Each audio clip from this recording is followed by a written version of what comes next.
Okay. Okay, they can hear us now. Aw, look at all of them! Look at everybody! Hey, everybody! Microphone check. Wonderful. Good evening, one and all. Oh, look at this! Look at that Trey's here. I recognize some of the names. Yeah. Hey guys! Popping up almost too quick to see. This song is makeshift, yes. This is a makeshift original. All music that you hear today will be a makeshift yes, original. yes.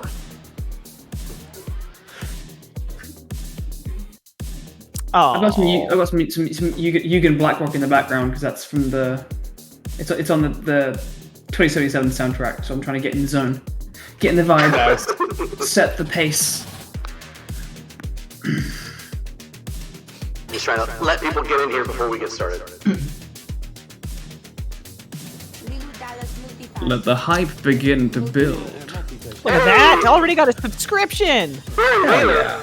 Thank you for the sub. That one fam. Lulu Dallas Multipass. Big Bears.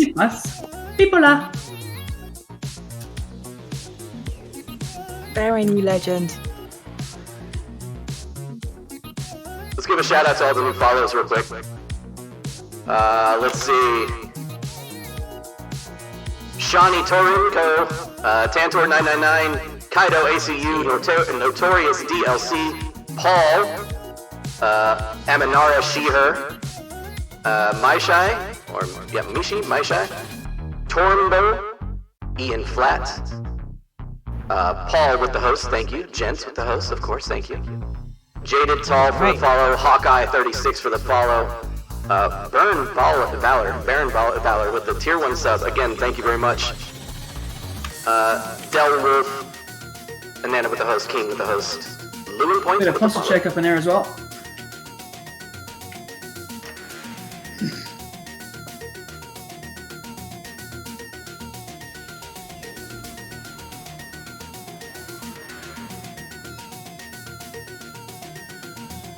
Alright, let's get a couple things out of the way to everybody that made it this early. As you can see on screen, there are some donation effects. Let me turn down the music just a hair. Alright. Hey, Denny with a raid of 10. Thank you, Denny. Oh, nice! Everybody welcome from Denny's stream. Okay, so like I said, there's some donation effects on screen. The obvious ones are the ones that clearly make sense. I'll put on some glasses, Tears in the Rain, but you can also donate to help our players. I didn't realize that. The old notification music for that one. Anyways, donating $25 will give our a player of your choice a bit of donation, 5 points of luck on their next roll. Which can benefit them in any way. We can also apply that to enemies, so be very generous with who you might want to put it on, because that could be life or death. Let's see, we got 50, 69, and then last but not least, the $100 dono, saved for only the most generous people, to be able to literally resurrect or heal a downed player. So, if you have a player that's down that you appreciate or that you don't want down, you can very much save their lives in this game. So Does that go the other way? Can you literally just down someone with 100 quid? Fuck this person in particular. This guy sounds a bit annoying. Let's end him. You know what? I wouldn't even mind killing an enemy. You donate 100, I'll kill an enemy outright right there. He just has a heart attack. And hell, for 100, kill one of us as well. Fuck it. Yeah. A second nuke goes off in Night City. Bam! Listen, I really need a sandwich. It's worth $100 here. End the stream early. Donate $1,000. The whole town gets moved. TPK. All right. So we've got a bunch of people here. We're already a few minutes late, so let's go ahead and get this thing basically off the rails as it is, because I don't expect this thing to go very smoothly. But you know what? It is what it is. Everybody that's joining, if you are from the Cyberpunk Red community, therefore people who are joining from like Reddit or something like that, please don't expect this to be a by the book and extremely rule-centric game. This is a game of friends that are getting together that have never played the system and are very much running this off of the seat of their pants. So, DM, not mutually exclusive in that. That's pretty much it. Let's go ahead and start with the introduction video. Guys, this is going to be introducing all of our players tonight in a little bit of a fun little fashion. So I hope you enjoy. Let's get started. Do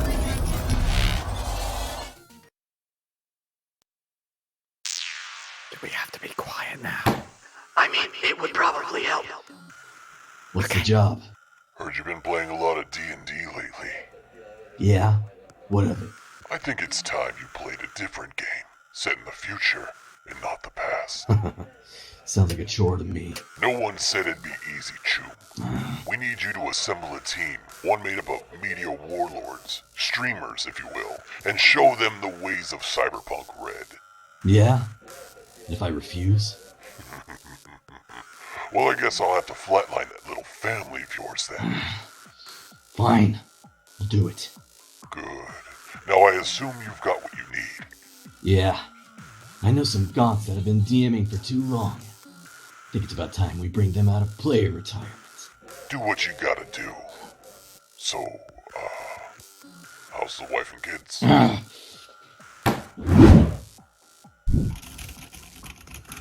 I know just the people for the job.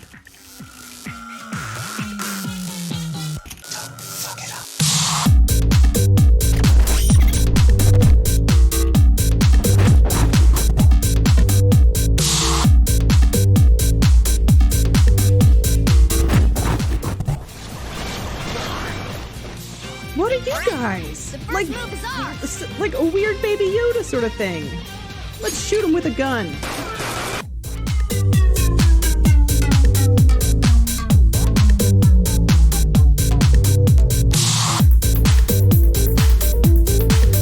Feel free to spam our emails. This is the last page of inventory. Can we whip it out? So, no. I meant using the snake skin to, like, whip it out.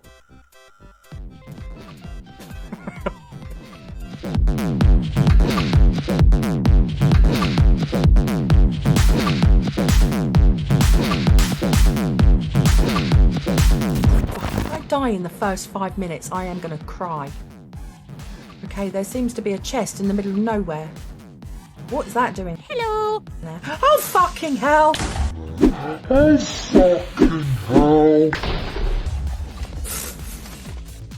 I'm running away.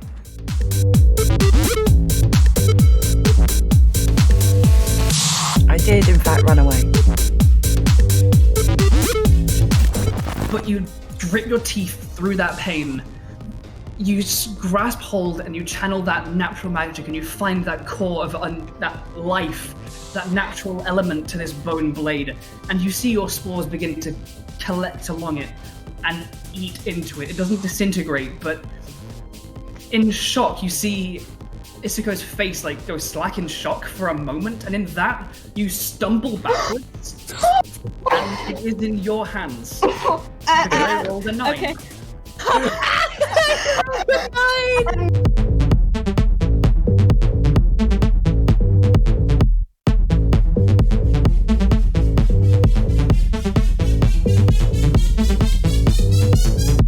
What's happening?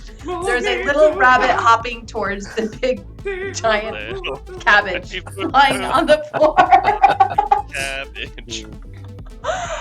Oh, none of this was in my notes.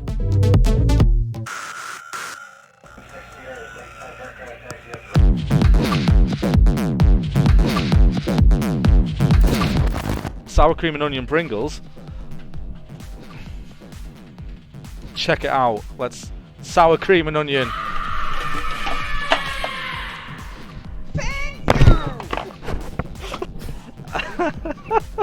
Am I from a fucking cartoon? Every single time. I have just dropped Pringles everywhere. I hate you guys.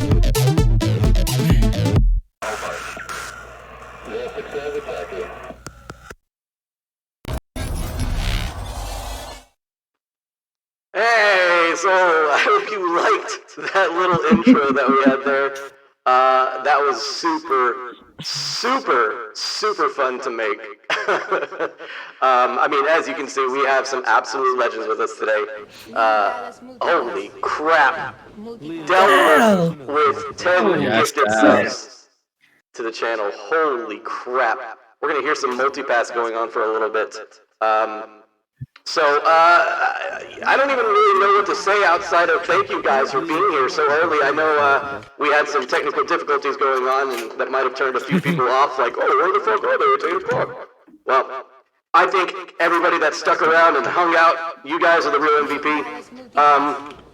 So first off, if you guys are watching this on YouTube, I hope you guys stick around, because this is going to be a fun little one-shot adventure. You know, maybe something that I'll think about doing again as well. Maybe finding some new players or bringing back old players, however we can fit into our schedules. So we got a lot of stuff. We got a lot of stuff to get to, and a lot of stuff that we can talk about, especially with giveaways and everything like that. Multipass, you know this multipass. Okay, Lily Dallas multipass is gonna get a little old right now, so I'm gonna go ahead and let's mute that for a second, and then we'll come back to that. First off, we're gonna be giving away a free copy of Cyberpunk Red today. It will be the PDF version that you can get online over at DriveThruRPG. I believe that's what the website was called. And it's awesome. Guys, I picked up the book, the physical copy of the book, literally today. Some strange happenings, some strange occurrences, and it finally got into my hands today. But it's incredible. Cyberpunk Red is so much fun. It's deadly as shit comparatively to D&D, so it's different. So we're in for a ride today. Nextly, we're going to be giving away free Cyberpunk dice. Is me being a non-native English speaker, but the echo makes it really hard. Is there an echo? Yeah, Chad is saying that there's quite a bad reverb and a lot of echo. I think it's your announcer voice. Oh, did I fix it? I might have hit the wrong button, guys. My apologies. All right, great. I'm glad I totally fucked everything up at the start. This is what you've come for. This is what is to be expected. I hope you enjoy your fucking stay. We're going to continue going on from what I was saying. Free copy of Cyberpunk Red. Thanks to Art Halsorian for giving that to us. We are actually not sponsored by them, but they were so very generous to give us a free copy to hand away today.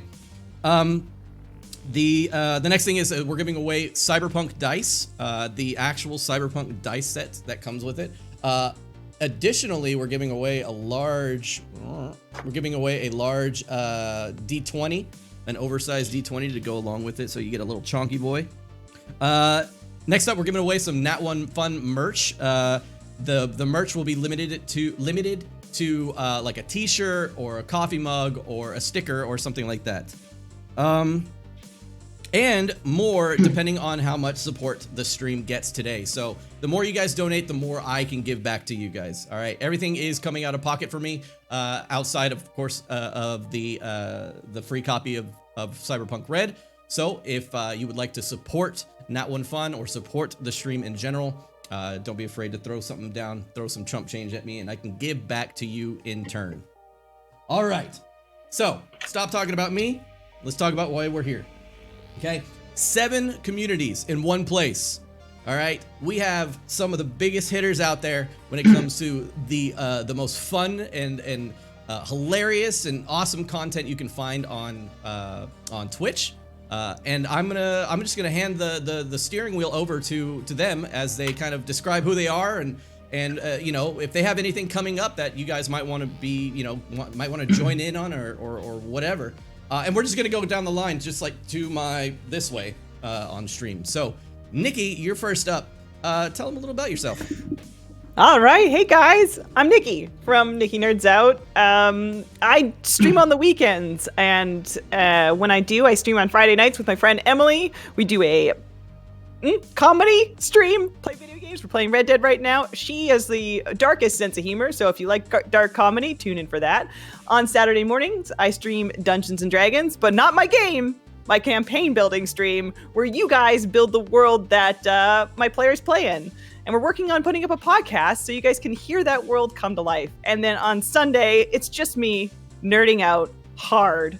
Sometimes I'll say weaving out just a little bit as we play JRPGs and just chat. So tune in for that. We're playing Persona 5 right now.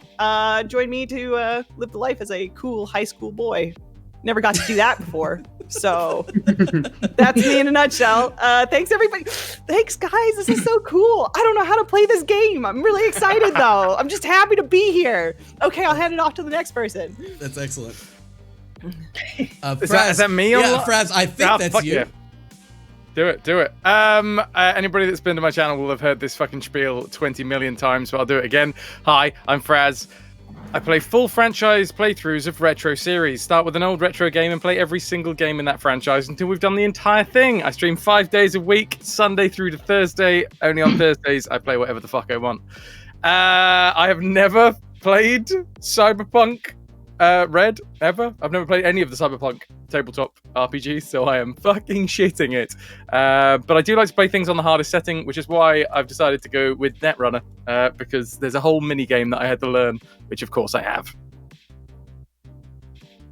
Excellent. All right. Indigo, we'll say it's up to you now. Thanks. Also have never played Cyberpunk, so yay for that. Indigo Chameleon, we have a campaign that we do on Thursdays called Isle of Time. It goes through all sorts of different time periods. D&D meets history.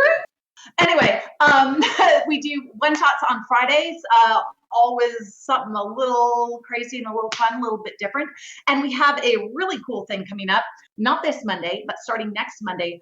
Indigo Chameleon got into the Orlando Fringe. Yeah.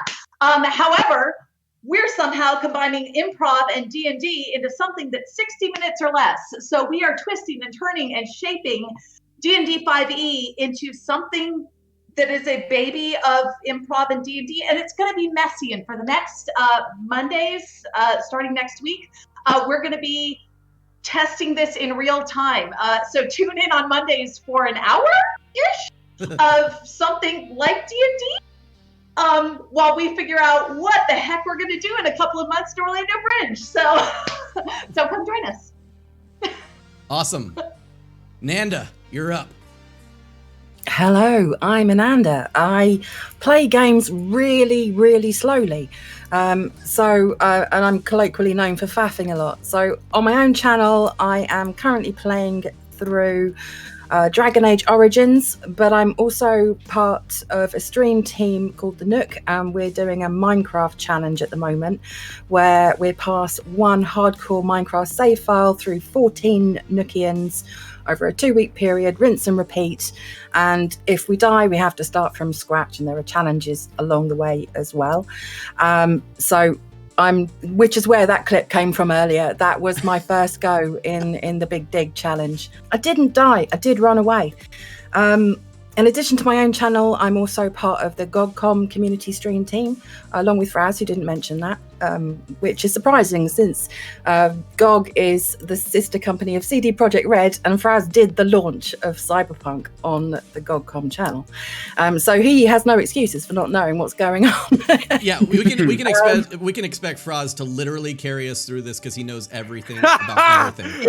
Yeah, no. I am CDPR. Like, that's me. I'm the face of it. But yeah, I'm also in the Nook as well as also King Argaroth and Fraz, who are two of my best mates. So I'm expecting to be carried through this. I've not played this before. And yeah, # blame King and Fraz. Perfect. Let's do it. King, on that note, being blamed, who are you? Not really sure myself sometimes. I'm King Argaroth. I'm a variety potato who loves to play games for the first time. I've got one of the lewdest communities on Twitch, so if you like a dirty joke or two, you'll fit right in. Although I'm a really good and innocent boy. Currently playing through some Stardew Valley for the first time on the weekdays. On Saturdays, I chill out with whatever I want. Sometimes I do run a tabletop game of my own creation called Zombies and Dragons, although that's not been seen for a while because I'm still in beta of it. And on Sundays, it's not a Sunday today, is it? No, it's not. On Sundays, I do horror games. But this is pretty much the same kind of thing as a horror game because I'm underprepared in a tabletop game. It's like an actor who doesn't know his lines. But I feel the same sentiment. Just going in and kind of winging it. It's fine. I've got a cool name, and that's like 80% of any tabletop game. So it'll take you places. Andrew. Hi, I'm Andrew. I'm Andrew's Elder Brain on everywhere that it matters, or Andrew Datson on Twitter. I'm the Dungeon Master over at Chasing Tales. We are a UK-based variety TTRPG stream. We have mini arcs on Mondays, including one-pages and stuff. We have Cyberpunk on Sundays. We also have D&D on Thursdays, and that's my baby. It's a homebrew setting, world story, and everything. The clip in that little intro was my players going up against a Death Knight and an Archdruid, lieutenants of an evil Lich Queen that they are on the track of. Aside from that, I do some streaming by myself. I do some games, often including Baldur's Gate 3, as well as homebrew world building stuff, as I'm building my own setting guide and writing that into a book, and I'm doing that kind of on stream, so with inspiration from our wonderful viewers, some of whom I have seen in the chat, and Stav, the true Stav is one of our wonderful players from our Thursday game. Elsewhere, over on Witch and Craft Gaming, I play in their Ravnica campaign, which on Wednesday evenings, 9 till 12. Upcoming, we've got an amazing 2-part one-shot, so a 2-shot, I guess, coming in mid-April, which I'm super fucking pumped about, and it's going to feature the wonderful Megan from our stream, Jay from the Cognitive Merchant, makers of wonderful leather dice bags and stuff, and also TJ Storm, Hope Lavelle, and Alicia Marie, so that's going to be fucking dope. And I'm not stressed about that at all. And the cherry on top is a little bit of a left turn. I also do esports casting for Rainbow Six Siege esports with Elite Championship Series, and I'm going through the UK and Ireland Nationals finals with some VOD review stuff and co-casting with the Tier 1 caster Jess Goat on her channel. Deep breath, I think that's everything. Hi everyone in chat, this is amazing, I'm looking forward to it, and weirdly enough, I have also not played Cyberpunk either, so here we go.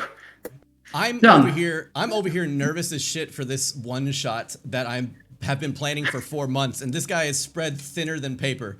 He has so much stuff on his plate, and yeah. And absolutely. A day job! And a day job on top of that. Guys, Nikki, Fraz, Ananda, Indigo, King, Andrews, if you're not following them on Twitch, I don't know what you're doing. You need to be following each and every one of these guys on Twitch. Let them know that, we give as much love as we receive here on this channel. So if I am ever not online and they are, you should absolutely be there hanging out with them. They each and every one of them have incredibly wonderful communities. I've met some of my favorite people in each and every one of them. So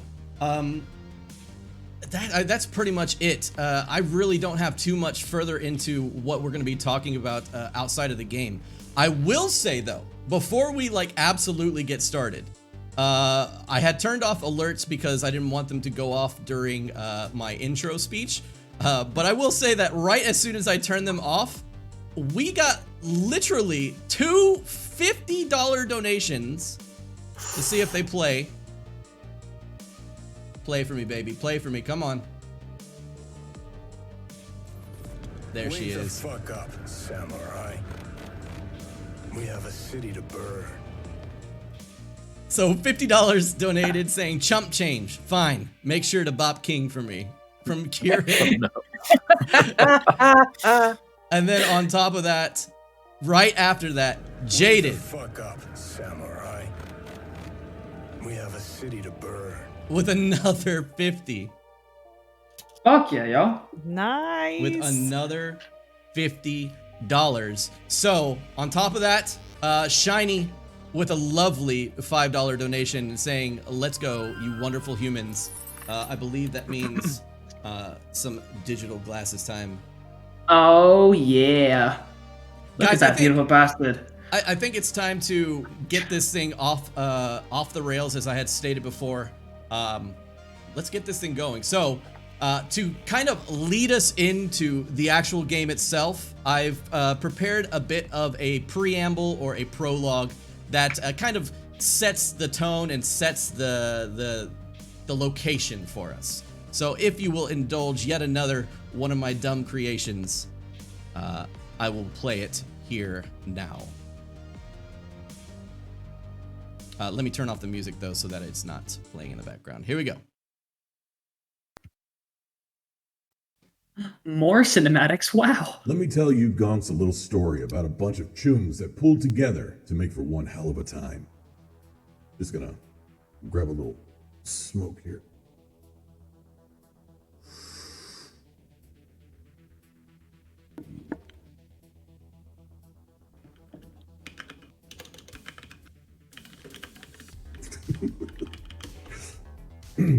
Anyways, this all happened back in the time of the Red.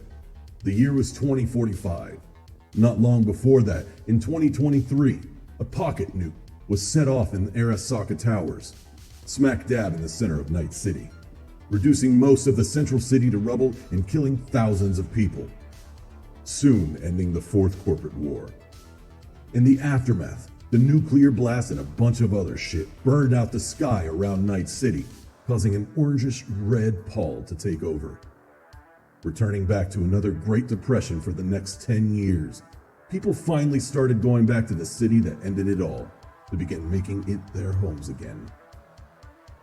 Night City's reconstruction had begun, and mega buildings to handle the city's new surge in population had started construction. Just 4 blocks outside of the combat zone of the city, a privately owned apartment building still stood. The tenants' rent barely covering repairs and bribes that were needed to keep the building safe. And it all broke even. Barely.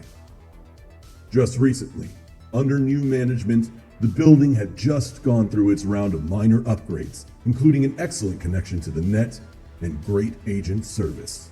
This is where it all began.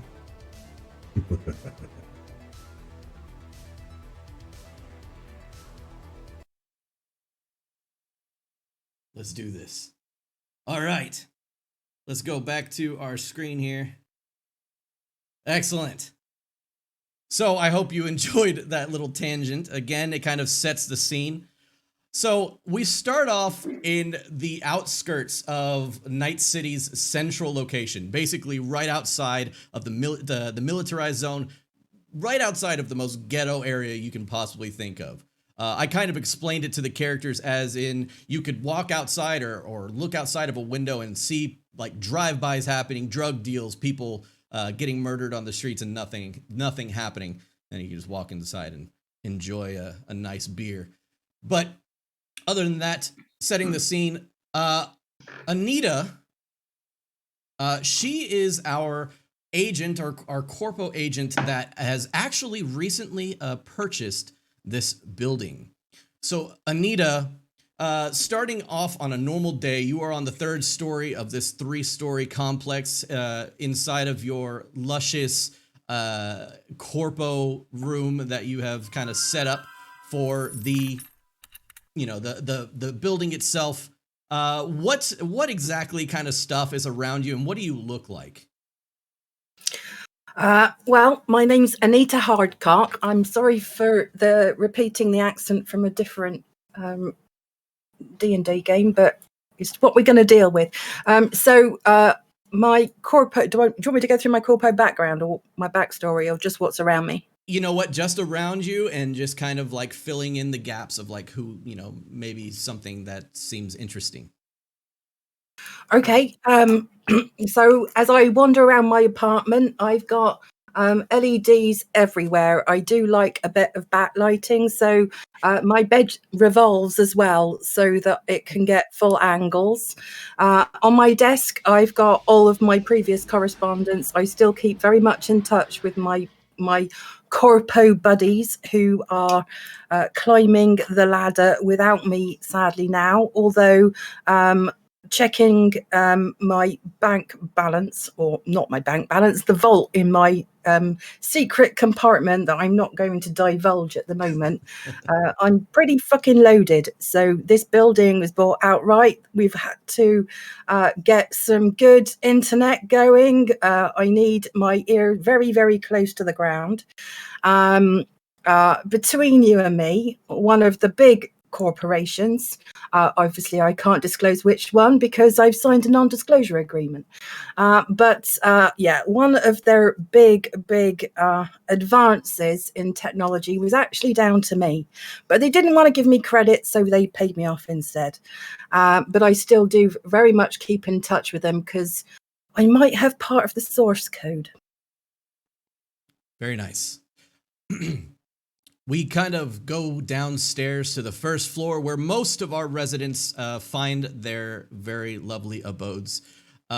Each one of them kind of in their own room here in this, 8-stack apartments in this one hallway. We enter one of these rooms that seems to be covered in electronics, loose wires, a pool table of sorts, and is sitting currently in a chair with a large headset over his eyes. Impedance, what happens as you are playing your card game or whatever gambling game that you have found yourself playing at the moment? Suddenly your connection goes out for like a second and you lose your hand that you were dealt. Oh, for fuck's sake, that's the one thing that I told her that I needed was a constant fucking connection. That's why I moved in. The connection like comes back like moments later, and everybody like is in your chat going crazy. It seems that you had missed like an opportunity to stand on something, and for some reason the internet going out made you hit and break. Right. Is this an ongoing game or is that me out? That's you out. That was it. Okie dokie. Well, I would like to start forming a strongly worded email towards the landlady as soon as possible, please. Unless it's more appropriate in this building to go and knock on her door, depending on whether she's going to be in there. Well, you know that Anita is definitely the talkative type. She enjoys a nice face-to-face conversation with her tenants. As a matter of fact, Anita even throws parties every once in a while for her tenants. She is not necessarily a hands-off landlord. She very much likes to kind of be in the thick of it and try to make friends with those that she rents out the building to. But you, of course, can handle it however you'd like. Fair enough. I would like to have a little mosey on up to her little abode, her purple abode, please, and knock on the door.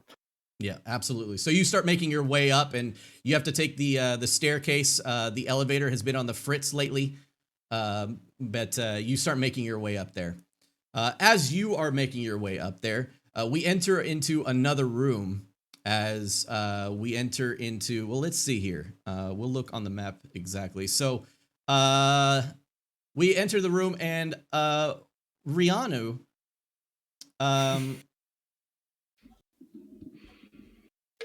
as you are in the midst of mixing two almost volatile chemicals together, not necessarily like explosive, but knowing that if these chemicals are not mixed right, it could definitely not be a healthy conclusion to whatever intakes whatever you're making. And as you are in the midst of mixing these things, you suddenly hear like the music is so loud next to your room that it is shaking the walls. And as it like shakes the walls, you see like small vials of glass begin to like be like and shift near the edge of one of your shelves. No. And I'm gonna try and push them back. Yep. Okay. And as you are pushing them back,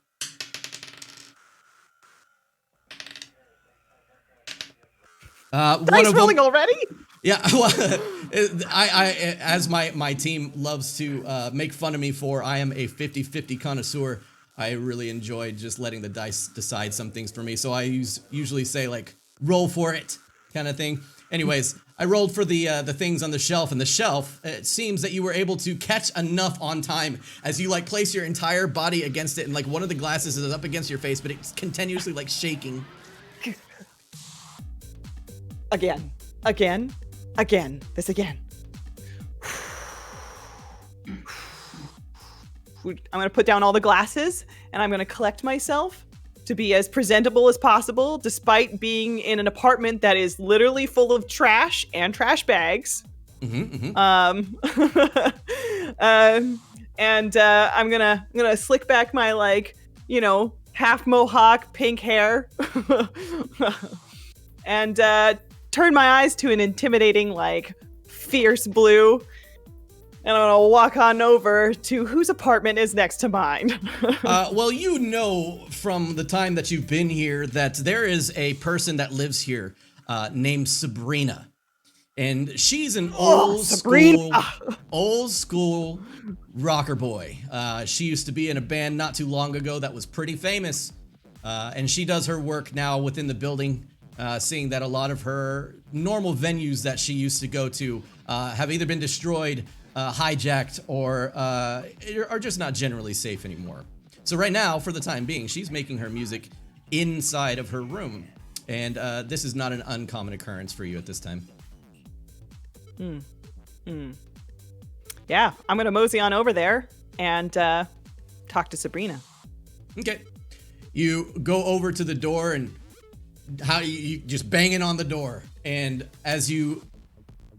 Yeah, are you banging on the door? The music is still so loud that it's like... It's an aggressive knock. Yeah, okay. Yeah. So as you do, the music doesn't get any lower, but coming up to one of the side panels, you see it flicker to life. And as it flickers to life, you see Sabrina in like a very fisheye lens, kind of like looking into it and looking close. Yeah, what do you want? Hi, Sabrina. You know, when we had that conversation the other day about, the music being a little loud and you told me that, you were going to work on that. We came up with a schedule, assigned times. I were to have the afternoons, you had the evenings, and, sorry, pardon me. Sabrina, do you think you could turn it down just like off? Could you turn it down? She kind of just looks at you and then just kind of like puts her head down, and she said, "Look, I already talked to Anita about this. She said this is fine." Anita said it was fine. Yes, she said I can play my music all I want. Look, if you got a problem, take it up with her, and then click, it just clicks off, like the old TVs kind of zoom into the center kind of thing.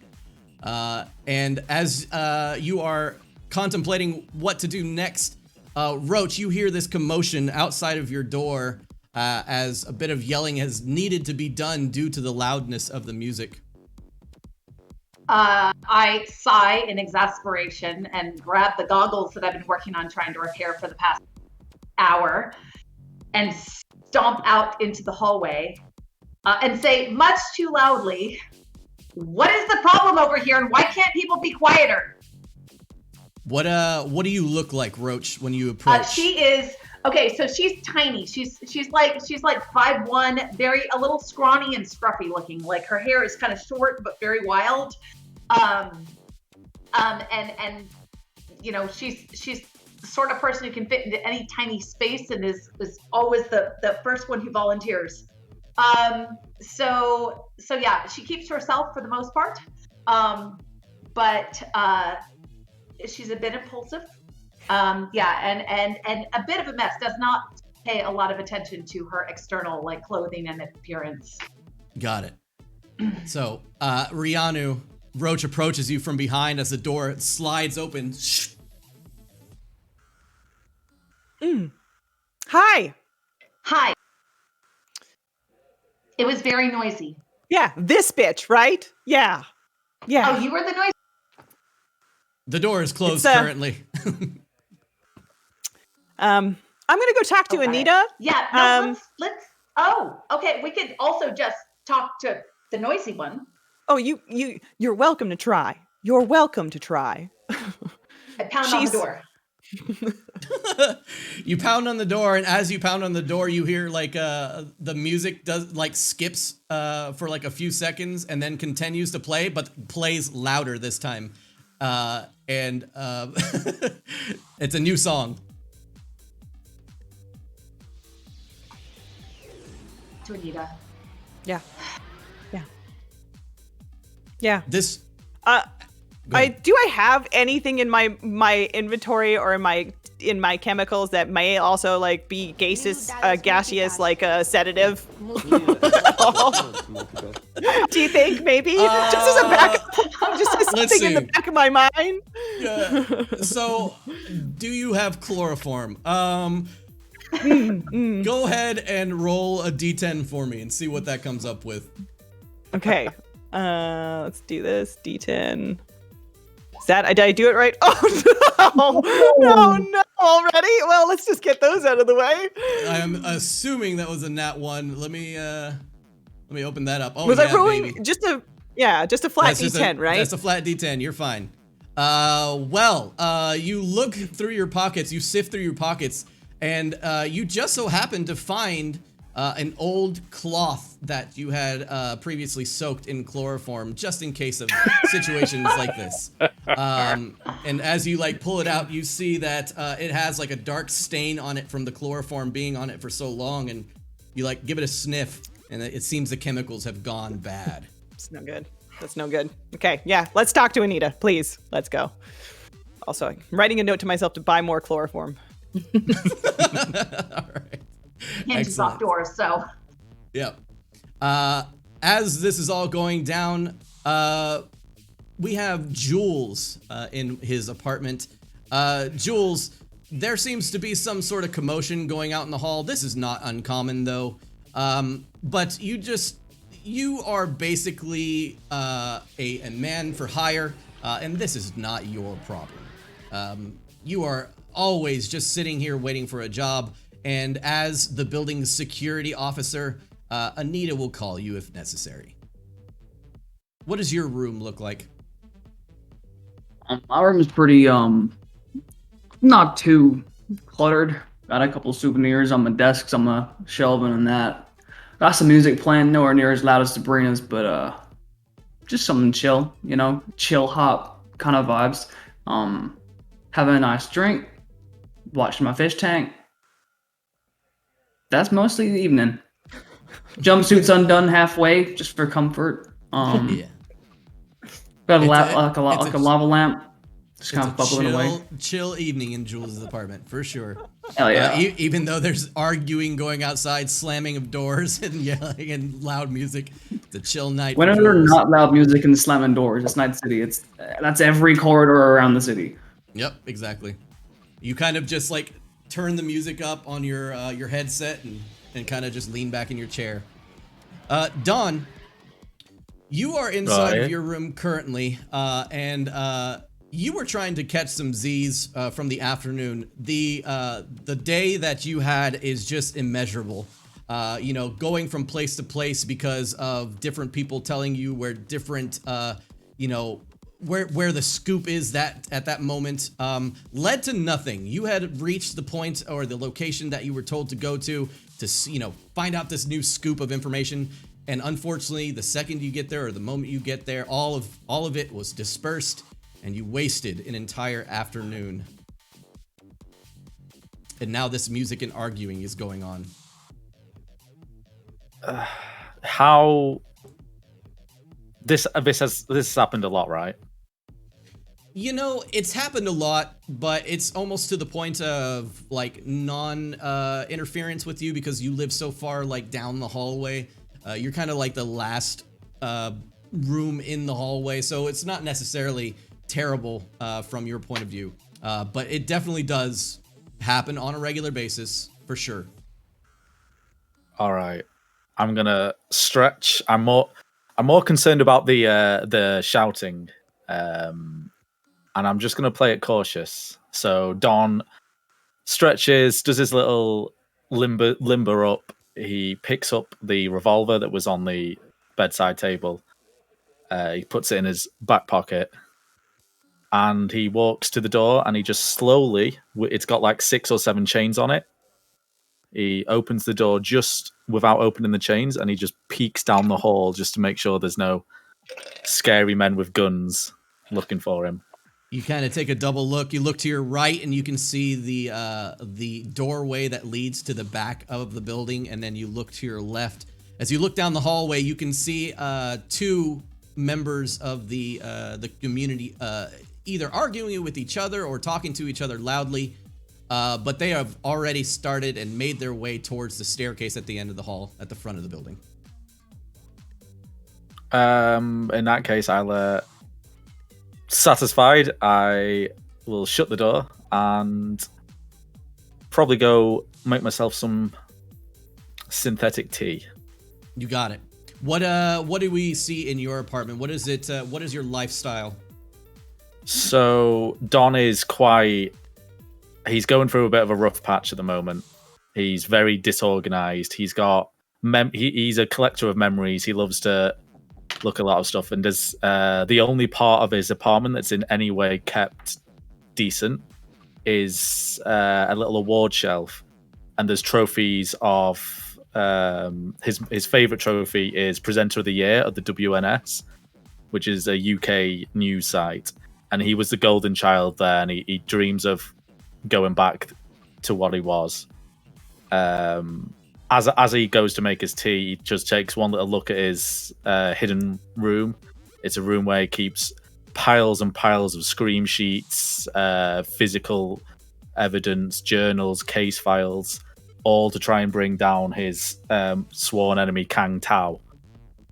But that room still seems untouched, and he's happy.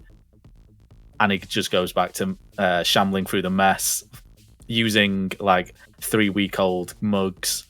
Nothing's been cleaned in a while, and picks like as he pours on the bottom. Yeah, as he pours the tea in, a little bit of noodle is still left from the last thing, and he just picks it out and puts it to the side. He's got more on his mind right now than hygiene. Absolutely. Which flat has the worst chemical hazards? Don or Rano? I feel like it should be one, but it's probably the other. Hazards or external bodily hazards. All right, Anita, as you are going through some of your business contacts on your phone and your kind of your mobile device, as it is, you're kind of flipping through it. It's kind of scrolling up. All of a sudden, you hear a rap on the door, and on the other side of the door, impedance, you have made it up there. Anita, I told you one fucking thing, didn't I? I don't care if the shit is clogged. I don't care if the fucking walls are coming off. I don't care if there's blood or there's cum or whatever's on the floor. I just want solid internet, right? So what's just happened? Can I ask a question, DM? Sure. What's up? Would there be? This we've just had this building upgraded. I probably would have put CCTV in the corridors and stuff? There is CCTV. Excellent. So I've seen this coming towards my door. How fucking dare you? As a matter of fact, Anita, you see as Impedance is making his way up the stairs with a frown on his face and like holding his goggles like in one of his hands as he's making his way up. And as soon as he's like yelling, he turns to the camera that is clearly looking at the doorway and starts yelling at the camera. I fucking see you in there. You want me to get in? I can get in. I'm doing this because I'm polite, all right? Okay. I'm assuming that I've got like a button on my phone I can press to get Jules over if I need to. Yeah, absolutely. If you want to page Jules. Okay, not yet, but I've got my phone in my hand. So I open the door, but as I open it, I like put my hand up, and I'm on the phone when I open the door. Okay. Like I absolutely blank him. Like just one second, I'm on the phone. just shh, 1 second. You just come in, make yourself at home. You just go and sit down there. 1 second. I'll be with you in a moment. And then I just completely blank him and turn my back on him and walk into the other room. And I'm like, I know, it was so funny. Can I go into the room The other day, it just, I know. And I'm just having the most inane, ridiculous conversation. But I can see him out of the corner of my eye. And just with my, because I'm not actually on the phone to anyone, just with my pinky finger, I'm just waiting to see if he actually complies and sits down before I call Jules over. Yeah, Impedance, what you got? I'm happy to come in. Can I just scan the room for any sort of tech that looks like it could be taken advantage of at all? Yeah, I mean, you can clearly see this is a little bit higher end apartment complex or apartment area than as you know yours areas are. It looks to be like a connection of different rooms that have like the walls have been knocked down in order to make this larger area. And you can clearly see that there is a very much like higher end furniture in this. It's very sleek, like white seamless furniture.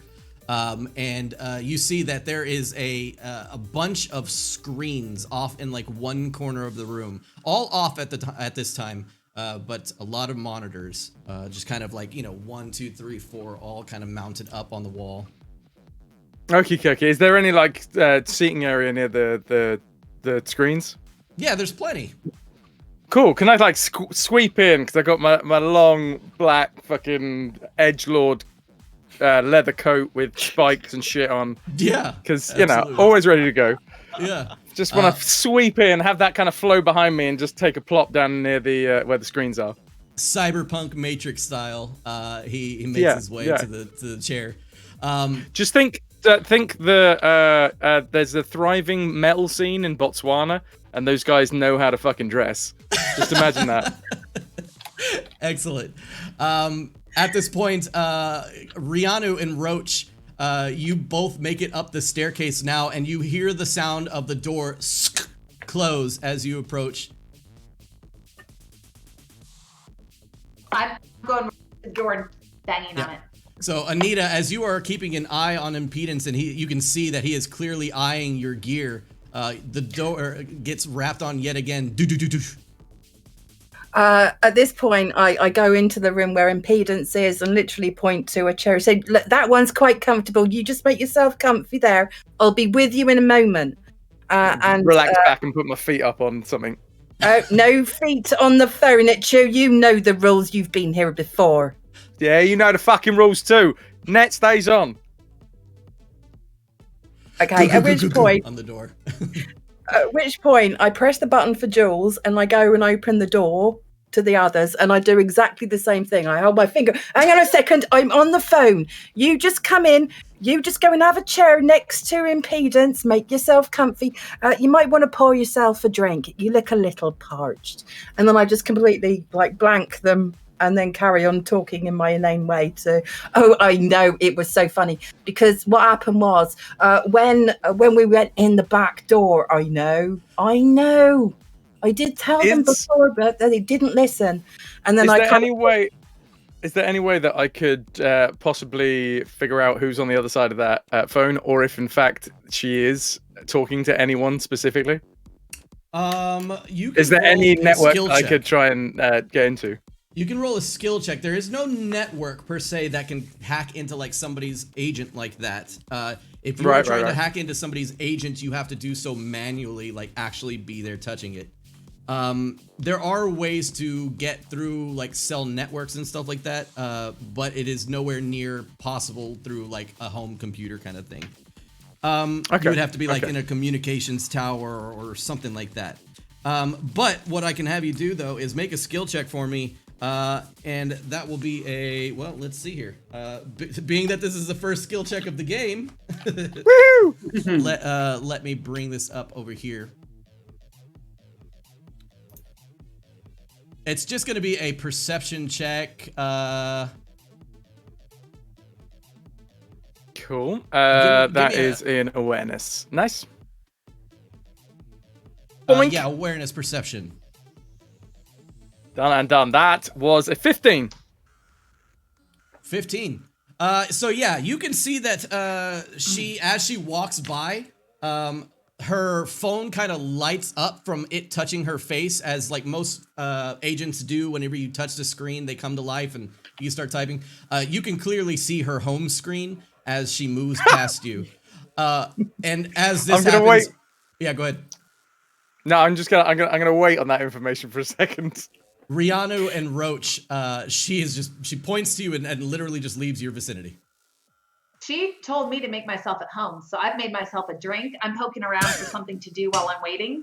So, I mean, if she's got a bookshelf or something, shelf of trinkets, I don't know. I'm looking for something to entertain me while she's doing whatever she's doing. Yeah, absolutely. You start just kind of rummaging through her goods.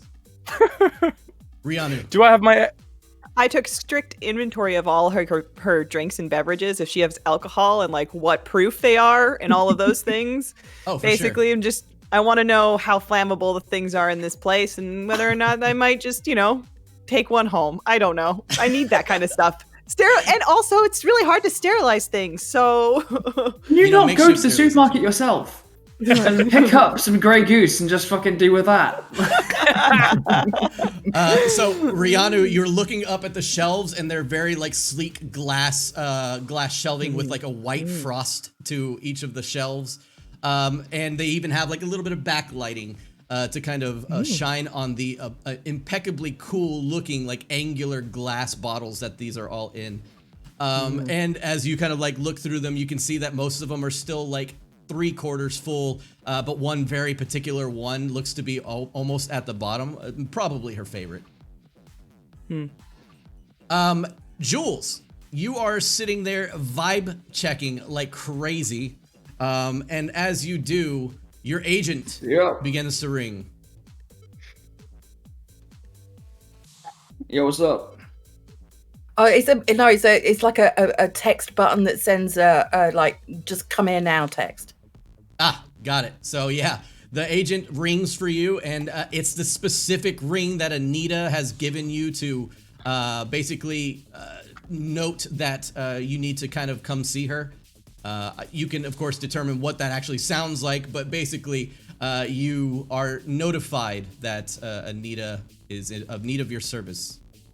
I'm gonna text back real quick. I'm gonna just respond with TLU question mark, which you'll know stands for threat level urgency. I just press the button again. Exactly the same message. All right, I'll just put like an on my way. Close my little doobie. And I'll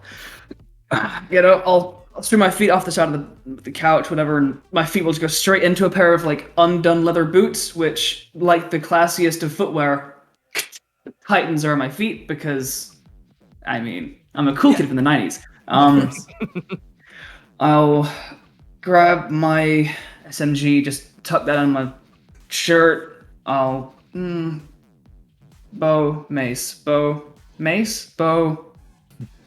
and I'll grab my mace and like hook that my belt, do up my jumpsuit. My hair's a ponytail. I haven't got time for a plait, and I'll head on up.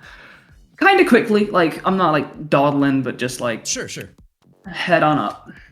The door opens as you exit. It closes automatically, but you happen to hit your mace against the wall, which is essentially just a literal sledgehammer. And you make your way towards the end of the hallway. Dawn, as you are eating your food, the sound of a mace hitting the wall is a common occurrence as Jules exits his room. He seems to have a very like a very routine exit strategy out of his room, and always hits that hammer on that door. But Dawn, you know when Jules exits, that something's about to go down, or there's business at hand. Something might, and you also know that, like, you know, when Jules is around, there's probably a story to follow. Something. If all else fails, you can always report on what the hell's going down where you live.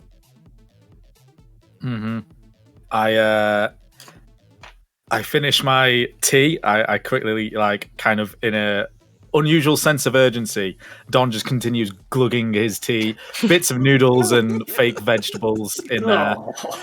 He rinses it around in his mouth and then spits it out. Pops a mint, and then with surprising, like, he walks into his bedroom to throw on some clothes that aren't covered in old stuff and comes out almost a new man. Like, his beard is just suddenly very trimmed. It's a very sleek suit, which easily costs more than his apartment. Puts it on. He does all his shirt. It's a bright green shirt with like a synthesized purple blazer.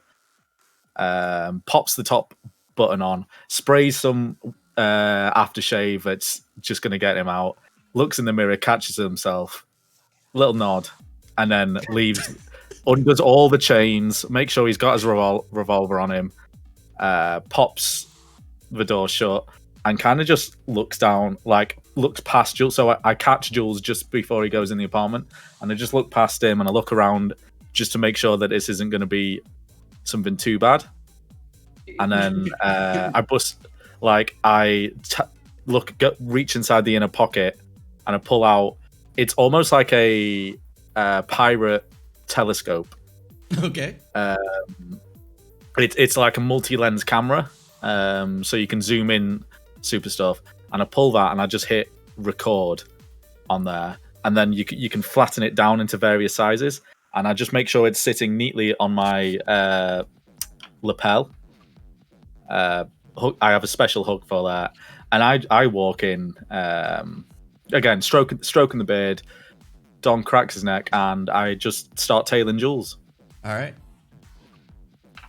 Like, give you a little wave nod, noticing you follow. Oh yeah, it's not subtle. I'm not like hiding behind fire extinguishers on the wall or something. I'm gonna get the next catch. Yeah, I mean, you guys are almost in a mutual agreement. You get your money by doing these kinds of jobs, Jules, where you kind of serve and protect. And then Don makes his money by recording you doing your job. So it's not necessarily like a get out of my face instance. It's like going to work and you're like, hey Steve, hey Bob, and Jules, you make your way upstairs. Anita, you have a group of 3 people currently. One complaining about the internet kind of being on the fritz. And you have, you have Rianu and Roach also in here with you. And you know Jules is probably on his way as he didn't respond to your second text. Roughly how long would it take Jules to get to my apartment from his? Only probably like 1 minute. Yeah, not very long at all. Okay. No, that's fine. I kind of do a lap of the room, still having the same inane conversation, ignoring everyone's ranting and belly aching in the background. Like I literally can't hear them. Yeah. So I'm just doing a lap of the room, keeping an eye on what people are actually doing subtly whilst I'm talking. So I know, but what can you do? You tell some people not to get that. Can I flip open my agent and ring Anita? I didn't hear that. Say that again. Impedance wants to call Anita.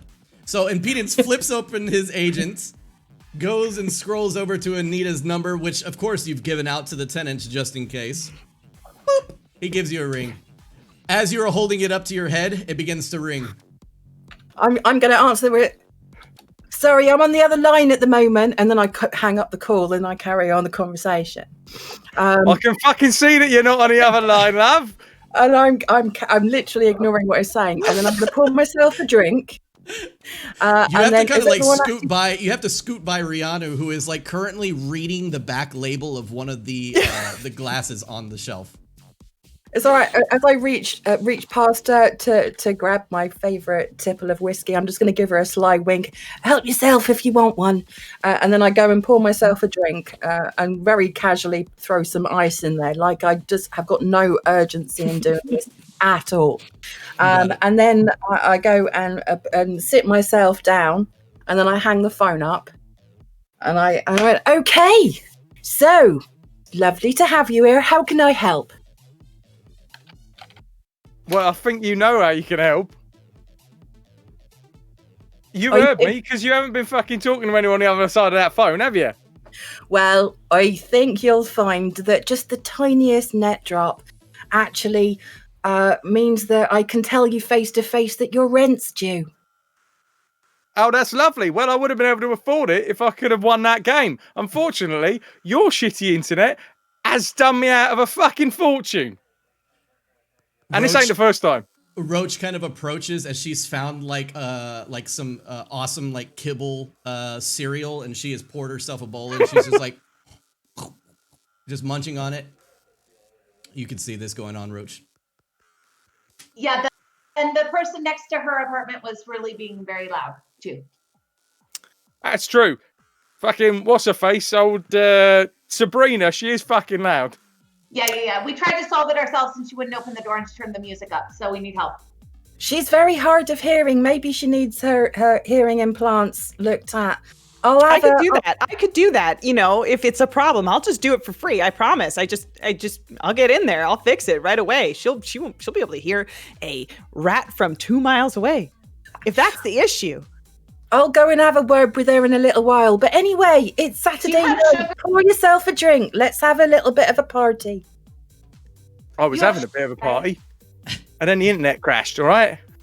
Jules, you approach the door. You'll find that when we got this internet installed, I did discuss this with you to get the best possible options, as it was your expertise. So, I mean... Can I just open the door? If I'm security and there's something going on, I feel like knocking that's a waste of time. If I can, I'll just open the door. Yeah, I knew he was coming up, so I left the door ajar anyway. Yeah, so the door, as you approach, is like open like like an inch or so, and you just kind of take your finger and open it up. I'll open. Anita, and I'll have a very quick scan of the room to try and judge the vibe. Hey guys, give me Anita. a vibe check. I'm just kidding. I'll roll if you tell me to, man. What's a vibe check? Hey Anita, the last party you threw, there was a girl here, a friend of someone's, I don't know, Rada, do you have her number or something? And try and, whatever situation it is that has made my boss call me, divert it. Just move it away from that subject. Excellent. Yeah. I'll have to get back to you. Can you remember what letter her name started with? Rada, I think. You look at that as a matter of urgency. The rest of y'all, how's it going? Scrolling. Jules will like step in and like you. I guess you guys will all know he's got his stuff on him, but he's very chill. Unless anything happens, he's not. He's not a swing first, ask later kind of dude. He'll come and pour a drink from whatever you're holding around you. Jules's presence is just not this one. This one's. You don't drink this. You don't need to drink that. Why is it in a bottle? Oh no, okay. You need it for your stuff, right? Is this one all right? And I'll point to like the next spot. All right, perfect. How about you, Embiid? Anything super exciting your end? Yeah, all right. I just lost a small fortune thanks to that net drop, but apart from that, I'm doing fine. How's your fish? Fish 3 is doing all right. Cicada has, I think she's spawning. I don't really know how fish work, so maybe they're dying. I don't know the difference, but if it's the first one, I'm excited. So I'll take a look at them. You have received, Jules, your fish from another resident named Zeke.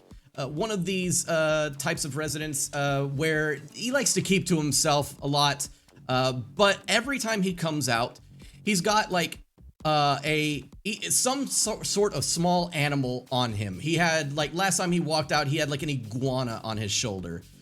He's had like a parrot on his shoulder before.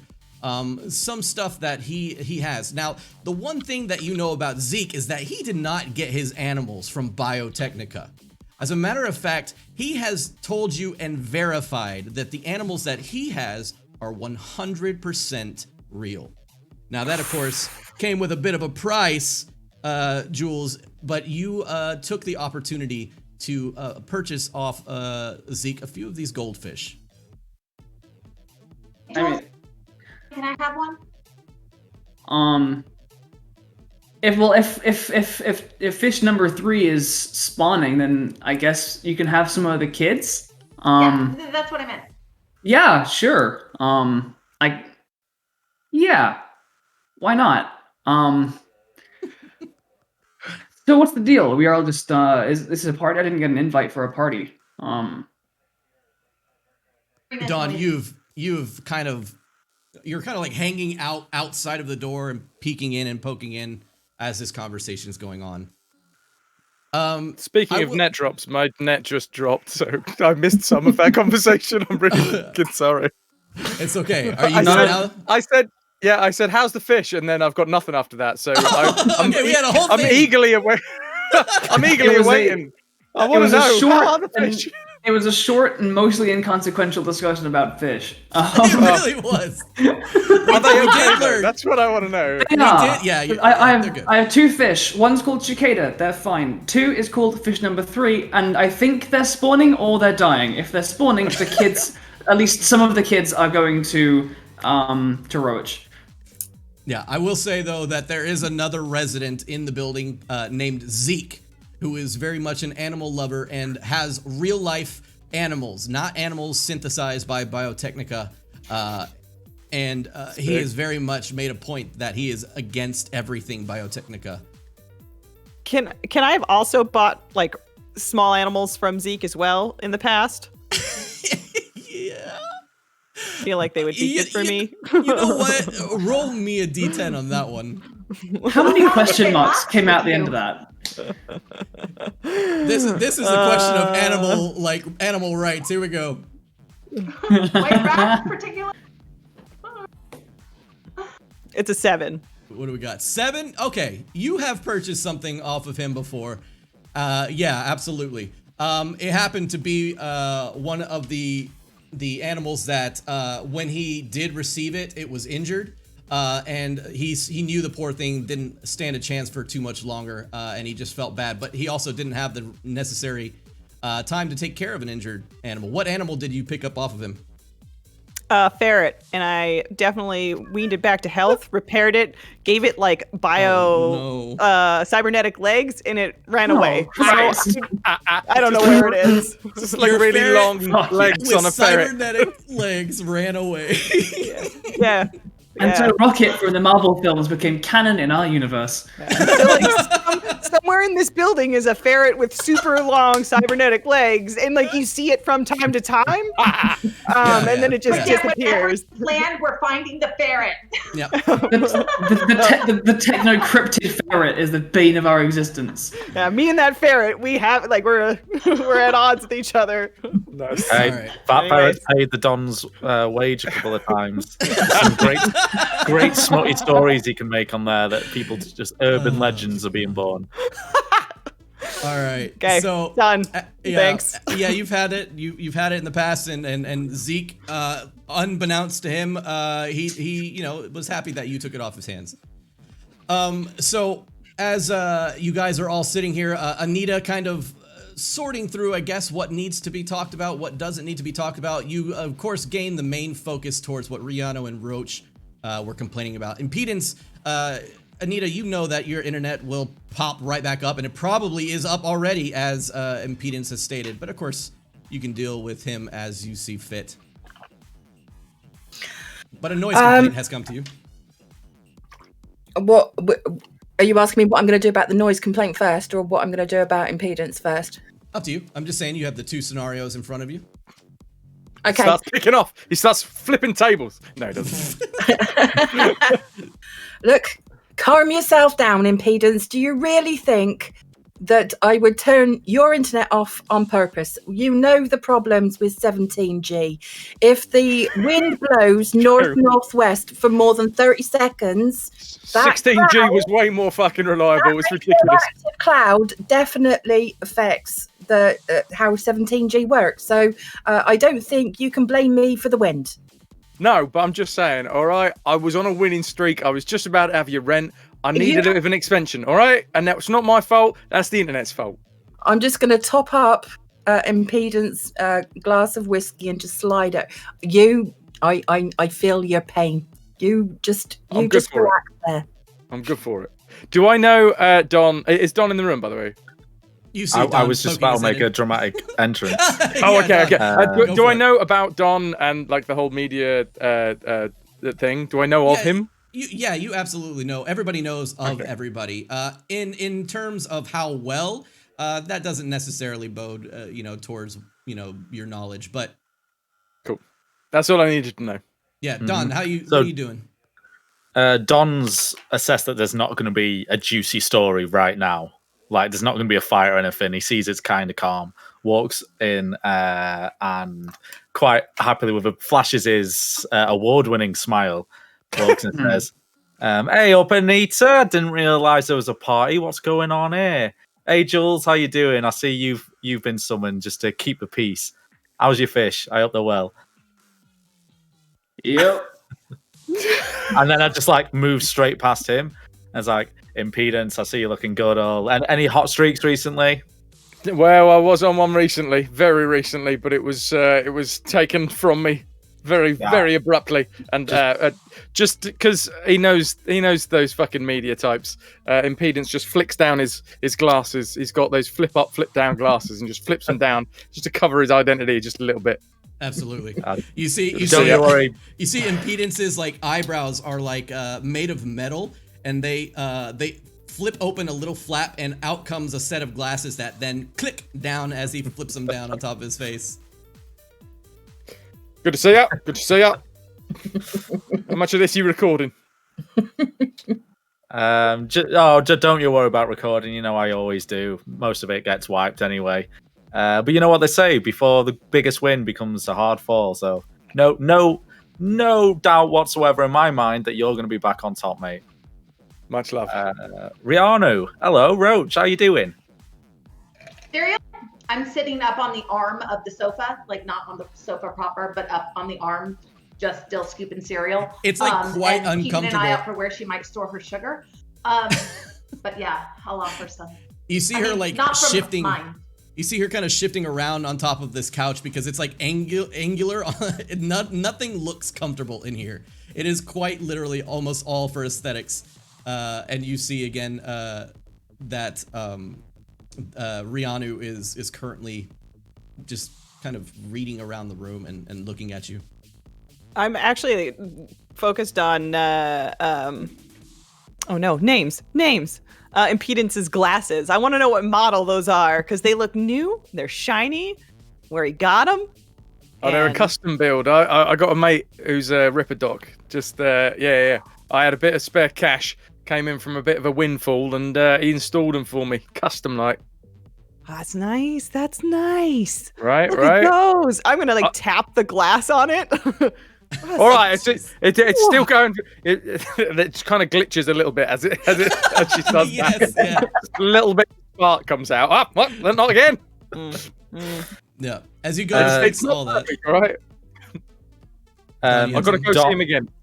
Don's gonna pull out a cigar and pop it in his mouth, and he's got a little case of them, and he's gonna offer it around to everyone. Absolutely.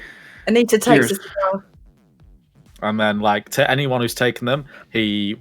So one thing about Don, he's got a green cyber hand, and he clicks his finger, and a flame comes from the thumb, and he lights everyone's cigar. The Green Lantern. Oh yeah, there he is. Is there a massage chair in this apartment? Anita. Yes, it's actually one that's built ergonomically for Anita in particular because it massages both her lower back and her buttocks at the same time, which is both arousing and comforting at the same time. But I'm good actually. Never mind. I'm not gonna. You know what? I was curious. Now I'm not. It looks like it's made of hands. Just really. The chair is literally just two gigantic hands. It's like a modern sculpture of hands reaching out of a nice sculpted base, but they've got all the actuators. They go ooh. Yeah, absolutely. Oh god, I'm good. Thank you. It's closed like this, but when you want to get it or get near it, it opens up. Like a flower. I don't need a chair that can bloom. I'll take the cigar and move on. Okay. So at this point, the complaints are real. The music has been going on for some time, and this is like the 5th occurrence now that you've gotten a complaint about Sabrina. Okay, I am going to. I'm going to leave. I'm going to. Okay, Roach and Renu. So, what do you think would be an acceptable volume to you? Is it? I mean, when we're talking about decibels, I can't hear it from here. Is it that you can only hear it in your rooms, or is it in the hallway as well? Can she not actually hear it from here, or can she? No, from hear the third it from here? story. No, from the third Oh, story. she's upstairs. Right. She can't hear it. Yeah. We can always. I could hear it in my room. Okay, I'm going to take Jules. What do I know about this? What's her name? Sabrina. She's one for one. She's a bit of a bitch. Just got to watch out for that. That's fair. What do I know about her as a tenant? You know that she pays her rent on time. She's only been behind like a couple times, but she's good for her word. But the only thing about Sabrina is that she is very much a lively soul. She speaks her mind. She's constantly playing her music, just whenever and however. She lives the rock star life, and she has always been such. The one thing that you know about her is that she can be brutally honest. Okay, I'm going to take Jules with me, and we're going to go and knock on her door. I'm leaving them in my apartment, knowing that it's the party apartment. It's not actually where I stay, so there's really nothing in here that people can steal or hack into, or because this is the party pad. And we're upstairs. I'd like to currently. hack into that chair. We're actually, Anita, we are currently actually upstairs in your in my apartment. Deluxe apartment. Okay. Yeah. I'm going to ask Jules to go and have a word with Sabrina and ask her to turn the volume down a bit. I'm gonna follow Jules. Like I totally just tattled. like I'm just gonna follow with my arms crossed. Like. Yep. Jules is gonna. Okay, fine, sure. Visibly, I did not need this today. I don't need this any day. Fuck it. All right, fine, sure. And I'll head out. Kind of clock that I'm being followed by Renu, but like kind of give you a nod. And I go back to my apartment. Wait out here if you want to be there for the talking to. Hold on. I'm gonna go back in my apartment. I'm gonna leave my gun and my mace here. Because I'm not gonna intimidate some random girl. That's not why I'm here. So I'm gonna leave those there. I'm gonna real quick braid the mohawk. Just if I'm up, I'm up. Do my jumpsuit up properly, roll sleeves up for comfort, and then head back out, head over to Sabrina's room, knock on the door. Yep. I've got Sabrina! As well. You want Anita? I'm going to have the CCTV up of that hallway as well. Okay, yep. I'll wave at the camera. Yep, Jules, you bang on the door, and as you bang on the door, the music finally stops. And she opens the door. What the fuck do you? And she kind of looks and she's like, "Oh, Jules, what you want?" Hey, Seb, what's up? Look, I know people are moaning about the music. You've got your thing going on. I appreciate that. But word from Anita, I know she goes backwards and forwards and shit. I know. But she has said you need to turn it down, not for your tenants, but as she's changing the rules, it needs to be below a respectable volume. That is the agreement that you've made by being here. Follow it. And I'm quoting her on this. Again, messenger, don't shoot, please. Please. Follow the rules, or you can't stay here. The rules now are keep the music down. She looks past you and like stares Rianu in the eyes. Like she has just been tattled on. And Rianu making like the cutthroat, like motion across her neck. She looks back at you, Jules, and rolls her eyes, and she goes, "Never gonna get this album done if I have to stop every 2 seconds." Jules, don't stop. Come inside. Headphones. Jules, come inside real quick. I got a new sound. You have to hear it. It's awful. Don't go in. Shh. Good night, Rihanna. And I'll kind of give you like a "I'm tired" nod. Please don't make this harder for me. Kind of look, and I'll go inside with Sav and have a listen and suggest very good brands of headphone that make very good ways of listening to music as you're producing it. Rihanna, as the door is closing like this, she's like flipping you off and like staring you in the eye as the door closes. Like I'll push her hand down. Like, come on now. Yeah. She like struggles to keep it up. Roach. All right, that's enough. So they close us out, right? Yeah, the door closes. Okay. Do I have? Would I be able to go over to my apartment and get anything with speakers? Yeah, you could like cobble something together. I want to run over and grab speakers and grab music, and I am going to blast the opposite of what she's playing. So like classical music right up through her doorway, because if she's recording something, this is going to totally screw up her recording. Okay. So classical music in this era would clearly be Gangnam Style, right? Yeah. Classic music, probably like something like Daft Punk or something. Yeah. Jules. Oh no, I was going for like Mozart or something. Sure. Yeah. Jules, she takes you inside, and you can see inside of her apartment, there are like old guitars that have gone through the ringer of her like better years as a rocker boy. Are hanging from the wall, as well as a few weapons that are currently mounted, such as like a pistol and one like slightly larger pistol hangs on the other wall. And she goes, "Now come in. Look, have a seat." And she like moves some like some sheet music like off the chair, and begins to play the music. This time at a reasonable level. And as you listen to it, she kind of like nods her head in like, so? Jules, it's awful. It's terrible. And she hasn't been the same in years. I mean, I think it's really cool as your friend to hear you going in like a different direction with it. I'm gonna say right off the bat, I don't think I'm the audience for this, so I don't know that I'm the person to judge this. Like. I mean, when you were teaching me some like basic guitar and you were showing me some kind of the simple guitar stuff, I was really into that.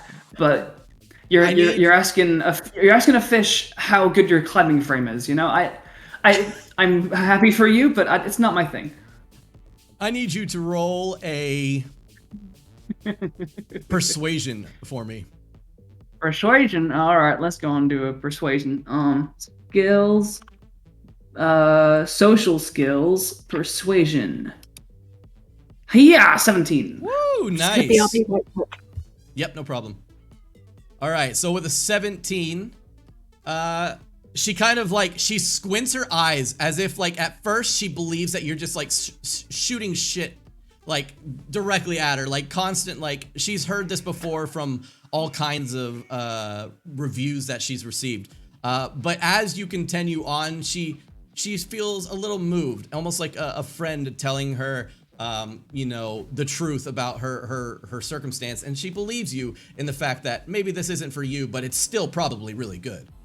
And as you are kind of conversing with her, she kind of takes like a double look and looks towards one of the windows outside of her room and is smiling, and then looks a little bit more concerned out the window once more as she looks outside, and she goes, "Hey, Jules, them friend of yours."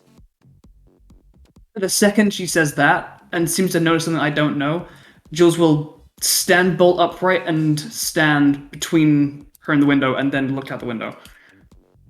You look out the window, and from a distance, you can see a bit of a nicer vehicle. It looks almost kind of like a miniature SUV type vehicle, all blacked out. Currently, there are 3 different looking semi-well-dressed people standing right outside of the vehicle, all with like their hands kind of crossed in front of their their crotch, kind of like holding it down and kind of like looking and surveying the area. And just off to the side, you see a smaller individual dressed in like a yellow, yellow vest and a yellow and gray striped jumpsuit. And he has some sort of like tripod or easel that he is looking at. Is that a tripod or easel for a painting or for a machine gun? It looks to be no. It looks to be more like he is currently like staring at it, and then he is pulling up like a few pieces of metal that are projecting a screen in front of him. And they're positioned like looking through this window. No, they're positioned looking at the building in general. They don't look the to building be, itself. Yeah. Do I recognize any insignia? Like the colors or the vehicle? Are these like nothing these really are... stands out? Okay. Because I mean the fact is it's a blacked out car. It is kind of strange, but it is not. It doesn't stand out. It's like, oh, these guys are from Arasaka, or oh, these guys are, this booster gang. Yeah. Zap, close your blinds. Stay away from the window. And I will immediately stand up and. Yep. She looks at you and she's like, "Oh, okay," and closes it. And I will double check that she's doing that. That she's not. She's like staying away from the window. She's not like looking and peeking through. Oh, or anything. she's absolutely peeking through. Sab, away. She just kind of grits her teeth. Well, fine. And like all of like the like I'm your friendly neighborhood guy like kind of manner is just like evaporates. Like when your dad has like the haha to I'm telling you off voice. It's that. Will come out, and I guess Mozart is blasting now from Roach. We'll say that as you are inspecting the window, Roach, you have set up an array of like different size speakers that you have received over like many years. Either a car stereo speaker, like the subwoofer from At Home's system, all kinds of stuff, and you've hobbled it together in a small pyramid in front of the doorway. And Rihanna is just kind of watching you. I'm slowly realizing that this is like at first I was like genius idea, and then now I'm like my stuff. Like it's gonna get blasted with this too. I'm right next door, and so I'm like okay, yeah, good idea. And I'm gonna probably dip back into my apartment and like start taking things off the shelves and putting them on the ground. So she's like slowly backing up, and she's like, "Good idea," and then like slips back into her room. And Roach, go ahead. I am just waiting to hear the first bit of music from her room. It doesn't even have to be that loud. Okay, I mean, you heard it moments before as you were setting up the pyramid, and the pyramid goes up finally, and the music has already stopped. Very disappointed right now. I'm gonna hold off for right now, because I'm really hoping the music starts, because I think it'll make a better point if the music starts and then I start the music. Got it. Jules, you open the door, skook, as it opens, you see Roach standing there with like two wires ready to like tap them together. And you like kick, like you don't even notice, and you like kind of kick over like a stereo speaker. Roach. You have to fight fire with fire. For now, you have to put that away. I'm gonna pull up my agent, and is there like an intercom system in the building? There's not. So I can't like do a thing and it be heard everywhere. Correct. Okay.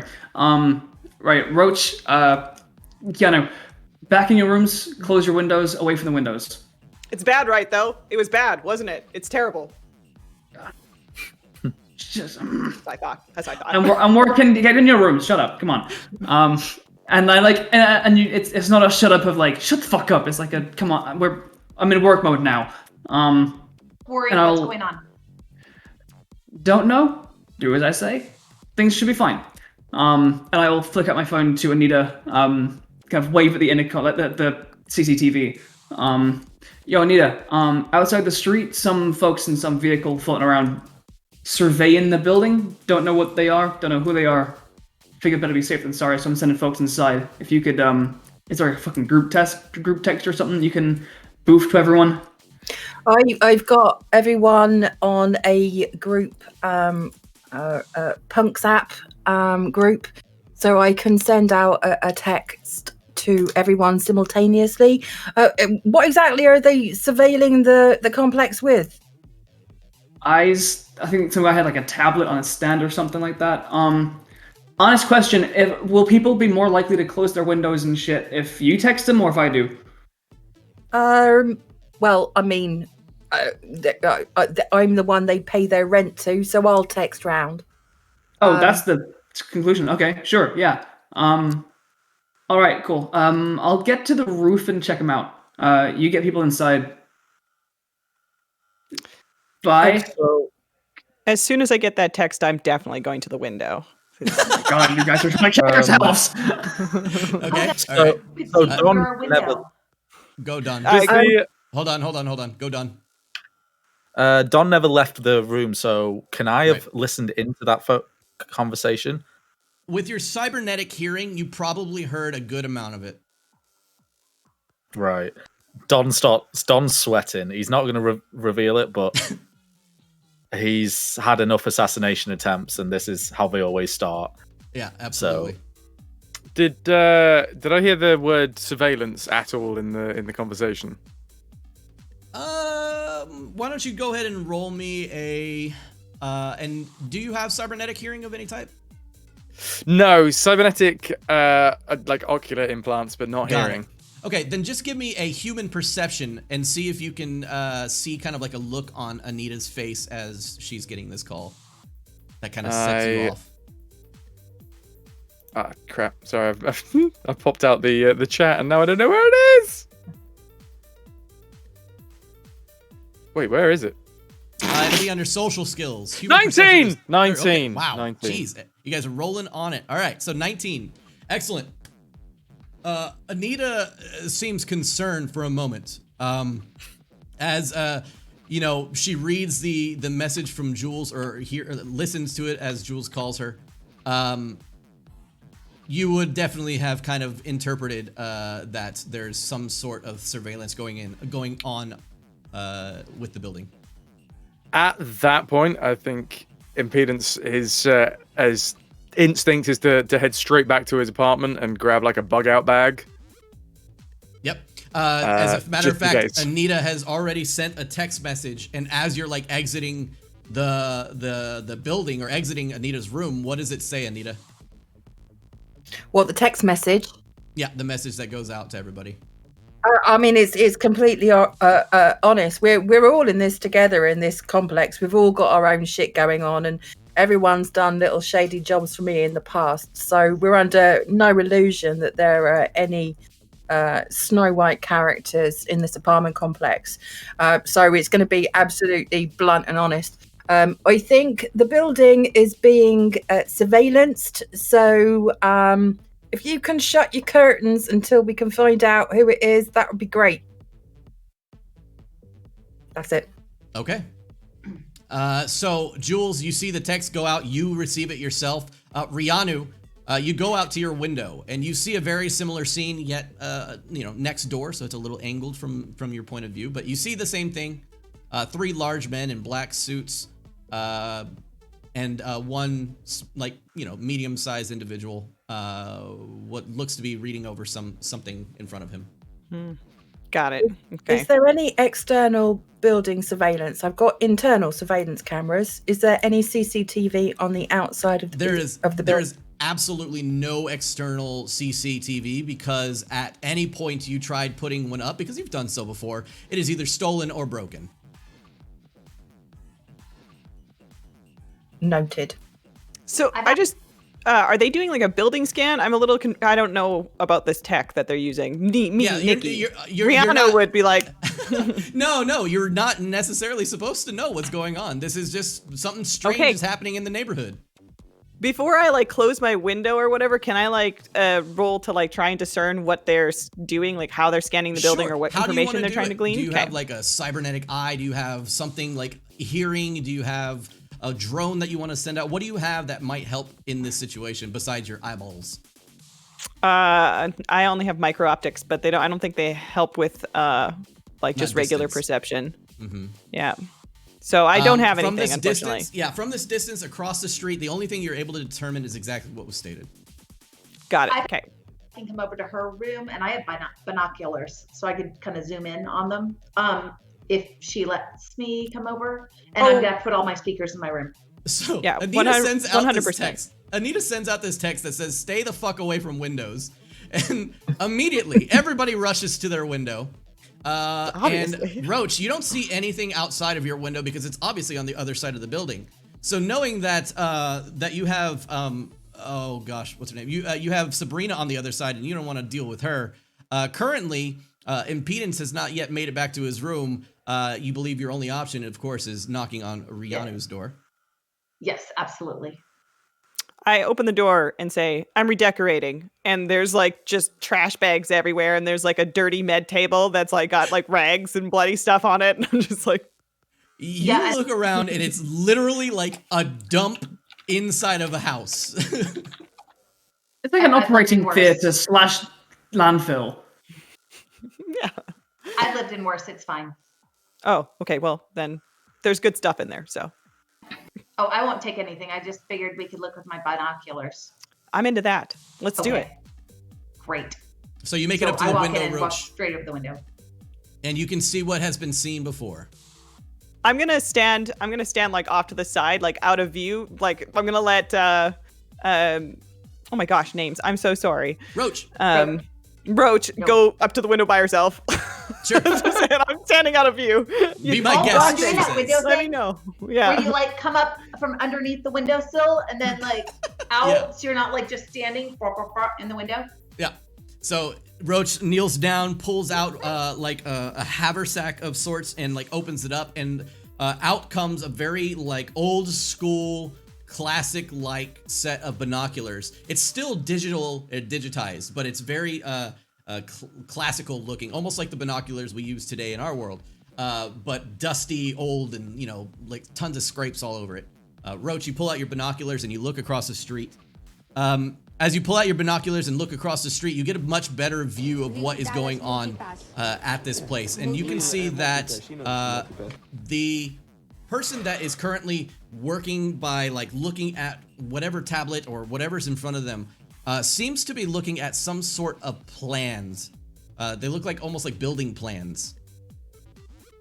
Do they have building plans for this particular building? Like, is it the same sort of footprint? No, as a matter of fact, it's a completely different footprint. More angular, if you will, even. They're looking at plans for a building, but it's not this building. Correct. I'm saying that to Rianu. Not this building, but they're scanning. They're scanning this building, but it's not this building. Correct. No, well, they're scanning this building, but they're looking at plans for a different building.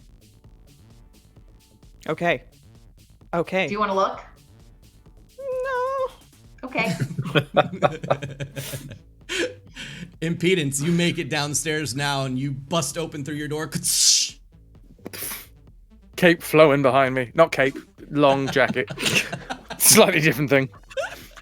Slightly. Yeah, no, I grab a bag that's got but mainly like underwear and maybe some like cans of synth food and stuff just to keep me going. And do I know of any sort of other exits to this building at all, apart from what would be the obvious way in and out the front? Yeah, I mean there's several. I guess the rooftop access. You can get up to the rooftop through the staircase, or if you exit out the back door, which is on the opposite side of the entrance on the map, you can. There is a fire escape that goes all the way from the roof down to the base floor here. I'd like to start walking out towards the back entrance, and as I go past Rianu's room, is the door still open at all? Yeah, I left the door open. Okay. I kind of come to just a very brief halt and look in, and I'm like, you fucking redecorating or something? Yeah. Oh, cool. What's it gonna look like when it's done? I look at like one bag on the floor. I'm like, that bag's gonna be over there. Nice. You guys seen what's going on outside? I look to For a Roach. building. They're looking at plans for a building, but not this one. But they're looking at this building. They're I don't looking know at a lot plans? more than that. For a building that isn't this one. All right, what do they look like? And I described the kind of angular, like what I saw. Oh, actually, if there's anything, is there a bit of like paper trash around? I can even just kind of draw it out for them. Absolutely. Okay. There's tons of trash. I'll scroll out the general like shape. Okay. Nice. She draws out the general shape. And Impedance, you would know this building like without a doubt. As a matter of fact, this is some sort of communications tower that she draws out. Oh, that's the old fucking communications tower down the end of the road. What the fuck are they doing that? Looking into plans for that. How far away is this communications tower? Is it like adjacent to this building or? The nearest communications tower is pretty far away, and you're surprised that Anita can even really get service where we're located. But she does. She pulls through. So that's a 17G tower going up right here? Oh shit, are they leveling this building? I mean, we'd get good connections, but I'm getting a little bit comfortable here. Yeah. I finally just unpacked. Looks like it. And I look at Impedance. I'm like, are we going somewhere? Well, honestly, I'm a little bit nervous. I don't like being party to being surveyed at all. So I was just double checking what was going on. I might be off, depending on what's going on. Okay. I'm just gonna take a little walk. All right. As do you we guys know are of? talking, oh, go ahead. Sorry, do we know of like what happens with like buildings being demolished? I don't know how it goes in the city, but do we know if like is it more like of a, do they go through the proper channels, or is it like today that's going to be demolished? Like, how do we know what the timeline is? Like, are we kind of? I mean, you're not necessarily privy to any of that kind of stuff. You are privy to your specialities, and you leave the rest to everybody else. You wouldn't know if this is the way it's done, or whether or not what they're doing is even ominous. It just seems strange that they're just standing out there with like 3 like bodyguard looking type of individuals. Got it. Okay. All right. Jules, as you are kind of like standing outside in the hallway, you see this conversation going on as you like prepare or do whatever you're doing. One of the doors opens up across the hallway, and an individual steps outside, this time with a chameleon kind of wrapped around his left arm, and he steps out and he looks over towards your direction. He says, hey, what's going on? Just some strangers poking about outside that we don't know the intentions of. So just being careful. Just hang out inside. Close your windows if you got them. That's all. Don't let us get hurt. You give him a thumbs up, and he's like, he accepts it like you just gave him like your word that you're gonna save his life, and he closes his door. That's on him. Anita and Don, you've given this text message quite a while ago now, and Jules, what are you doing in reference to kind of whatever is happening? Well, after sending out that information, we'll head back to my room. I will pick back up my things. Yeah. I will sling my bow in its kind of folded up kind of manner, like across the back, based on the hip, SMG on the other hip,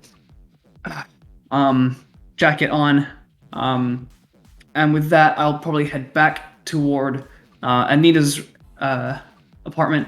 And as I'm doing so, we'll send another message out to the chat, like, if anyone sees anything, let us know. Because, a lot of eyes, all that information, don't need to run in circles on it.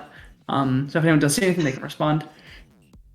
So basically, stay away from the windows, but also look through the windows and tell us if you see anything. Tell me I was wrong to guess you're idiots. Like, look at the windows. They're gonna look at the windows. If you happen to look out the windows and see anything, you might as well pass it on, Oh, can I like text him back everything we saw like immediately as soon as he sends that? Yeah, sure. Okay, I just report back to Jules everything. That's very convenient. So Be Jules, careful. As you're getting this, as you're getting the text, Anita and Dawn, your phones are going off, bing, bing, bing, every time a message is sent. Do all the messages generally say the same thing? It's one van, 3 guys, and we also now know about them looking at plans for a communication station. Okay. Yeah, whatever has been said so far gets relayed through the text, be it very So, sporadic Anita, and strange written, but yeah. Anita, when I moved into this flat, I probably would have given you a lowdown on the fact that don't tell anyone my name, don't tell anyone any of this. That's probably part of our arrangement. Discretion is always expected here. You can trust me. What I would like to do is using my backdoor contacts, as it were. Is there any way I can find out if this building is of any particular interest, or if anyone's done any searches on it, if anyone's tried to, I would know if anyone's tried to acquire it, but just any interest, any searches based on this location. Yeah, you can give me there is like something that is specific for this. Give me oh gosh, I think you just get a plus to a library search, if I'm not mistaken. It's basically like you have expertise in this because you are like specifically a part of what's happening, being like from the corpo point of view. So go ahead and roll me what did I just state? A library search. I can roll a library search. I don't have any modifiers in it, but it's based on intelligence. So. No worries. Yeah, you can go ahead and add, because this is like your specialty per se, you can go ahead and add, we'll say 3 points to this. Okay. 11. So 11, you give a ring to somebody who you might think, who you think that might have some information about what's going on. And as you call them, they seem to be like in the middle of a meeting, and they answer the phone and they say, "Anita, not now. What is it?" I've just found the +2 to library searches. It's because of my internal cyberware. Okay. Can you just do me a favor? There are some people watching my building. They seem to be very, very interested, but no one's contacted me to ask permission. So can you please find out what the fuck's going on? You hear like a sigh on the phone and says, "Look, I'm in the middle of a meeting. I'll call you back in a couple hours. Bye." No. A couple of hours won't do. I need your help now. The phone clicked, hung up. Okay, I'm immediately calling back. Can I, having listened to this, can I just raise my hand to Anita and say, I think I know someone who can help? Okay, I hang up the phone and go, "Oh, I'm all ears. Don, tell me all." I'm going to get in contact with one of my old media buddies. Part of my old team back in WNS, our Night City representatives. All of these people are also like me, they're in hiding, but very much still actively reporting. I'm going to contact G Rose, who's aware of a lot of big like dog goings on, business. What kind of business? Only the biggest. The biggest of all right stuff for so, G Rose. Sorry, I kind of got distracted by. I got distracted by your big dick research. Go ahead and give me a rumors. Roll your media credibility check, and click rumors. There we go. Ooh. Is that just a D10? Or do we just click room? I'm going to click. You should just be able to click it. Yeah. It's a 13. Very nice. Okay. So 13, actually not bad on the media check. So with a 13, he answers the phone, and without like a question, he just answers it, and he goes, "Don, what's up?" Yo, listen, I don't think it's you know who, but I've got a SUV outside my apartment complex. There's people seem to be surveying, and there's some kind of plans. Give me a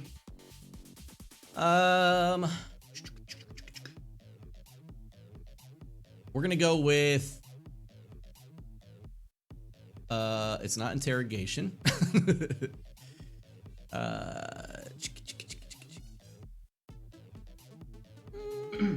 We'll just go with a general conversation roll.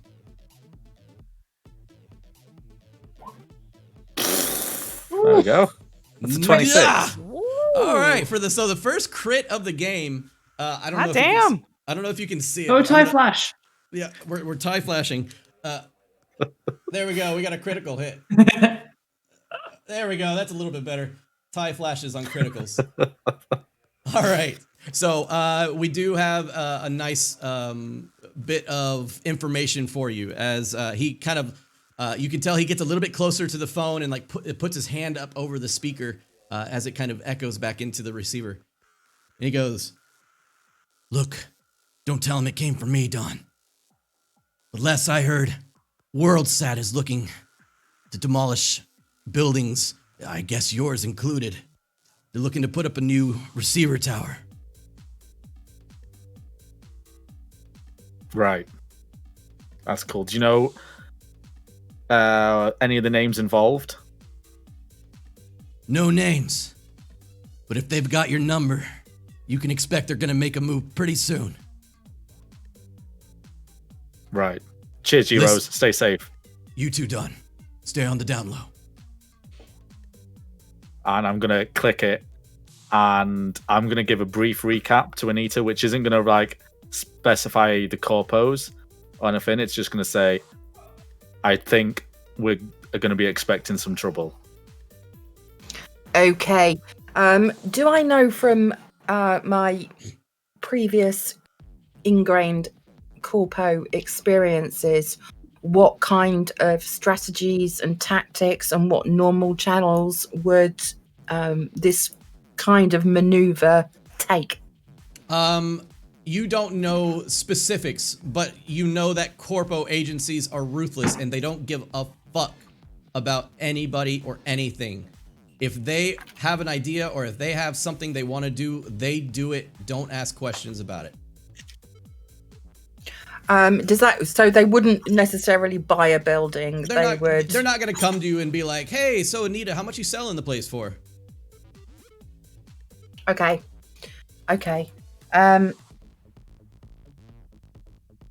But we don't know which corporation is You involved. don't know yet. Don has not mentioned it. Okay, I'm going to ask Don. Don, can you tell me a little bit more about what corporation we're dealing with here? Who wants to fuck me over? Doesn't matter. You've been chosen. End of. We've got to act to it. I agree, but it would actually help if we knew who we were trying to prevent from taking over my building. Look, it's Navsat, but you can replace that with Arasaka, you can replace that with the Kang Tao, you can replace that with anybody. You know how they roll more than anyone. I do indeed, unfortunately. This building was as a result of my time in the corporation, and I intend to fucking keep it. Again, for my background knowledge, I know that as part of being corpo, I have team members, one of which is Impedance, who's the net runner. What would I use him for? Would it be to find out this kind of information? Yeah, absolutely. So if you want him to use his abilities such as net running or, just surfing the web or whatever it is, he is your expert to go to if need be in this situation. No better person than Impedance. Same thing with many of the people in your building. They are kind of like your go-to kind of people. I'm gonna look at Anita while she's saying this and say, I'm gonna report back with more detail because Don knows how this works, and he's reported on stories like this. The top thing he's gonna relay to Anita is we need to know how they're gonna try this. I agree. We need to know tactics. At this point, Roach, as you're looking outside, the three gentlemen get inside the vehicle as the other person kind of starts to clamp up his gear and steps inside the car. And as they all kind of gather inside the vehicle, it peels out for a split second and makes its way down the road. Can I look for any identifying marks on the van, whether it's a license plate or I don't know if they have license plates in this time period or anything that would be unique about the vehicle itself or tell me where it's from? Sure. So with your binoculars, really all you get is like a license plate number. And the number is B-263-54. Okay.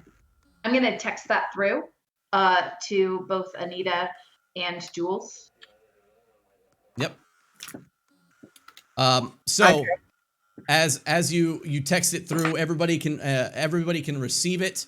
And at this point, not moments later, as everybody is kind of either making their way out of the building, trying to figure out what's going to happen next, preparing for, something to go down, calling contacts, whatever it may be.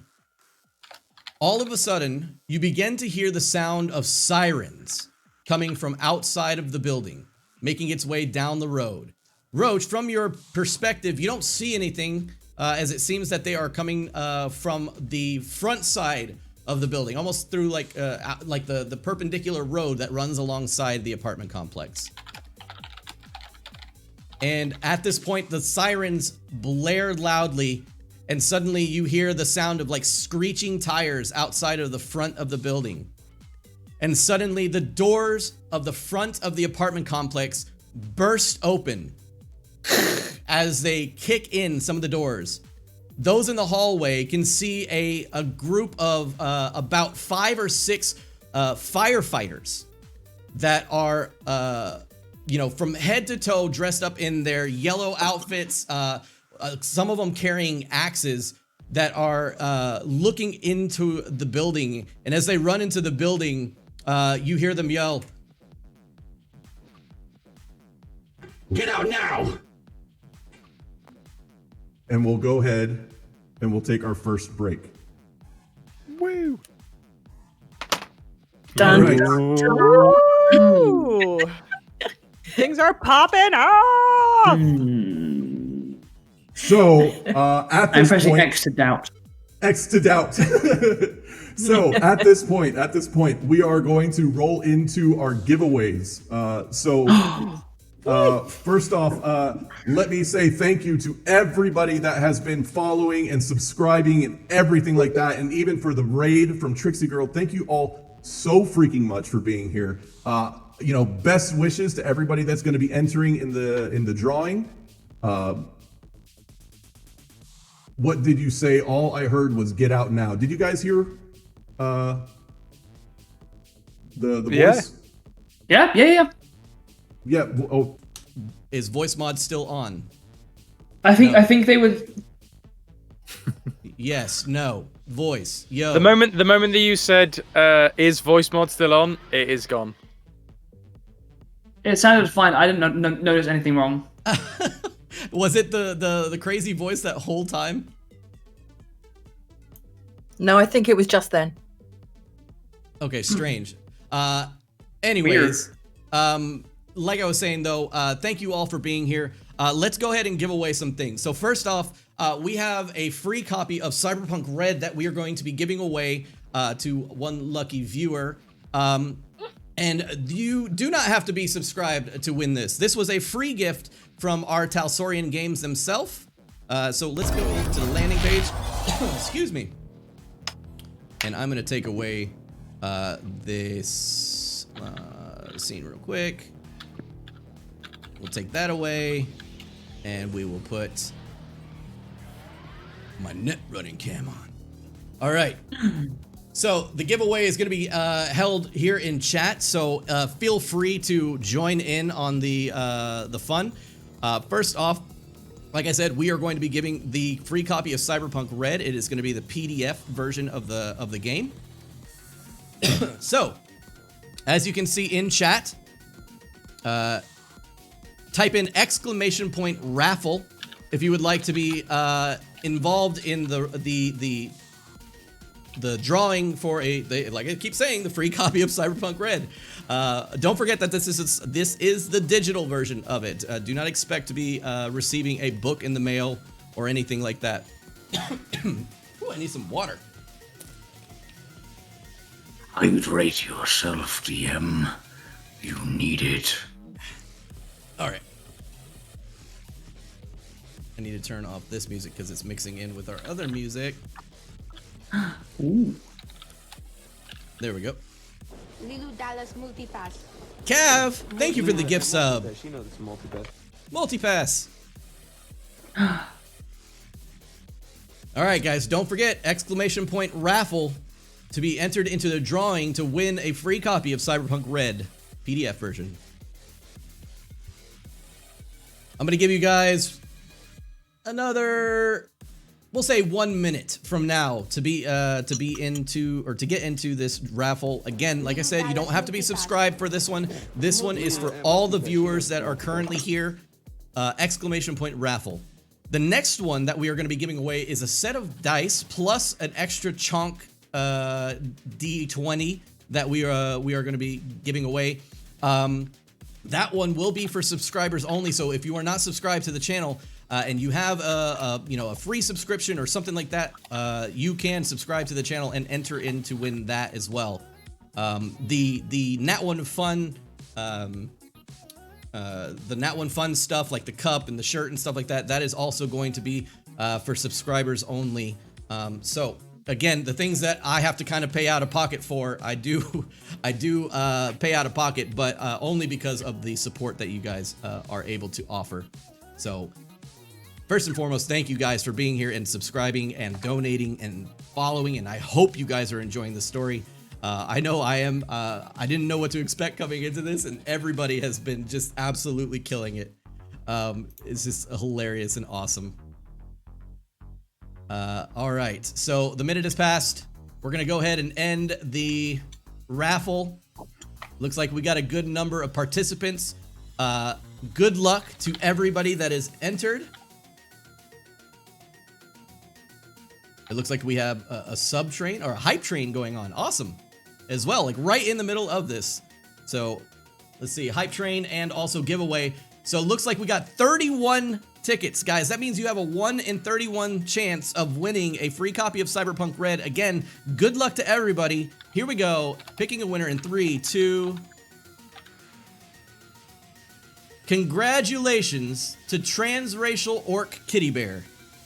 You have just received a free copy of Cyberpunk Red.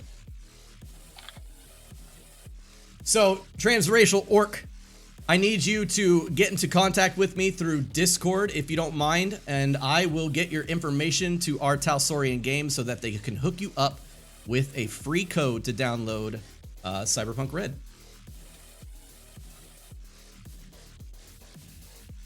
So awesome, awesome, awesome. Again, do not forget to hit me up on Discord. And guys, if you're not already, definitely need to be joining our Discord, YouTube, Facebook, Twitter, all that good stuff. We do tons of giveaways, not just on stream. All right, so secondly, so congratulations again to Transracial Orc Kitty Bear. Secondly, we're gonna give away a dice set. This time, this set of dice will be for subscribers only. So if you are subscribed to the channel, feel free to make your way into this one as well. And we are starting this one. So this is for the Cyberpunk themed dice set. And while you guys are typing !raffle in right now, I will go ahead and go get the dice set that is in question. That way you guys get a good view of it.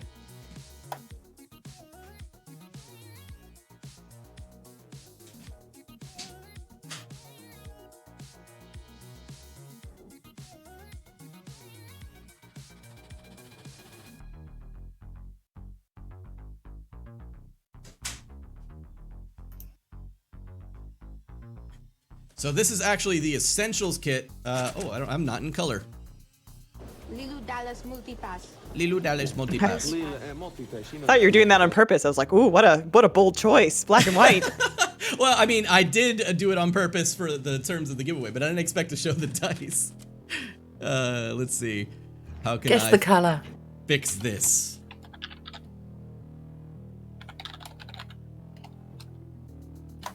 Here we go. We're gonna fix it, but I think I might be.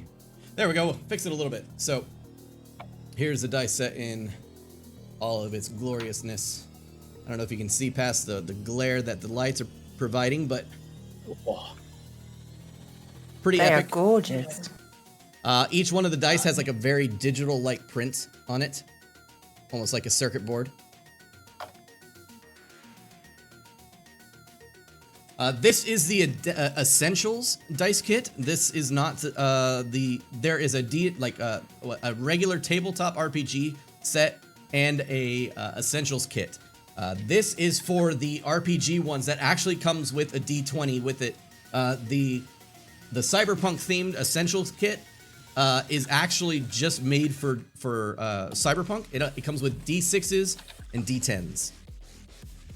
All right, so again, last but not least, or I'm sorry, not last but not least, but last call for entries, ! Raffle. I will give you guys another 10 seconds. ! Raffle. If you are a subscriber to the channel, feel free to type it in and we'll get you in. Currently 1 in 20 chance, ladies and gentlemen, to win an epic set of dice. All right. Thank you very much for everybody that has entered. Good luck. We're closing this one out. And we're going to reveal the winner in 3, 2, 1. Congratulations to Del Wolf. Absolutely Hell awesome. yeah. Del Wolf with the absolute maximum effort with all the gift subs that they've thrown down today. Extremely deserving of this dice set. Del Wolf, congratulations. We are happy to send it your way. Go ahead and contact me on Discord and I will get those coming to you as soon as I can. Thank you so much for all your support. Okay. Well done, Del. Now, because of your lovely support, let's see, Del Wolf, we got you. You're good to go. We'll say that that is complete.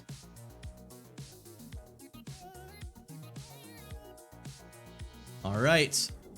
Last but not least, we do have a Nat One Fun merch giveaway. Now, this one, again, like I said, is specifically either for a sticker, a t-shirt, or like a mug. This one, again, is for subscribers only. So, ladies and gentlemen, if you are a subscriber to the channel, feel free to type in ! Raffle. And that'll get you into this one here.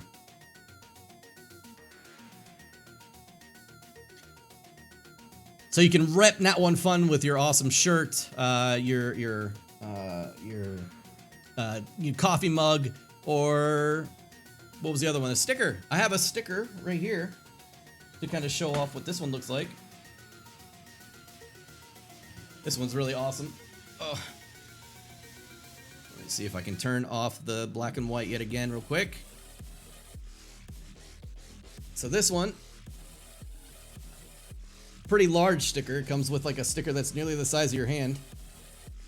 Has a very cool like gradient effect from like a pink to a purple.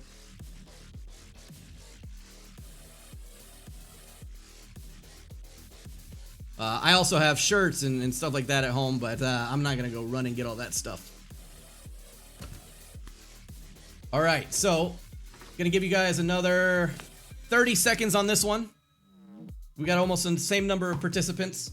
I will say that if you have won something already from the giveaway, please refrain from entering in to win something else. I will absolutely go ahead and just re-roll if somebody that has won is already picked, or somebody that has already won gets picked. I will go ahead and just re-roll the winner. So I think that's about good as we're gonna get. So exclamation point raffle, last chance, ladies and gentlemen. I'm gonna go ahead and end the raffle in 3, 2, 1.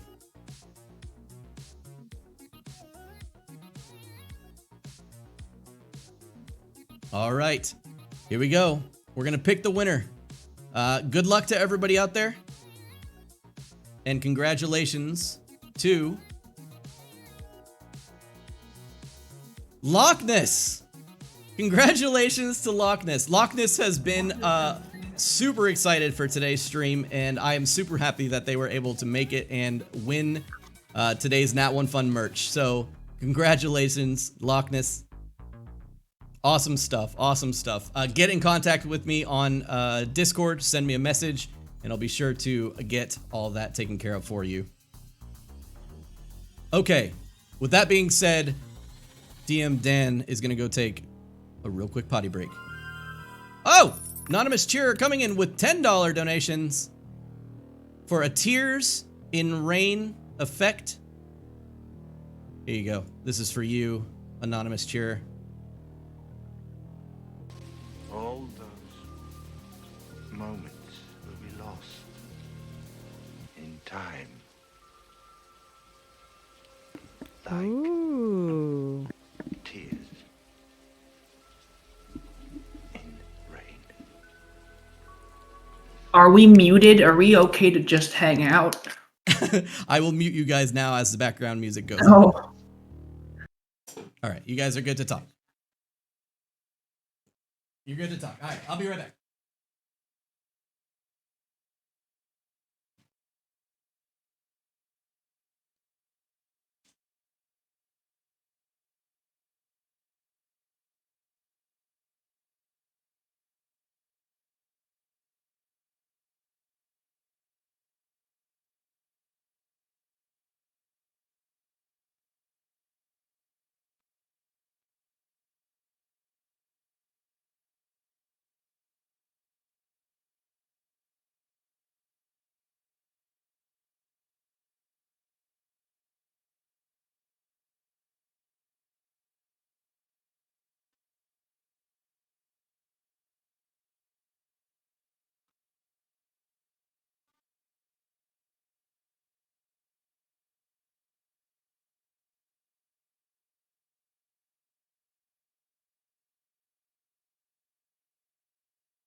Nope, Dragon Age.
just the spawn of all things evil, and I love her.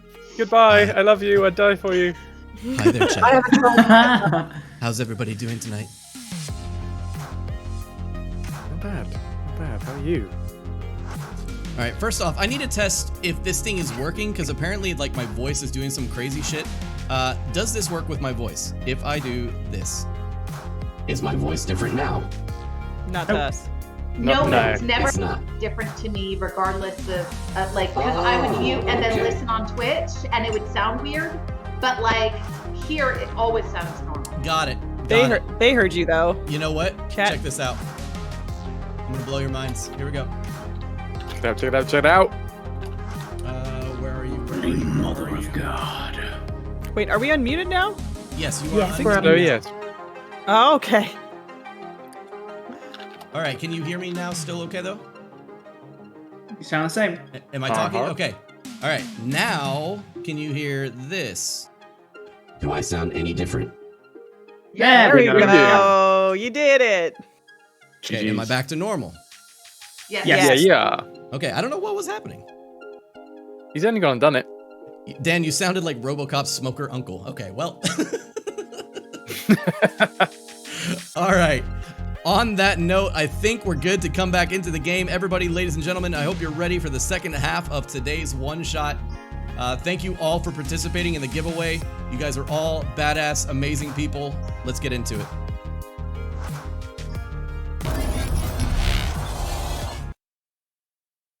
All right. So, getting back into it. Entering the front door amongst the sound of sirens in the background coming from the streets below. You hear the sound of the door smashing open, and then suddenly someone yelling, Get out! Get out now! There's a fire! Fuck! I didn't start a fire. I'm assuming there are fire alarms and smoke alarms and stuff installed safely in my complex. No. I mean, there are, but they are maybe not the best. You could say that they're installed. How about that? Okay. But you wouldn't trust your life on the fact that they're installed. To look at these dudes, are they clearly firemen? Like, are they a part of an authority? Right. Oh yeah, absolutely. You look down the hall and you see like the Cyberpunk version of like a yellowed out, fireman's outfit, mostly black and yellow fireman's outfit. And they currently are wearing basically like your fireman's helmet that have like the crest on the front that say, what is it? I guess it would be, oh my God. NC? NCFD. Thank you very much. Written across it. Right, I turn across to Roach and Rianu. Sorry, just had to look at my notes for names. I'm like, well, these guys have either been called here on false pretenses or they're fucking liars. So what do you want to fucking do? I'm assuming I'm downstairs as well, where they're coming in, or am I still in my apartment? You're still upstairs with the Dawn. The Dawn has, I think, moved out and started doing something else on either on the phone or he was going to do something. I was going to the roof. Ah, gotcha. Okay, right. I'm gonna head downstairs. Matter of fact, yeah, Jules is on the way to the roof as well. And Jules, as you had made your way up to the roof, like kind of during the initial part of this, you had seen the car already like making its way down the road. And not moments later, as you're like trying to kind of get a good view of it, you kind of turn your head as you hear sirens blare from the other side of the building. Damn it. Right, fuck. I guess I'll start running back down again. Yeah. I guess be back in the building to hear them kind of like echoing through, telling everyone to leave. Mm-hmm. No, I'm torn because I don't. Maybe they're right. Fuck it. I don't know. Question is, how would they know? I don't know. I'm gonna just go through the corridors, I guess, and see who's moving. See who of our building are moving about, who is doing what, and I guess if I see Anita join join up with her so I can do as I'm told, I guess. Sure. Yeah. You make it down one floor, and Anita and Dawn are chilling there. As I'm heading downstairs because I've got CCTV in all of the public like walk areas, including the lobby. I'm assuming. So I'll see. I would assume you got it. You have access to them. Okay, perfect. So as I'm heading down, I'm talking to Don and Jules. I'm saying this is too fucking convenient timing. This was not a legitimate call. I would bet my fucking complex on it. We're not clearing out of this place. As soon as we do, something's going to fucking happen here. So I want to find out who put that call through. Is there any way of tracing the call that's been made to the fire brigade? Anita, as soon as you are stating this, like you're pissed off at the fact that something is happening without your telling or doing so, your CCTV goes down. Okay, can I use my bear with me, looking at my gear. Mm-hmm. I've got a scrambler / descrambler. Can I try and descramble? You can attempt to descramble, but you knowing how this this device works, you need some sort of passcode or some sort of frequency in order to descramble anything that is within its vicinity. Fair. I'm going to keep heading down to the lobby to head off these firemen. They're not coming in and people aren't evacuating. Yep. With that being the call, should we, and I'll say this to Anita, look, I mean, we've got a pretty spread group of individuals with a variety of skills. I don't know what your scanner thing there does, but impedance might be able to sort that out. If your cams are being blocked as well, there's definitely something going on. I'm texting impedance as we're walking downstairs, going, Anita, can we have your assistance, please? Anita, you go to text on your cell phone, or excuse me, your what is it? The fucking what's the thing? Agent. Your agent. You go to text on your agent, and as soon as you like hit the send button, you get a big thing on your screen that says no service. Okay. I'm also pulling out of my backpack then some walkie-talkies. I'm going to give one to Don. I'm going to give one to Jules. And I'm going to ask Jules to take the other. I've got 4 in total. To take the third, and find impedance. I've got my my glasses down currently, just kind of they enhance my general view of the area and stuff. Is anything glitching? Is anything being blocked from what I can see? No, as a matter of fact, everything looks pretty damn on board. The first thing you see is you're kind of just down the hallway from these folks. You see them like pounding on Zeke's door, and Zeke's door opens, and like the firefighter like grabs him by the neck and says, he basically just kind of grabs him by the neck. Get out now! Go, go, go! And Zeke kind of like don't know what you've heard. Puts his head down and starts making his way towards the entrance. I don't know what you've heard, but there's no fucking fire here, lads. What are you up to? They seem to completely ignore you as you yell at them. And suddenly, as you are stating this, the lights in the area, all the general lights in the area, the lights begin to kind of flicker on and off. And suddenly, the alarm system that Anita had installed just recently begins to blare as a fire alarm starts to go off. Let's see, Roach, you're in the hallway. Roach, give me a perception check, please.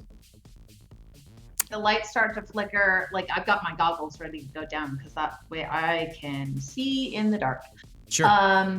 Perception. There we go. 19? 19?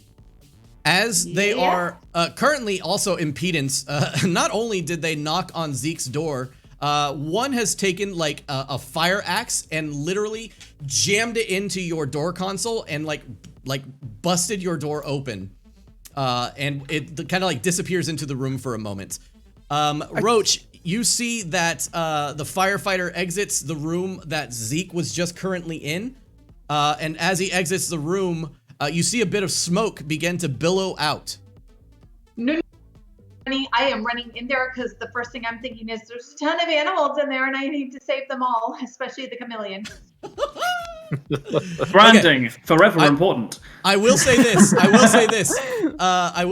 Zeke had absolutely grabbed like 3 or 4 animals and had like them on top of his like arms and shoulders and stuff like that. But yeah, you can absolutely start heading into there. So at this point, you start rushing towards them. Impedance and Rianu. I guess Rianu, what are you doing now that you've seen kind of Impedance questioning people down the hallway? Alarms now starting to go off. Lights kind of flickering. As soon as the alarm goes off, I question whether or not Sabrina started playing her music again, and then realize, oh, it's just an alarm. I rummage through. I go over to the corner and I like pick up one trash bag and I grab my handgun from underneath it, and then I run over to where I was kind of synthesizing some drugs, and I grab 2 sets of pharmaceuticals from my table and I tuck it in my pocket. And then I look around to see if there's anything else that is like really valuable that I could take with me. And then I'm like, it's all trash. I could just find this again. And I poke my head out into the hallway and I look down to see where Impedance is talking. And I basically want to see whether or not, like, where is Animal Guy? He's currently in the middle of like the group of insurgents that have entered the building. I will take chat over now to kind of give you guys a better view of what is actually going down. So prepare yourselves to enter battle map mode.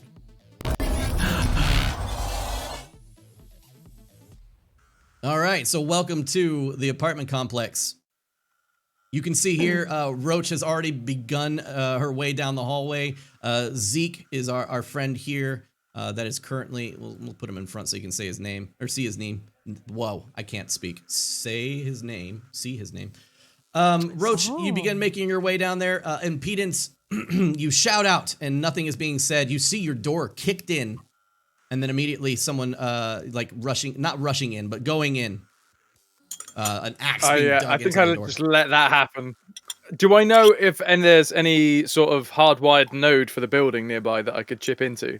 So, being that you know for a fact that you had one connected to your room and you specially made sure that Anita knew to put one in for you before you even moved in, I need you to roll your first little Netrunner roll. Yay! Yeah. So first off and foremost, I need you to make a scanner check. Okay. It's hold on.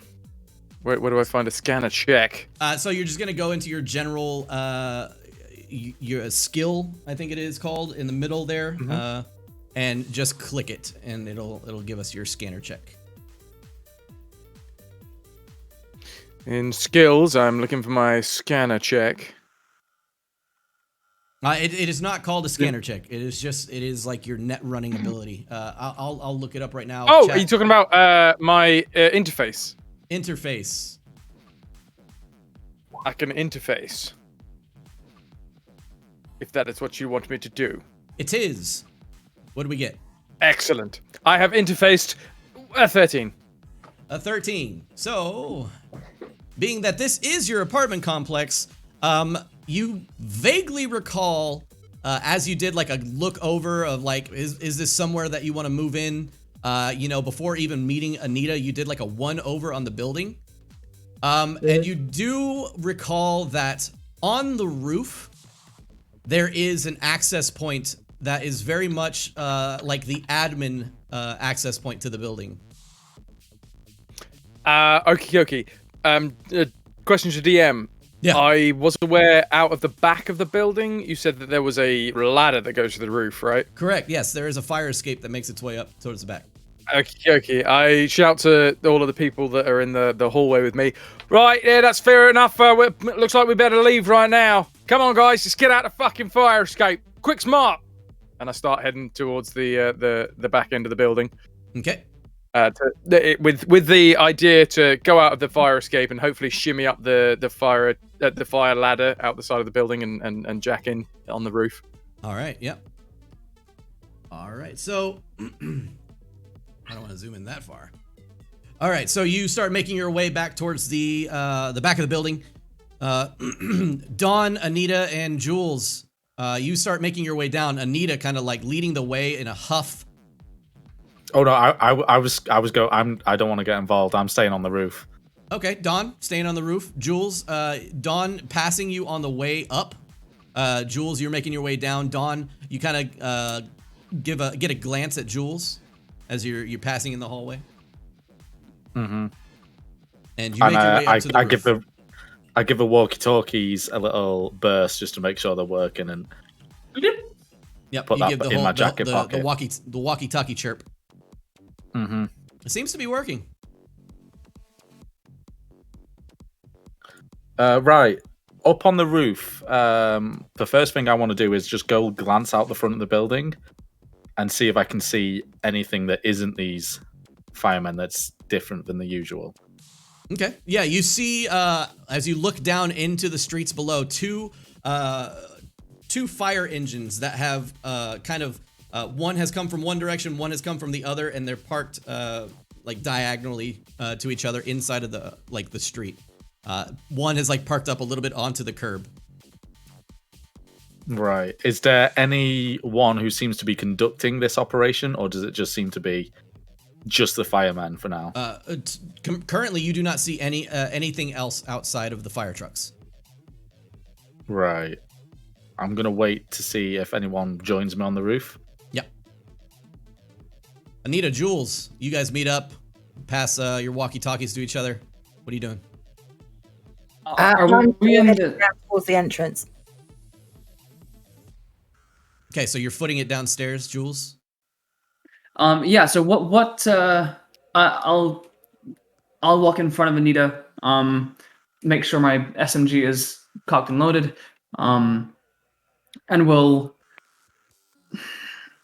as we pass down. So the corridor that's on the map right now. What floor is this on? With these firefighters coming in, with taking Zeke out of the room. First floor. And what floor are we on right now? You're probably on second floor, making your way down to the first. Cool. All right. Are there anyone? What floor is Sabrina on? First floor as well. First floor as well. Yeah. Just keep hoofing it to the first. Okay. Yeah. I mean, you know that there's second story residents, and they are currently all like looking outside of the doors. A lot of them have gathered up in the hallway, looking very confused at each other. Some of them have made their way back out to the fire escape, and some of them are making their way towards the staircase as well. As I'm walking down the corridors, I'm saying to everyone, this timing is far too convenient. Someone is pulling my fucking chain. I will go and fix this. Or that means probably not too much to folks that haven't been part of this unraveling. Text saying that the tech. No, that's true. Cool. No, you're right. Yeah. Can I say that as I'm heading out of the back of the building, I can ping a text being like, going to the roof. You could ping a text, but when you look at your phone, or damn it, your agent. I'll get it right one of these days. When you look at your agent, it says no service on it. Then I have not done that. Excellent. You have been given a walkie-talkie, though, I think. Not yet. No, I'm not with you guys yet. Don has one and he's on the way. So when Don gets there, they'll have contact. Okay. Okay, so at this point, at the bottom, Zeke is kind of being pushed back towards the entrance, and as that happens, they make their way up towards like the next doorways. Roach, you are like encroaching on them completely now, and you are like in between them. We'll say because they ran out of Zeke's room, right? Yeah, they immediately they moved past Zeke. One kicked down Impedance's door. They moved in, then they moved out, and then they're making their way down the hallway.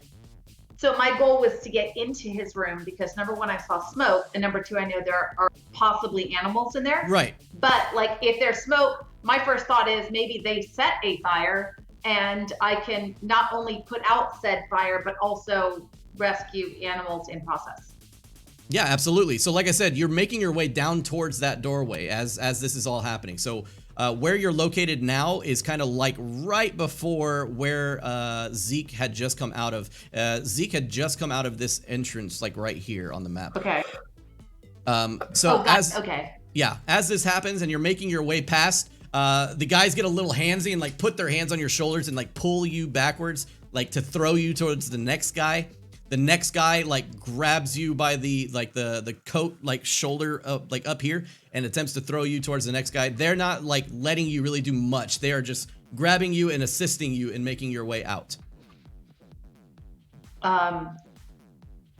So, gosh, I don't know if this is persuasion or what, but I'm like, I need to get through to get my goldfish. All right. That one of them just turns to you. Are you fucking kidding me? There's a fire. Get out. Fish. I'll get out after I get the goldfish. Okay, you can attempt to kind of like run by them. Go ahead. In turn, go ahead and give me a. Let's see, what kind of check will that be? That will be a.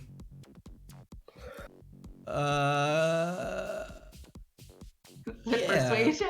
Let's go. Oh no. This is gonna be like trying to get out of his like grip kind of thing.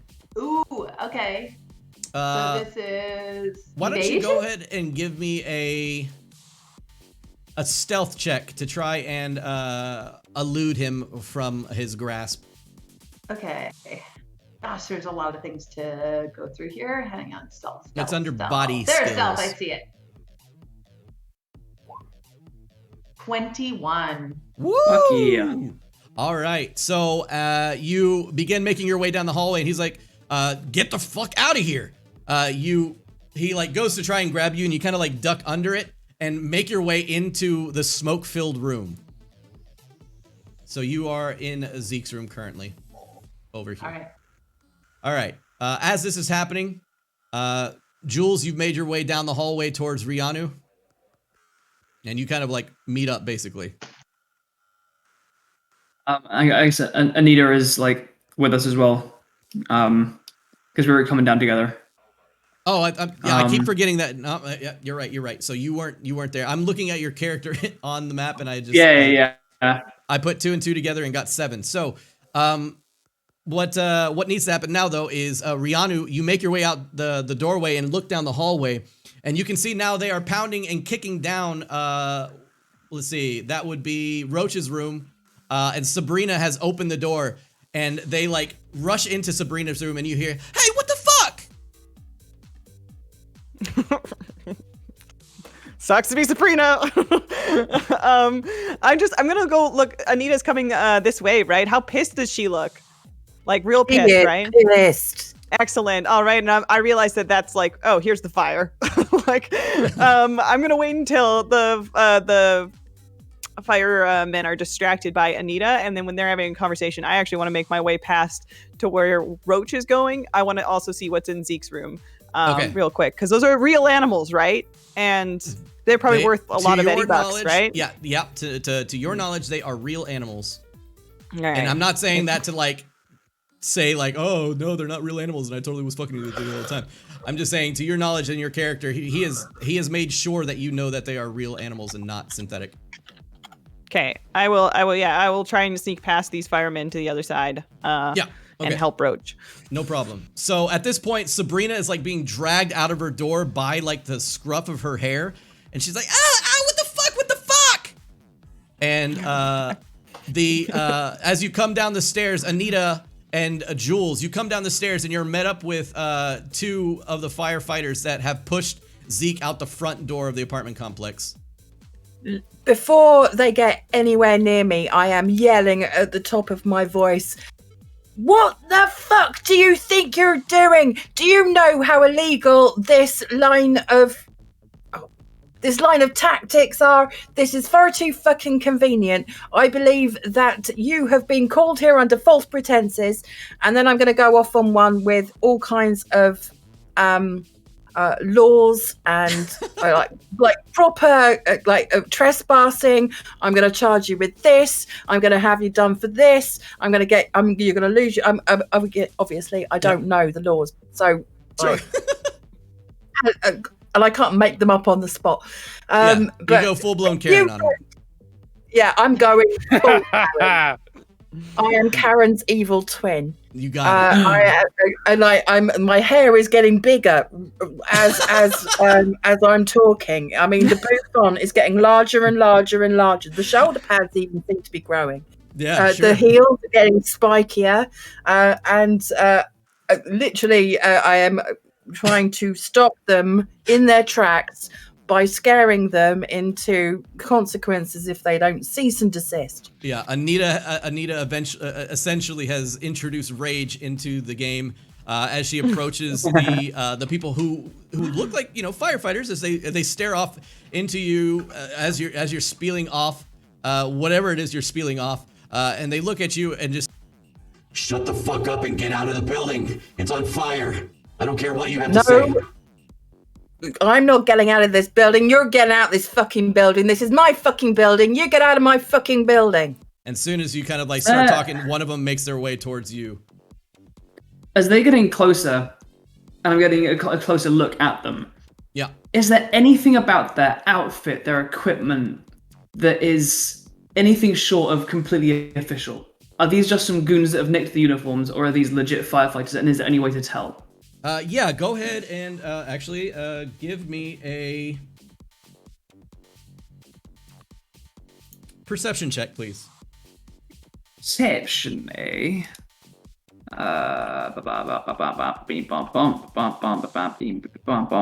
Where is that? Perception. There it is. Hiya! Oh no, natural one! But you know what? I don't think I. No, on attacks. So that is a 2.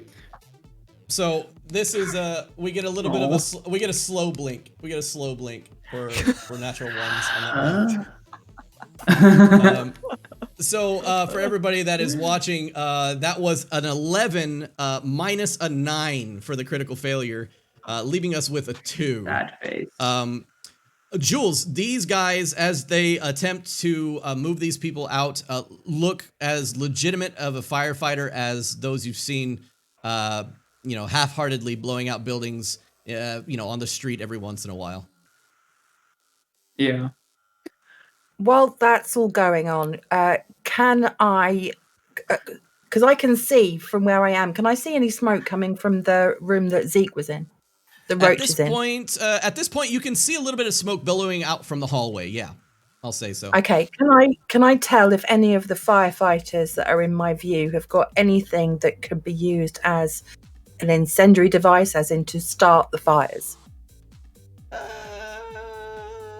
You can roll me a perception check as well, and I'll say that that's pretty much it on the firefighters that you guys can continuously do here. 14. You do not. You what they have in their hand is a large fire axe. It seems that they've come prepared to maybe rip down walls to try and save people. But they, as they approach you, they seem to be very angry at the fact that you are yelling at them in general, trying to keep them from doing their job. I am telling them that they're breaking the law, that they're going to be held accountable, that I am going full Garen. Yeah, I am absolutely. not letting up, no matter how. Knowing that people don't generally respond well to that, I'm just like walking as he's storming towards us and stuff. Just be like, "Who's in charge of this operation? Who's the captain of this squad? Point me to him." Roll me. You know what? Roll me a persuasion. Skills, social. Click on my icon. Persuasion. 18. He is very. You kind of put up your hand and give him a very nice bit of democracy. May I please see your manager? To attempt to ask very kindly to see his manager. And he puts his hand out. He puts the axe out in front of him and points it at you and says, "If you don't get out of this," oh no, he doesn't say it like that. He says, "If you don't get out of this building now, we're gonna force you to. Your life is at stake. Leave for your life, or we'll hurt you." Not the most convincing of arguments. And as far as this guy doesn't seem like he's in charge, he's not going to bend.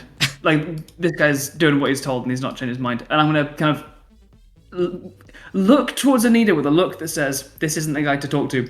And begin moving, clocking the fire and trying to get to a point in that corridor where I can see the rest of the corridor. Yeah. Yeah. Okay. So as this is happening, Impedance, you are making your way to the rooftop, and people are kind of flowing out of the second story fire escape. You see them crawling down some of the staircase, the raffling staircase that leads down. Fuck's sake, let me through. There's not a real fucking fire, you twats.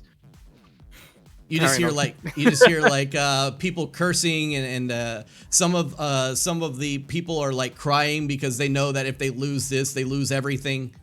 And you make your way towards the rooftop, and you can see from where you are coming up off of the helipad that is currently on the top of the roof.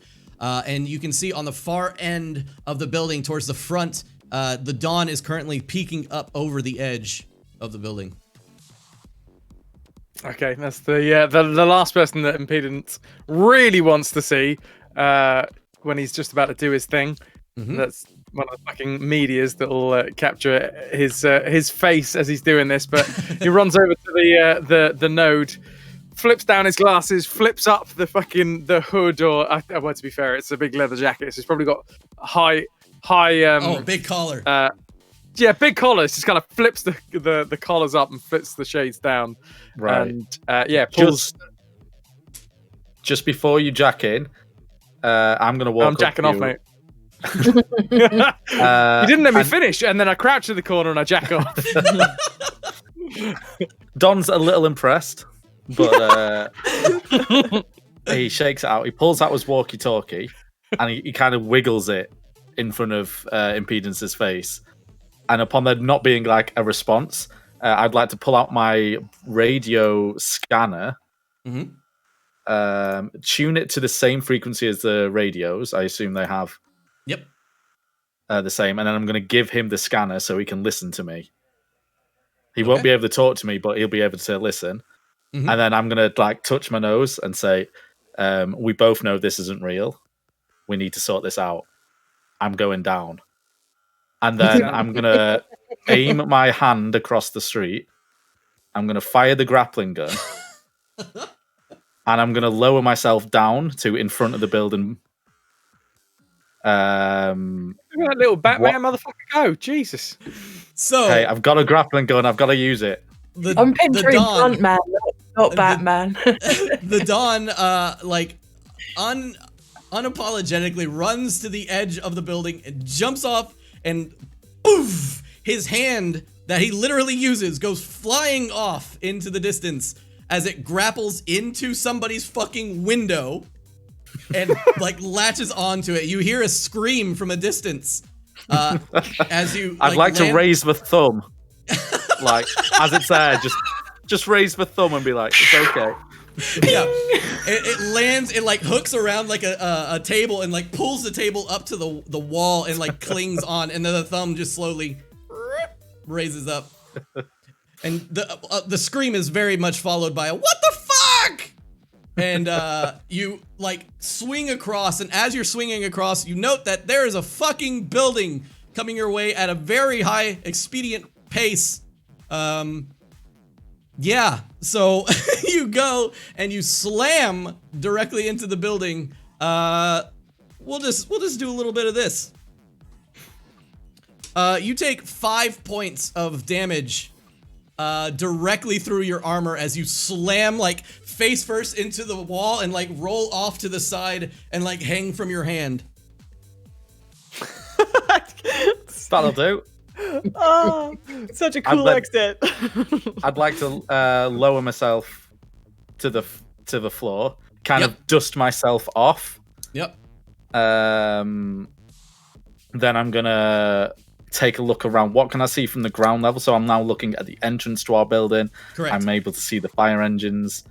Can I see are there any other firemen out here? No, oddly enough, there's no other firemen out here. So there's no one coordinate, right? Can Can I go to the entrance of the building? And I won't be able to read anything into the firemen. I'm gonna walk in. I'm back. As Welcome calm and coolly as I can. Sorry. And then I'm gonna give a whistle. He's not back. Down the corridor. And try and catch the attention of any of the firemen. Got it. From this point, you can see Zeke is being like thrown out of the front door, and one of the firemen is like grabbed him by the collar and like tossed him out onto the street, and he kind of like stumbles and makes sure that all the animals that he's carrying just kind of land on top of him. We move on to another character as you've Batmaned across and done your thing though. Impedance, you make your way to the rooftop. Dawn has handed you a radio. Per se, like not necessarily a radio, but a radio nonetheless, that is clearly getting some kind of communication between Anita, Dawn, and Jules. I'm not gonna lie, Impedance is a little bit deflated because he thought with Don being a media, he was probably going to want to watch someone as skilled as Impedance chipping in, but then he just sees the fantastic flying machine that is Don go across the street. All right. Yeah, that was hands-on reporting. Oh no. Don was filming himself though. He's going to upload it to YouTube. I need pictures of Spider-Man, damn it! Yeah, exactly. I have unhooked my interface cable from just behind my ear and kind of bring it out. Hey, we got a $25 donation for Fraz. Congratulations, you have an additional 5 luck points to your next roll, whatever it may be. Oh yeah, dude! And I jam that bad boy in the node and see what sort of see what digital shit lies on the other side. Right. Let's fucking jack in, boys. Here we go. We're jacking in. Thank you very much. Was there a name behind it? Yes, it was Kaido. Kaido, you absolute ledge. Let's fucking do this! So, you are currently jacking in, and as you are jacking in, the music changes, of course, and we make our way to the net. I need you to make another one of your skill checks, specifically for you. I absolutely will. And add a +5. Well, it's a very, very good reason, because that was a critical failure otherwise. That goes from a 10 to a 15. Thank you very, very much, Kaido, because I just crit failed on that. Fraz, I hate to burst your bubble. I really do. Oh, shit. And I want to make sure that Kaido knows you fucked him. And he has absolutely been scammed. You have given him the 5 additional points, but that means that he only goes up to -5 from his roll of, his roll is 5 initially, because he rolled, the music is a little bit loud, give me a second. The roll was initially a 5, but because it's a critical failure, he rolls a d10 again. He rolled a 10 on the reroll, meaning that he subtracts 5 from that. -5 on the roll he made, meaning that he is now at a cool 0 for his interface. I will give you this though, Fraz. You do know that there is a interface here. Fuck me, there's an interface here. I didn't realize that. As we I kind of wish I filmed it. I was wildly stabbing in the general direction of some electronics. As we move on to another character, you can of course attempt this again next time we come back to you. All right. Well, you plug in a VGA to an HDMI, being like, I know where the plug is though. that wasn't like how it should have gone, but you know what? That's what happens in Cyberpunk Red. It's effectively the same as like trying to plug a USB in and then flipping it around and then trying it again and then flipping it around and trying it again, and then it still doesn't work. And you have to like really kind of like look at both plugs several times. Yes, absolutely that, and you waste a good 3 seconds doing so. All right, we move back into the hallway. Impedance, you are no longer here. Rianu, You currently down the hallway see that Jules and Anita are having a bit of a tough with one of the firefighters, and Roach has rushed into one of the rooms that is now full of smoke. Okay, I'm gonna follow her into that room. Yeah, you can start making your way down the hall, no problem. Okay. Sabrina, right in front of you, gets dragged out of the room and like shoved down the hallway, and she like lands on her ass and begins to like slide backwards, and she's like, "Fuck you!" Write a song about it. We're gonna keep going. All right. Roach, you enter into this room. It is full of smoke. Alarms are blaring. Lights are flashing. What are you doing? Okay, I'm looking around for A, the source of the smoke, Okay. and B, if there are any animals in there. Yeah. You look inside the room and you absolutely see a source to the smoke. It is as it like puts plumes of smoke into the room. You can absolutely see a small canister that is currently like shooting smoke off into the room. Smoke, not flames. Like this is more of a smoke bomb or some device like that, not Yeah, it's some that is sort of actually on device. fire. It is definitely some sort Okay. of device. All right. Does it look like something that I could just cover? I'm sorry, something that you can cover. You see that the pressure is very much so. You would try to cover it with something and it might just blow it off or gain enough got it. smoke that it just kind of blows it off. Does of he have a the top. window in his room? Can I throw this thing out a window? Sure, if you want. Sure. Yeah, Let's there's do a that. window. Okay. Let's Yeah. smash it right through a window. You run over to it and pick it up. And as you pick it up, you note that there is a bunch of wires attached to it. As you look underneath, as you like pick it up, you note that it's a lot heavier than just a small canister. And you look to the other side.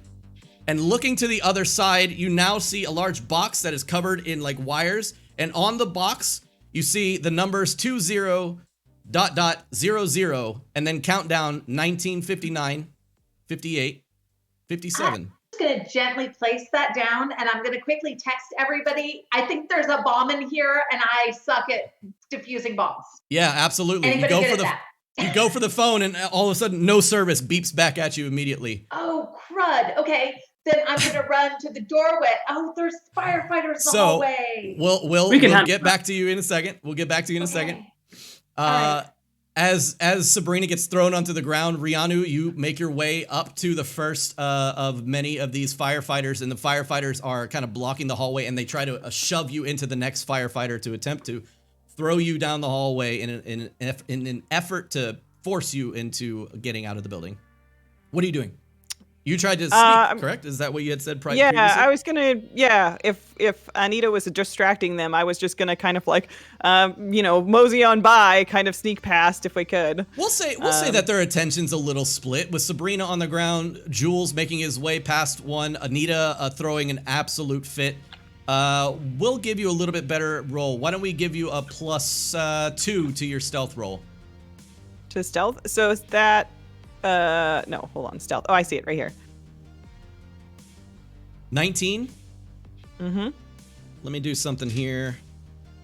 A little bit of this. You begin making your way down the hall, and one kind of notices that you are attempting to go into the doorway, and he puts his hand on your shoulder and shoves you even further past the door. And you are currently like past the doorway now. Past the door? Okay. Yeah, he shoves you past the door. He notices that you were trying to get through, and he is just not having it. Okay. I'm gonna say my friend's in there. I've got to help her. That's leave now.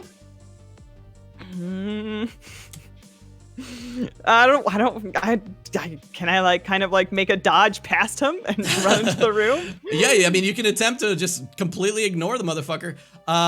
So as you are trying to ignore him, though, you see that more smoke begins to billow out of Sabrina and now Roach's room. Oh, wow. Oh.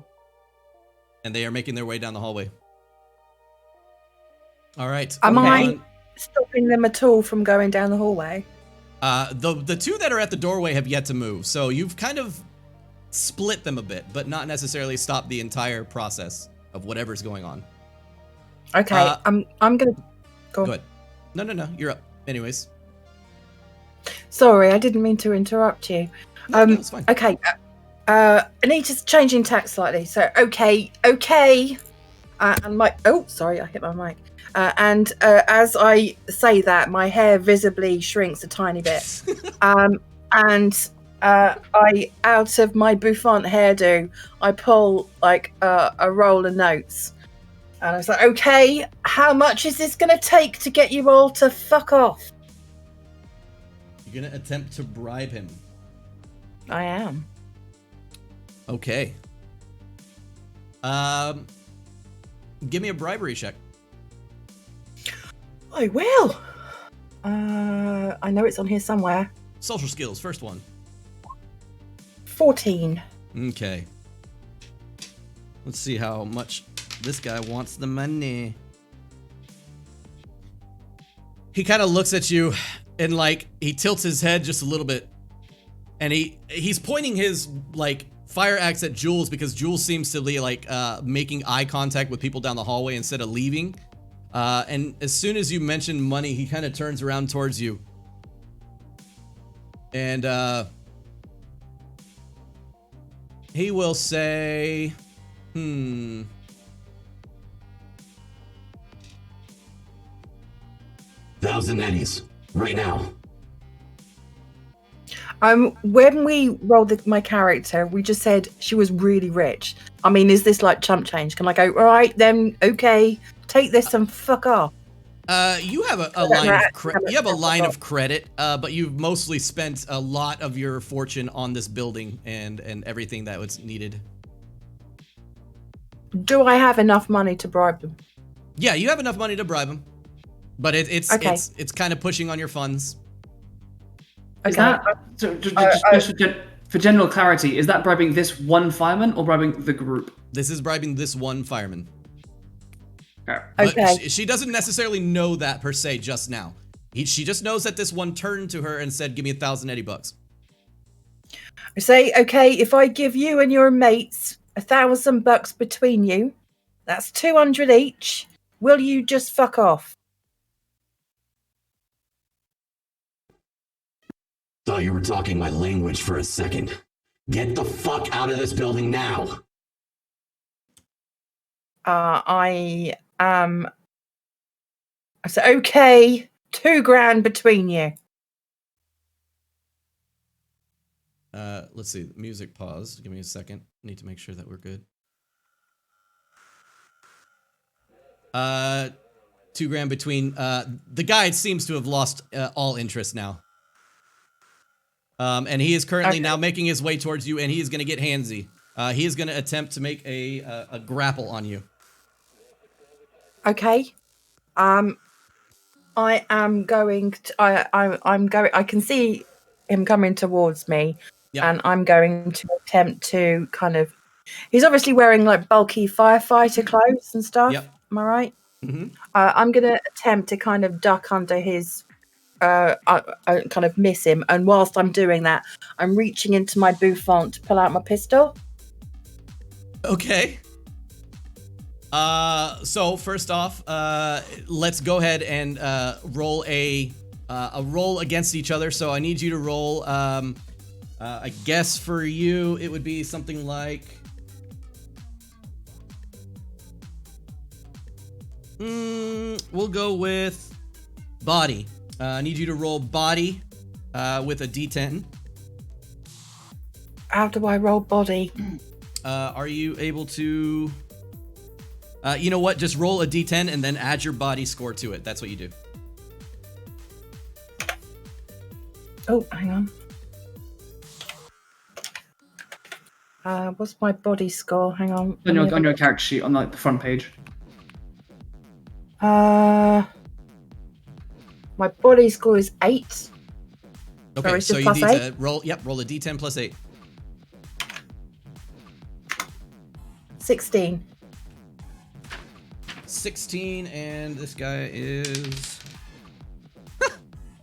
All right, so you attempted to kind of break out of his grapple, yes. And as you did so, he kind of like places his hand on your shoulder, and the shoulder pad that is obviously implanted in your shirt gives way, and you easily kind of scramble out of your blazer, and you pull the weapon from your hair. And at Does this that point, mean yep, go ahead. Sorry. I mean, Does are that you mean I've showing lost the my weapon jacket? towards him? No, I'm just pulling it out. Okay. But I roll a stealth check real quick to do so without him seeing the pistol, because the pistol is going to Okay. set things into motion if he sees it. I mean, she's angry. She's Sure. angry. 18. 18? Mm-hmm. Oof. He sees it, Anita. You pull out the gun from your hair, and suddenly he's like, Oh, we got a frisky one. I'll show you, fucking frisky. and I need everybody to roll for initiative for the first time. All right, so we're officially in turn order now. Hiya! And we can I get over. forgot where initiative is in the combat sheet. Yeah, I don't know where. Click on. On your combat sheet at the top right. Okay. So you click on your token on the map, and then on the initiative on your combat sheet. That's it. You got it. I can't even find my token on the map. Where am I on? Oh, there I am. Bottom right. Bottom right. Yeah. Coming down to stairs, isn't it? Yeah, if you're All rolling right. in real life, it is a D10 plus your reflex, please. 19. Damn, Anita. D10 plus How your do you do reflex is roll-off? 19. Woofty woofty. Can you crit with reflex with initiative? You can. So would that be? Would it need to roll another d10 on top of that? Should auto roll, does it not?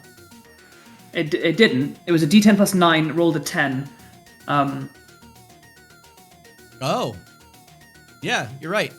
That's strange. It should have. But yes, you can re-roll another D10 and add it to it. Who, me? Yes. Sorry. If you crit on this.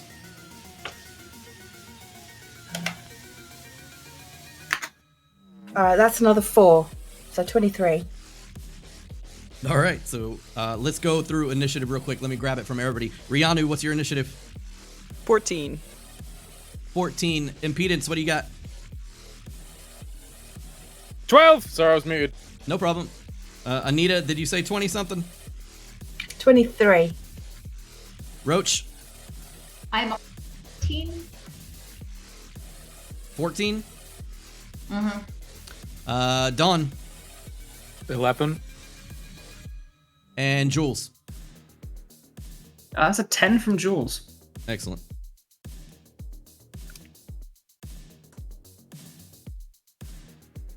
All right, rock on. So we get We get started at the top of the charts here. Anita, you pull the weapon on the guy, and he sees it, and he's like, "You mother!" And you have first action. Okay. From what I can see of him, obviously some of him is going to be covered by the fireman's equipment. Does he have like a gas canister for breathing and things on his back? He looks to be just wearing like a rebreather kind of thing on his face. So it's not attached to any kind of oxygen?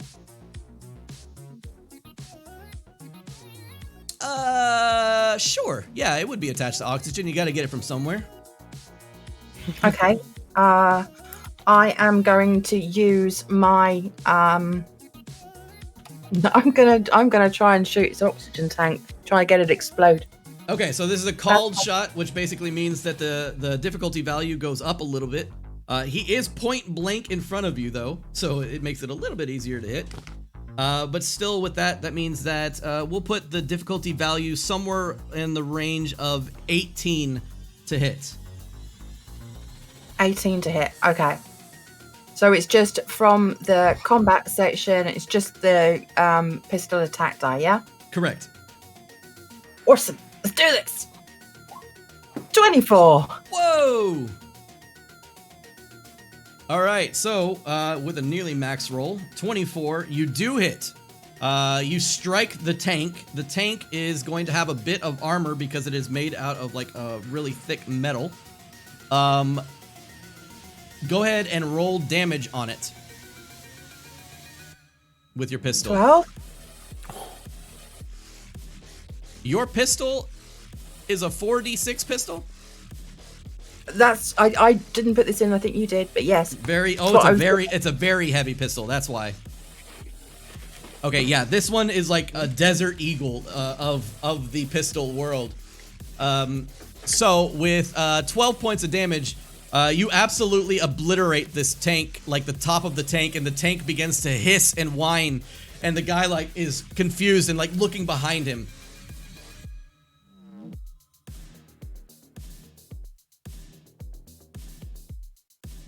But it doesn't blow up.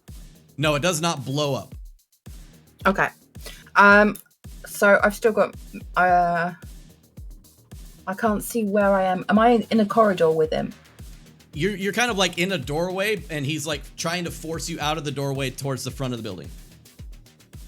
Okay. I am going to use my movement. Will he get an attack of opportunity if I move past him? Nope. Okay. I am going to move back in the building towards where Jules is. Okay. So up that corridor. Yep. You can move a number up to your move. Obviously, you can move a number of squares up to your move. Where do I find my speed on here? It's my character your sheet. move.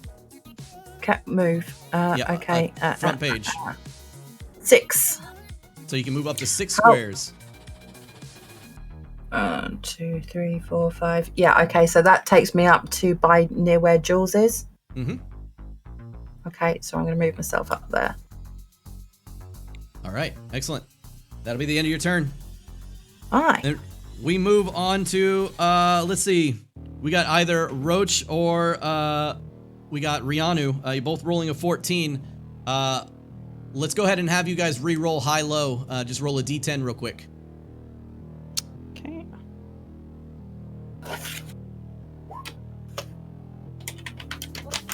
Did I roll one? I accidentally popped chat out. Or not, like the chat and roll 20 out, and then I exited out of the window, and now I don't know how to get back. You rolled twice, but both of them, neither one of them beat Roach out. So Roach, you're gonna be up first. Okay. Do not know that there are potentially 2 more of these devices. So for all I know, this is the only one of its sort, and I'm on my own because I can't text anyone. So I don't know exactly how these luck points work, because this would be demolitions, right? This skill, like to try to fix this bomb, like make it not go off. This is a basic tech check. This is a basic tech. Let's see. So you're looking at using a demolitions, exactly. Okay. And since I have 0 modifiers to that, how many luck points am I allowed to use at once? As many as you fucking have. If you want to use all of them in one single points. All right. 7 luck points in the very first roll. Let's just all eggs in one basket. Let's Got go. All right. Demolitions. Got it. Let's see. Okay. Oh my god, and she crit. Well, okay, so 11 points added to 14. That's a 25. Okay.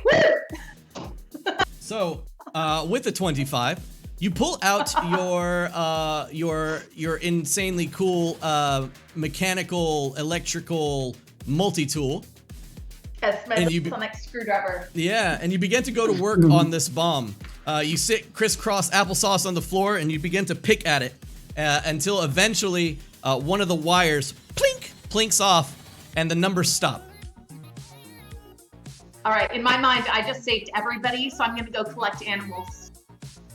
Okay. The room is still like completely fucking full of smoke, by the way. So, yeah, you can go. I open a window a little bit? Let some of that smoke go out the window. You can do that on your next turn as we go around, All and right, you can cool. of course move around the room as you see fit. All right, Rianu, what you got? Okay, so on this map I can't really see where the doorway is, but it's right next to me, right? To get into the room that Roach is in? Yeah, you're one past the door. Okay. I heard a gunshot, right? Yeah, you heard a gunshot and the like a hissing noise. Okay. I'm gonna step into the room with Roach and yell for her to see what'll happen, unless that guy's still in the way wrestling with me, or if he's abandoned me now. He heard the gunshot and also is confused whether or not he should continue on what he was doing or do anything else, but he will not take an attack of opportunity if that's what you're asking. Yeah. So I want to sneak past and find out what Roach is doing. I've got my like pistol at the ready though. Can I ready an action in this? No. I don't know. Okay. But we'll make it more difficult and say no. That's fine. Yeah, I definitely still want to get out of the hallway where I can be potentially in the line of any kind of fire, since I heard a gunshot, and dip into that room, and find Roach, and also disappear into this smoke because it's hella good cover. All right, it's not hot in here, right, or anything. Like, what do I see? No, you disappear into the room, and it does not feel any hotter than outside of the room, but it's fucking full of smoke, and you see like a silhouette of a person running around the room frantically. Roach! Have you seen my ferret? As you yell off into the distance. All right. We move back onto impedance. We're still currently trying to figure out which way round. Oh my god, no, this was the wrong cable entirely. Goes to the other side of his head, brings out the other cable, and then tries to jam that one in. Go ahead and roll me. Yet again, another roll to get into the system here. We're jacking in. 12! Okay, so with a 12, you are able to bypass what is necessary to kind of understand what is going on here, and we make it onto the first floor. The first floor, as you go into cyberspace, you note that it has a password. I would like you to... have 3 actions, don't forget. So that first one, jacking in, is going to be your first. Next one is your second. And I'm like facing off against first level, and it's got a password on the first door, right? Yes. I would like to backdoor this password. I would like Go to for it. Really concentrate and backdoor it, please. Do the thing. Is that another? That's another interface, yeah. It is. That is another 12. Solid. All right. So as you attempt to backdoor this password, you begin to run through a bunch of code as it just like flips in front of you until you kind of like are typing in front of you like on an invisible keyboard. No, calculator. That's what I'm doing. I just timed a little calculator.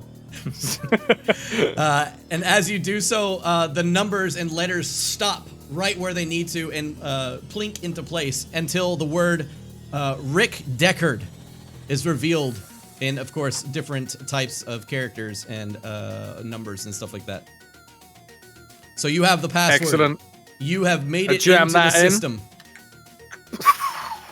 By the way, my avatar in cyberspace, my avatar is Robert Foster from Beneath the Steel Sky. It's just when he goes into link space, just a huge purple naked man, zero genitalia, but like stacked purple man who's just kind of walking through cyberspace. So the door opens up, and I'd like to put my hand to my temple and Pathfind, please. Would like to run Pathfinder.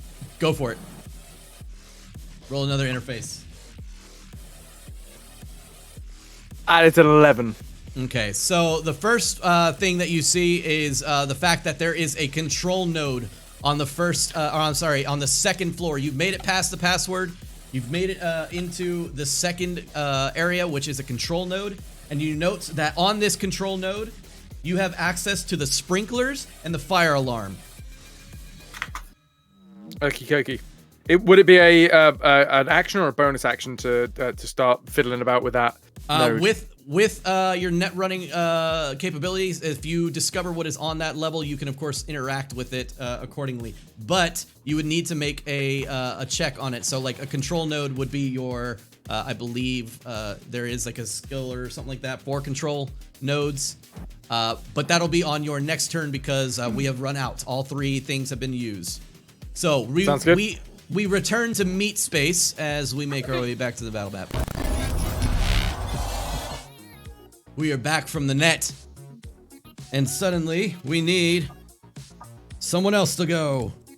That'll be Donnie boy. So Don, out the front door, Zeke kind of is gathering his animals off of the floor and like kind of trying to run out of the building. He's like, man, what the fuck? And you see now the firefighter is just standing at the door with his axe like across his chest, and he is immediately, his attention is pulled the other direction as a bullet goes off. Yep. I'm gonna have my walkie-talkie in my hand, and I'm gonna walk really straight-laced up to the fireman, and immediately put on my best authoritative voice and be like, I thought we said there would be no fatalities. What was that gunshot? Okay. Straight to the fireman. Are you attempting to like make a reference that you are in charge here?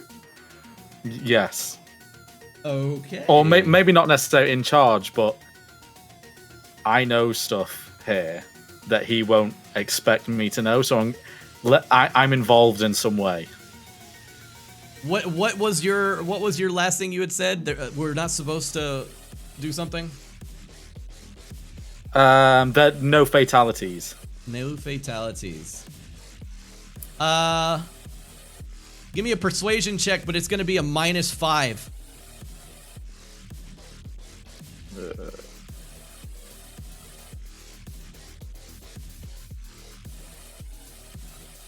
Right, well, there it is.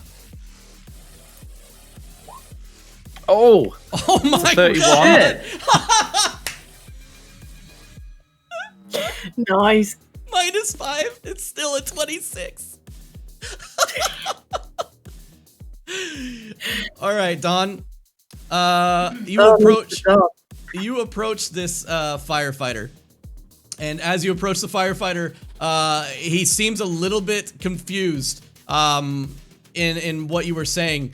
He looks over to you and says, "Now's not the time. There's been firefight already." Right, then we've got pull your men out. I presume you've done the thing. Don has no idea what the thing is, but he knows they're here to do something, but he has no idea what it is. Yeah. No, he'll answer you, and he'll be like, "The mission is still in progress. Give it some time. We're almost out." Do you know what will happen to Natsav if we find bodies in here? I assume you mean world sat. What, your world sat? No, Satnav. Pretty sure it's Satnav. This is a GPS conspiracy. Yep. Fuck 17G. Nav sat. We'll put in a cleanup crew as soon as we're done. Do you know how much that will cost us and how it can be traced back to us? all right. So as you state that is going to be the end of your turn. I will state this as I had not stated it before. Each turn is about 3 seconds long in Cyberpunk. Wow. Okay. Yep. All right. Jules, right before you go, the rest of the other guys are going to go. So, the firefighter that is currently arguing with somebody outside doesn't seem to be paying attention to you, so he's not really concerned. But the firefighter that was just fired upon and then ran past as he's like grabbing the tank on his back immediately turns and sees Anita and Jules in a direct line of sight and will run towards you with a fire axe in hand and try to swing on you, Jules. Hit this bitch. She shot him. All right, so it is making a melee attack against you. And Do I need to do anything about that? Nope. Currently, just need to know your armor. Nope. Your defender's DV based on range and weapon. So you have a difficulty score according to your range. So you are point blank, and he is meleeing you.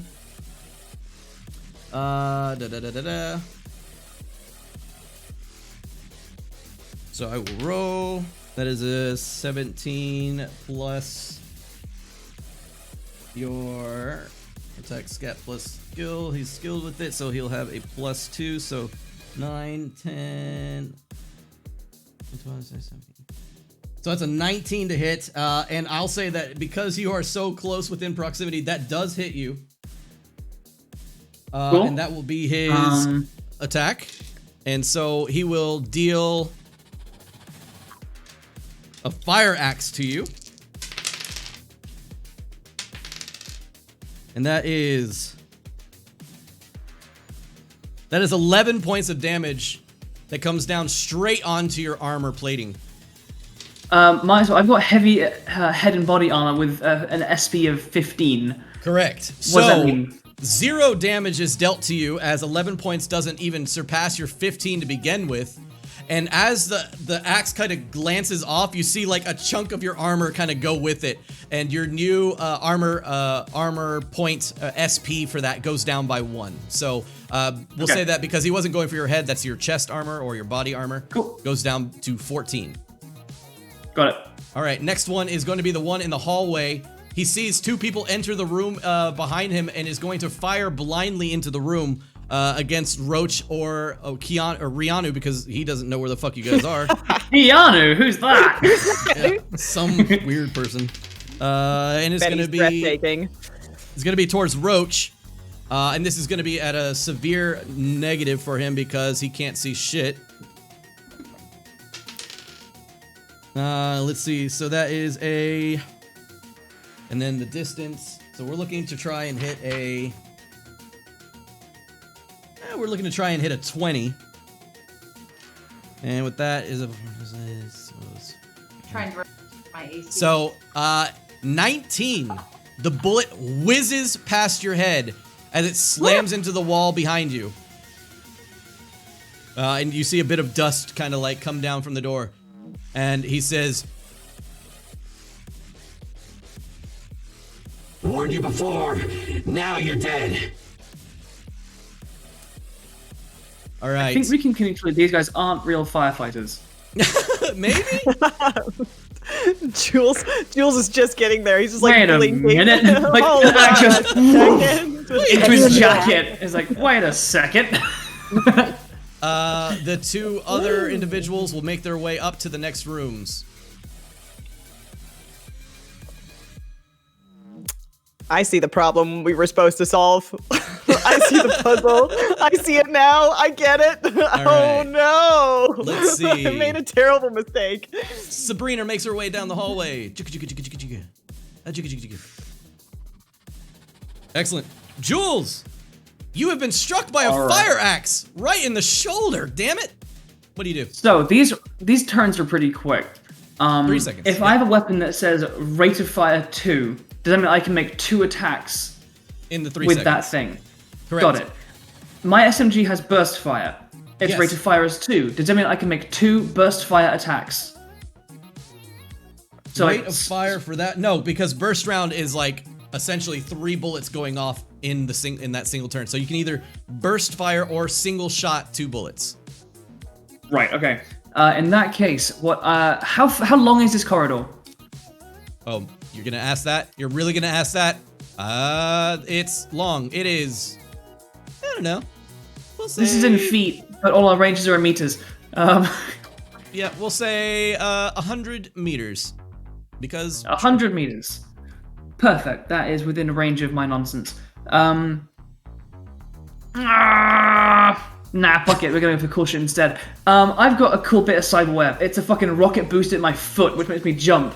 I'm gonna turn around to the guy with the axe, and as I'm pulling out my SMG, I'm gonna try and grab his swinging arm and jump, and I'm gonna try and rocket boost my knee into his fucking chin. Yeah, I don't know what to roll for that, or if the rocket booster helps at all. Well, that's what I'm gonna try and do. Yeah, we have your melee punchy punch. That's what you're gonna go ahead and roll, and then since you're using your cyber, it'll be under your brawling. And we'll say that because you're using your cybernetics to do that, if you end up hitting, you'll do a little excess damage. And you're looking to hit with that. Because of his armor and everything like that, we'll say that to hit 17. 17. I rolled a 13. Can I expend luck to make that hit? You can only do that before you make your roll. Before, okay, good to know. In that case, I think that's my attempts to hit him. Yep. They don't take attacks of opportunity. So I'm gonna miss with the knee, land, and then sprint down the corridor, because these guys are making progress down with stuff, and we can't let them do that. So I'm gonna, I guess, shuffle a little bit this way, and I guess that's my turn? Okay. Yeah. We move back to the top. This guy's shooting at people. You're like, oh no. Anita, you are currently split between 3 of these guys. Sabrina has stumbled down the hall towards you. Jules makes his way past you. What you got? Split between 3 of the guys sounds like a normal Saturday night. Knew that was coming. Felt it in my bones. Okay, so I can see where I am on the map. The dude who's next to the Don, he's outside, isn't he? He's not inside the... He's in the doorway. He's in the doorway. He's blocking the doorway. And then we've got the one that's just next to me, and then we've got the one next to Jules. Are those the 3 you mean? Yes. Yeah, the one underneath you, the one next to Jules, and one next to Don. Okay, perfect. And the one who is underneath me, he's the dude who I shot the air tank. Yep. No, I was genuinely trying to do a whole Jaws type, explode air canister thing. It fell on its ass. What a waste of initiative. I am going to scrap trying to do something fancy, and I'm just going to try and shoot him with my big gun. Point blank, deagle action. Go for it. Yep. You're looking to hit we'll say 17 again. 19. Okay. You don't forget that you guys can call aimed shots, and it just raises the difficulty value a little bit. If you don't call an aim shot, it's just a regular body shot. So it just kind of aims right for the center mass. Okay. You hit. Roll damage. 10. Oh shit. All right. Fortunately, my bouffont's so big, my big gun actually fit in there. It's like a holster. It's great. So with a 10, where are we at? Talk about a hair trigger. Mm-hmm. Love it. Bouffant and holding. You blast off part of his armor that he is currently wearing underneath the gear, and as you do, he looks down in surprisement. And looks directly at you and just readies his axe for another attack. You feel like you did a tiny bit of damage, but you completely obliterated some of his armor. I'm gonna hold my ground. I'm not gonna use any movement. Okay. Roach, you're back up. You've managed to locate a snake that had somehow slithered its way into a corner. All right. Since that smoke just kind of saved my life, I'm going to change my mind about opening the window to let it all out. Yep. Shoot. I don't know that there are other devices, and all I know is there's somebody right out in the hallway, so I don't want to leave the room yet. So I'll use my turn to, if I can find a container, I'll toss some animals in the container. If I can find anything else, the snake, I'll look around for anything else, but I'm going to kind of hug the walls. I want to get out. I know I need to fight. But this seems like a bad time to do that. Okay. I mean, you. Actually, can I see the shape of the doorway that just fired at me? That a doorway is small. Like, Yeah, I could yeah, actually absolutely. aim for the doorway, couldn't I? Yeah, sure. And I'm really good with a shotgun. Okay, let's do that. God. Where am I standing? Oh my god. I'm not worried about you. I see if she's in between. Okay. You're fine. You so can I'm- move. You can like shove her out of the way. It's Shove me. Just shove me. Yeah, I'm going. Do your thing. Yeah, if she's in my way, I'll shove her to the side. But I'm shooting straight for that doorway. Hopefully, I see a figure in there. But if not, hey, I know where the shot came from. Yeah, you absolutely see a figure in there. So cool. I'll roll to attack. That is a 21 to hit, Okay, that'll hit. and damage is. Oh, that's so weird. It says 5d6, but it only rolled 46. That's Did it only funny. roll 46? Anyway, it's a 16. Yeah, like look on the 46. look on the that yeah. is strange. Isn't that weird? Yeah, go ahead and roll an extra even though it d6. says 5d6. Roll an extra d6. Let me do that. Here. Oh, nice. So that's 21 points of damage. Jesus Christ. All right.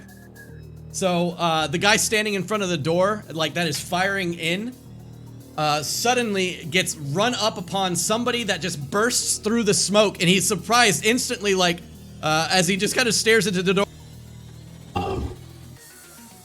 And then suddenly, goosh, the shotgun goes off and blows him backwards into Jules.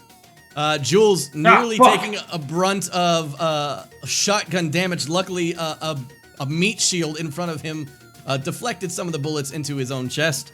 And yeah, you do a shit ton of damage to him, and he's lying on the ground, currently like in pain. And I will roll a bit of critical hit damage, even though it wasn't a critical hit. I still enjoy this little bit of things. So, oh God, what happened to the stream? Whoa, what's happening? Everything's broken. I moved something out of the way. No, we're good. We're good. We're good. All right. So you shoot him in the chest, and it looks to be a break on his wrist. So as you shoot him along the chest, a lot of the pellets make their way into his left wrist, and has completely obliterated it. His hand is kind of like dangling off of bone and tendons as he lies down on the ground. I'm gonna use the last like tiny bit of my 3 seconds to be like, I can't believe he would shoot at that snake. Okay. All right. Good. All right, Rianu. All right. I'm guessing my medical expertise can tell me whether or not that guy's a threat anymore, right? Maybe not with his left hand, but he does have 2 hands. All right, cool. Then I'm gonna go in for the double tap. Okay. Yeah. I'm just gonna run up to the doorway, still stay in cover, point blank, shoot him on the ground. Excellent. Yeah. Yeah. Give me a dodge this roll. Pardon? Shoot him. Oh, got it. I can do that. Dodge this Matrix reference. Just never mind. Oh, my God. Okay. That was a 12. Oh no! So as he's like lying on the ground, bleeding out on his wrist, you walk out the door like a fucking badass. Smoke like follows you behind as you look down to him. Dodge this as you shoot. He like he freaks out and like and like opens one eye and looks to his right, and there's like a bullet hole like next to him, and your eyes just widen. Yeah. Feels like my gamer skills are translating to RPG right now really well. This is excellent. True warning shot. Excellent. Okay. Yeah, and then yeah, I guess that's it. I would shout to Roach like what's going on in here, but I think that probably is 3 seconds right there. Just a bit of movement left. Okay, well then in that case, I don't know. I kind of want to get away from this guy. So what's your move? Can I like retreat back kind of around this corner here so I still have some cover, and I'm right next to Roach so I can like actually be like, what the hell is going on? Do you have 5 move? I assume that you have more than 5 Yeah, move. sure, yeah. Okay. Yeah, I do. Yeah. Excellent. Yeah, you can get that no problem then. Okay. The shot The warning shot heard across the world goes off. Heard him good. We go back to the net. Impedance. Oh yeah. You're up. Knowing that I am alone on this floor, I do a little bit of flare, and I sort of, as I move, I raise myself and I float across with like purple sparks of energy as I'm going through this wireframe area. I couldn't find a specific skill for connecting to a control node, unfortunately. That is I a did control ability check. Yeah, sorry, I really couldn't find it in the skills. Or No worry. It's your interface. Everything is your interface. Oh, cool. I can interface. I can definitely interface. That is an 8, which is less than great. Yeah. Let's see. You can state that you have access to like one of them, and it's either one of your choosing. Again, one of them being. And the sprinkler system isn't on. Currently, the sprinkler isn't on. I would like to flip the sprinklers on, please. Got it. They're on. Everybody downstairs, as the sprinklers come on, the smoke kind of like takes a beating from all the water and begins to kind of dissipate some of the smokes in the room. Continue on, Frez. You have a couple more things to do here. Cool. So with the pathfinding, do I know what's on the next level down? So you know there's another level for sure, and you can just move freely to the next level if you'd like. I would like to, please. You find another control node. This time, excellent. I would. The CCTV and elevators access. Okie dokie. I would like to chip into that bad boy. Yeah, go for it. With another fucking 8. You can either choose the elevators or the what is it? What did I say? The elevators or CCTV. The CCTV. I would like to I'd like to see what's going on in the CCTV, please. Yeah, absolutely. You can access this and see now all the action that has been going on is no longer meta, and you are jacked into to see everything that's going down in this hallway. Can I see what is causing the smoke? From the CCTV, you really only see smoke emanating from the rooms.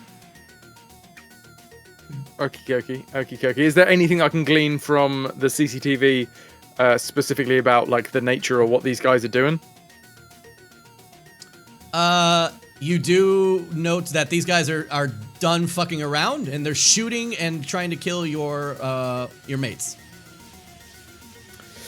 Okie dokie. I would like to raise myself up and slide myself, not slide because that's the program. But yeah. Float back to the elevator in the net and go down to the next level, please. Got it. You make your way down to the final control node.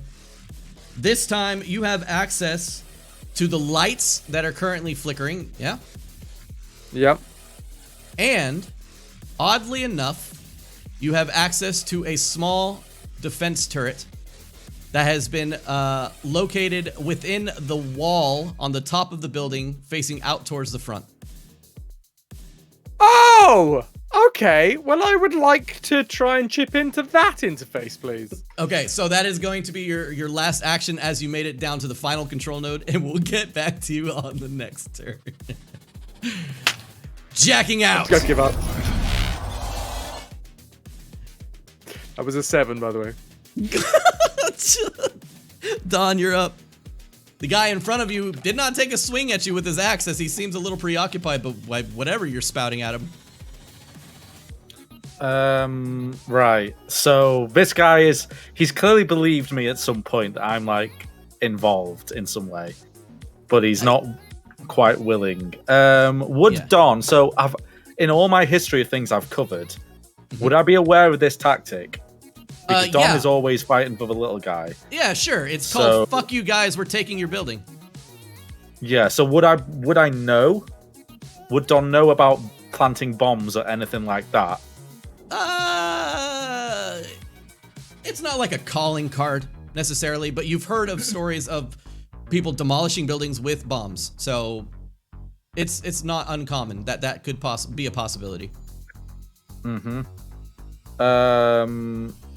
And Don's pretty sure that these aren't firemen.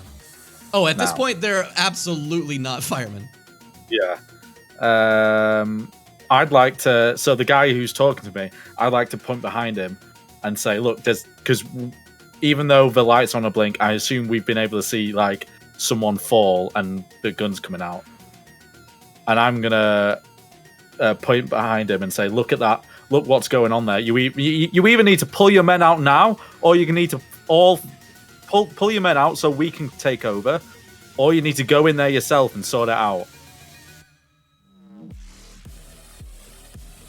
Give me another persuasion, yeah? Yeah.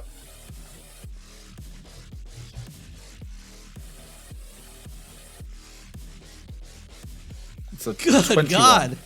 All right. So he looks at you. Stay here.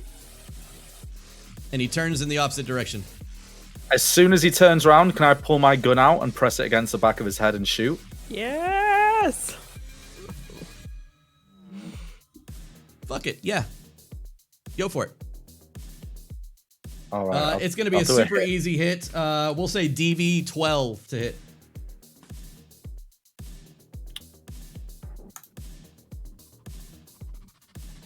Oh. No, Don! Oh, That's a 9. Oh, damn it! It's my dicky hand. It's Your other hand is still retracting in from its like journey from the other side of the building, and it gets hit by like a car and like attaches to it for a second, and it like yanks you. As you try to shoot him in the head, and the bullet like strays off. Does it go down the corridor? No. Uh-oh. No, it just off into the ceiling. If he turns around, I'm gonna my now stance is aiming, instead of looking like I'm aiming at him, is aiming it as if I'm trying to attempt a long shot at someone else in the corridor. Impressive. All right, I will attempt to allow you to make a fucking deception or whatever the fuck that is. Give me a I'm fucking lying check real quick. Let's go with. Go ahead. Am I still jacked into the CCTV? Can I see all of this happening?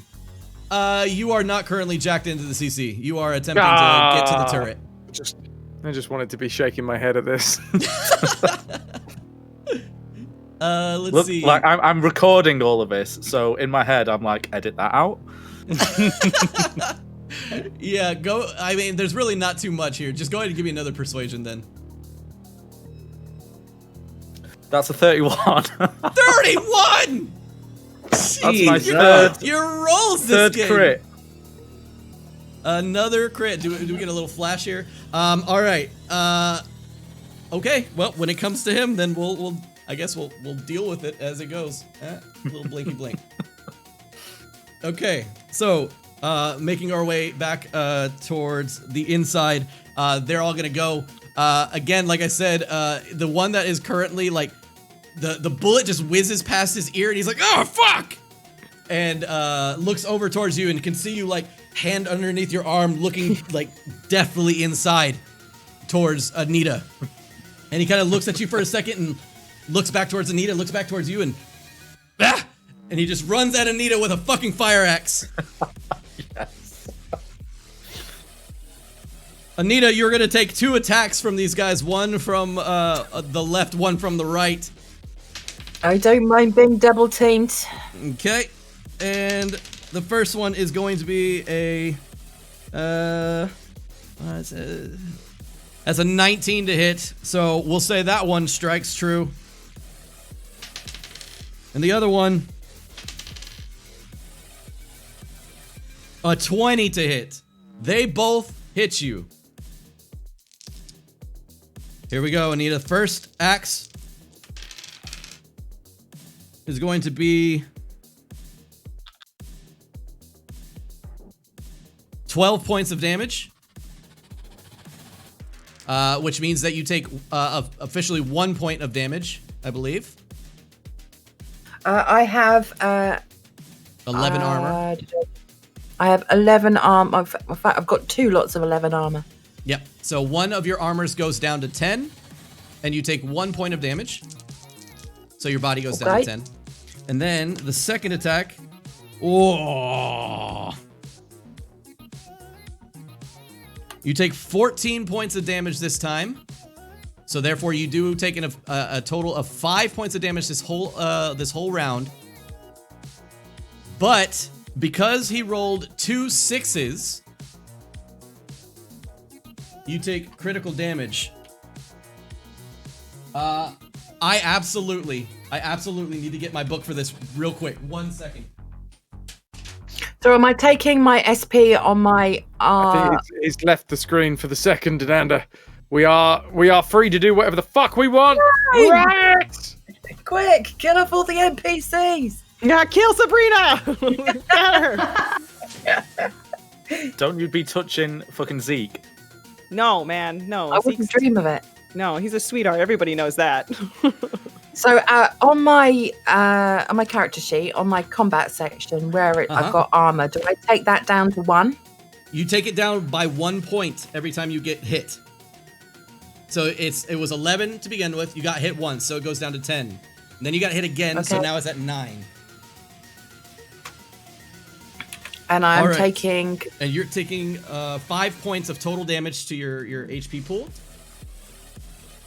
Okay, so I'm down to 50. And then on top of that, you are now critically injured. Meaning that is 6, 7, 8.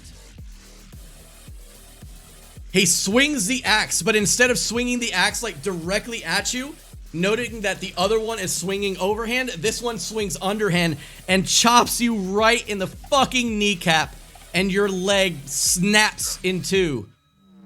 And you drop to the ground. Ow! Oh no. You have some real damage. You now I'm have not a taking any blame for this. You now have a -4 to your movement speed. Oh my gosh. You were using that. It's fine. I've got another one. All right. So that happens. We move on. You did say the mortality rate is high in this game. It's pretty fucking bad. The one on the ground next to Jules is gonna make some fucking like frantic attempt to try and shoot Jules like in the crotch from his current position. That's gonna be a... Oh my god. That's a... We'll subtract 5 because of his injury. No, 4 or 5? 4. So that's a 17 plus 4. That's an 18. So it still hits. No. So we are looking at not a heavy pistol like Ananda's, but a pistol nonetheless. Oh wow, I rolled fucking d10s. That would have fucked you up, huh? No. Nope. Stop it. You take 12 points of damage to your body. Your armor plinks it off yet again, but your armor goes down by 1 point. Mm-hmm. And you can just hear him like lying on the ground, like screaming and fuck. Oh, fuck.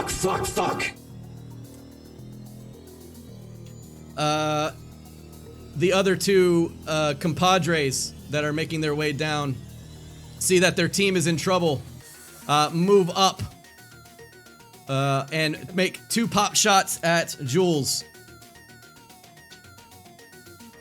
One of them being, Jesus, 21 to hit. And that, oh my god, a 20 to hit. Okay. Just roll low the damage, that'll be fine. Sorry. Ooh, super low roll on the first one though. You only managed to take 4 points, so you take 0, but go ahead and remove 1 point from your armor yet again. Mm-hmm. And then the next hit. There we go. There's some damage. That's 13 points of damage on the next one. So whatever. That's more than my armor. Okay, so you start taking points to your actual health pool now. So my SP is 12. He got 13 damage. What do I? of damage. And my armor goes down. And your armor goes down yet again. All right. So my is that my character body? Hit points. No, you have hit points. Yeah. Yeah.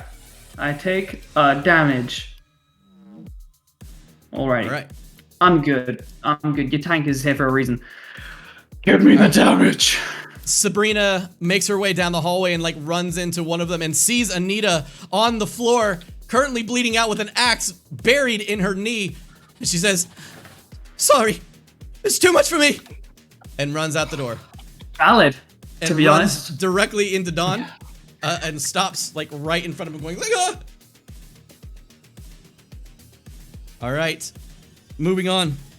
Go back to the top. Oh no, Anita, you're up. I Okay. haven't gone yet on that round, I don't think. Oh, I'm sorry, Jules. My bad. I marked you down for when I was attacking with the enemies. You're up. That's okay. I'm gonna like look down towards the guy that's like just shot up at me and just like growl down to him like, "You're done, man. Move again and you're dead." And just tell him to fucking quit. I'm gonna pull off my side the kind of folded up compound bow, flick it, the arms out off the side. What looks almost like a small scroll case clicks into position and slides back as my revolving magazine of arrows. And I'm gonna pull that back, and with like the sprinklers all pouring down, all dramatic and shit, I'm gonna like lean down with the knee and fire an arrow towards one of the two down the corridor. Nice. All right, which one are you aiming at? Top or bottom? Let's go for bottom. Okay, go for it. You're looking to make a attack value. with my thing. Yeah, you're looking to make a value of 17. At the 25 on the hit. Okay. Let's roll some damage. 28. There's no. Oh my god, 6Ds. Hold on. Hold the fucking phone. He just rolled 28 points of damage on this shot with 2 6s. That means you critically injure him if he's not already. No, he's not dead, but you critically injure him. You may roll the 2d6 for me, please. Oh, and wait, add another 2d6 on top of it. No. This is going to be his critical injury. Oh, do I roll them separately? No, just add them together, like 2d6. Oh, right. Whatever the whatever the total of 2d6 is, I look at a chart or a table, and that'll be his injury. 7. You have lodged the fucking arrow in his chest. It is stuck, and it looks to be fucking painful for him. Any bit of movement that he has will cause additional damage. The magazine just goes, and the next arrow gets ready, and that is my go-ho. Okay, that guy looks pretty fucked up. Nice. All right, now we Welcome move to on. the Dark Ages, bitch. Now we move back on to Anita. Okay. He's like, "Oh, you just painted my fucking toenails." The dude who I shot before, he's on the ground, isn't he? The one that you shot before you're on the ground. I'm on the ground, but yeah, the one you shot, it like deflected off his armor, and he just looked pissed. okay. Well, I can't move anywhere. I'm gonna shoot him again. The same dude, the one that I shot before. Okay, the one below the one that's go for it. The one that's taken some damage already. Yeah, sure.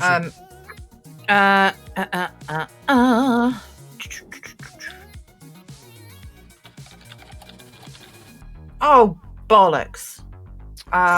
You done ballsed it. It's a negative. It's a negative 3. So my aim's all off. I'm bleeding everywhere. That was correct. I got 16, but subtract 3 from the roll. Is that already subtracted? No, so it's 13 total. But I will say that with the range that you are currently at, I will say that 13 is not too difficult to hit, and you go ahead and also make the shot, even though it was a low roll. Thank you. Yep, point blank. 15 damage. 15 damage. This time you can see that it completely like obliterates one of his arms, and like it lies limp next to him, and he's just like, "You motherfucker!" and like readies his You attack. take my leg, I'll take your fucking arm. He looks pretty bad, the one you just hit. He's finally is now showing very, very difficult and deadly damage. Okay, I can't move anywhere, so that'll be the end of my turn. Technically, you have like -4 to your move, so you can still like slide around on the floor or move around like that, depending if how much move you have. Instead of my movement, can I like make a tourniquet or something from my leg? Unfortunately, you can only do so at 0 hit points to try and stabilize yourself. There is no attempt to like heal or anything like that. A surgeon can come by and help to heal your leg, but that's about it. I don't think that's very likely in this situation. No, it's fine. I'll leave my turn. All right, Roach, you're up. All right. I'm not walking past this guy without trying to make him stop shooting at us. So I'm just going to fire at this guy again. The guy laying in the doorway. Go for it. Attack is a 20 to hit. Yeah, that definitely hits him. Okay, and then damage, I'll probably have to do the same thing. It did 4d6 again. Oh gosh, that's a crit though. I don't know how to do the extra d6 and then the. Well, it's Okay. only a crit on a 6. That just means that it's the top damage roll. You can't crit on 6s. The only thing is if you roll 2 6s in any damage roll, if you roll 2 6s in any damage roll, they get a critical injury. Got it. Okay, so then it's just 22 then, because I rolled the extra one on roll 20 as well. Yeah. The extra d6 that was missing. Okay, so it's a 22 points of damage. Okay. You step out the door in what Rianu had attempted to last round, and as you step out the door, you cock the shotgun, look directly at him, boom! Leaving literally nothing but fucking skid marks of blood and gore across the hallway, slapping into the wall behind him, leaving like literally 3/4 of a body lying there in the hallway. All right, well, looking down the hallway, do I see another one? I mean, I obviously can't shoot at him yet. That was my 3 seconds. Yeah, but I mean, you see literally Jules has pulled an arrow and shot directly at one down the hallway. The other one is shooting currently at Jules. Okay, so then it would make sense for me to make sure that I'm not actually out in the hallway, to use my movement to be inside the door so that I can step outside the door for the next round. Yeah, you do Because your I don't thing. want to be a sitting duck. I will say this: smoke is still pouring out of some of the other rooms that are currently in this building, even though the rain and I'm and so stuff good like at that. defusing bombs. I feel really confident about my bomb defusing abilities right now. Okay, but I can't. But 3 seconds done. I already shot. I can't really move into another. I mean, space right now. you still have move. You get like 1, 2, 3 movement to get there, so you still have a little bit of movement. Would it be enough time to get into another one of the rooms that the smoke is pouring out of? Yeah, don't worry about time. Just worry about like the number underneath your move, and then you can have yeah, -3 to get to where you're at, and then whatever additional movement you have. Okay, am I able to do that in this round then? Yeah, To get all the way into a room? Because if not, I don't want to. Well, I mean, to get into another room, you're looking at 1, 2, 3. So do you have an additional 3 movement on top of that 3? Oh, that's what I have to double check. Under skills, correct? Yeah, it should be the very first page. No. All the way at the top. Character. Move at the very right side. Move. Oh, okay. I don't know because it's not showing me on the first sheet. I'm not On seeing character, anything. underneath where it says handle and roll, underneath roll, where it says will, luck, move, body, empathy. Got it. I see. It's a 7. Okay, so you have 4 additional move, so you can move into the next apartment +1. And that next apartment does have smoke pouring out of it. Yes, that is Okay, currently then impedance is I over. will do that. So that is the. Okay, that's the one straight across the hall, correct? Yes, Okay, so I'll do that. I'll move in there. rush into the next room. Okay. All right, Rianu, you're up. She did not Okay. merge back into the room. Do I see like the bomb anywhere? Can I see that on the ground now that I'm kind of deeper into this room? And Yeah, the rain is falling pretty damn clearly, clearing out most of the smoke. as it still like emanates from the rooms beyond, but this one has stopped emanating anything as she has diffused it. Okay, so I put two together, knowing that this contraption is just releasing smoke and that it is bad. Oh yeah, it's very much a fucking bomb. Okay, got it. All right. Okay, so then I'm going to make my way back. I guess, how much movement do I have? I thought 35 was my movement, and then I realized it's not. I only have 4 spaces, so it's like,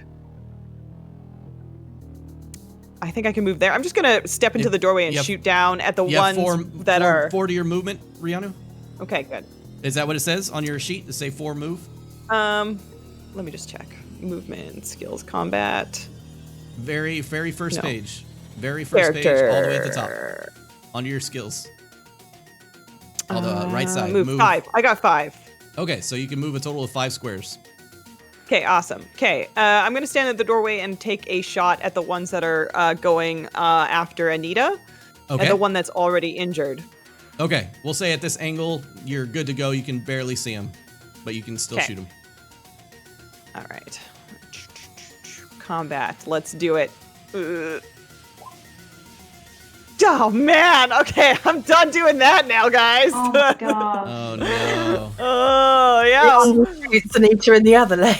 You know, What here's the thing. You know, there are some classes that are born for combat and some that are not. So it's more difficult for those that are not to make those crazy cool like combat kills. I will say, as soon as you poke your head out to shoot at whoever's shooting at Anita, Anita is now holding her fucking leg as half of it lays on the ground next to her. Yeah, with 2 big old guys standing over her. I got it. Yeah. That, on top of that, there's a half or 3/4 of a man also lying on the ground directly in front of you. I'm gonna make 2 more. I'm gonna take my last 2 movement and actually move out in the hallway and start moving towards Anita. Okay. And I know that's leaving the safety of cover, but I'm gonna give it a shot. Yep, sure. Impedance, we're back to you. Yo! Let's jack in. So my avatar would be hovering quite impressively, that's what I'm going to say, in front of this node. A load of lightning starts to strike from my eyes into the node to try and control it. Go for it. Oh, for fuck's sake, I roll a 7. I'm shit at net rolling. Okay. Control node is very difficult to surpass. This one seems to be like top of the line, like equipment that you have never really dealt with, and you are sweating, and you are like, I need this in my life. My real life, my meat space body is like hammering away on this little calculator, and I just try that shit again. Okay, go for it. Fucking 7!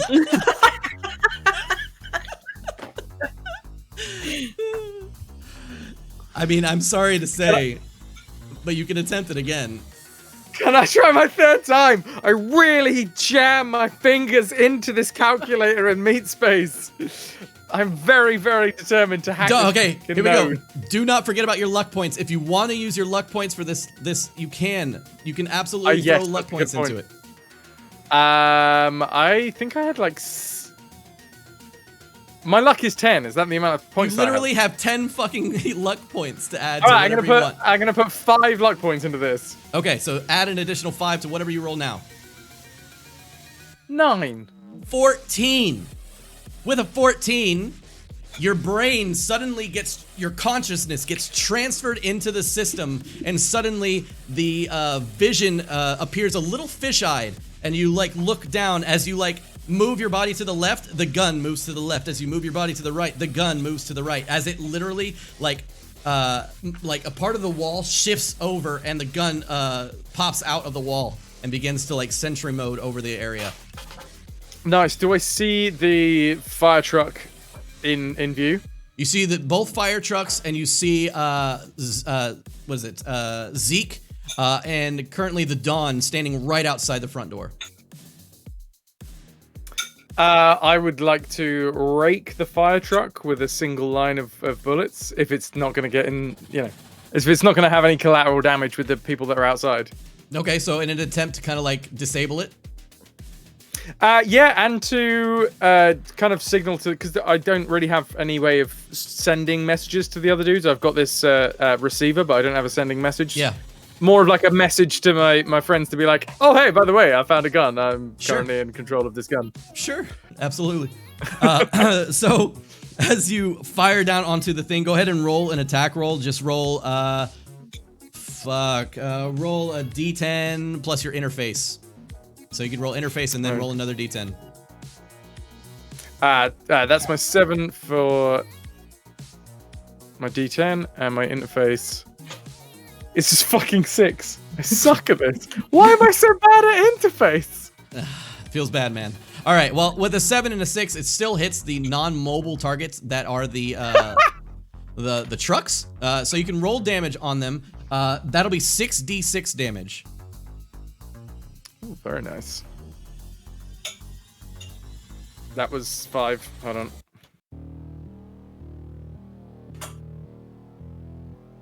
All right. 17.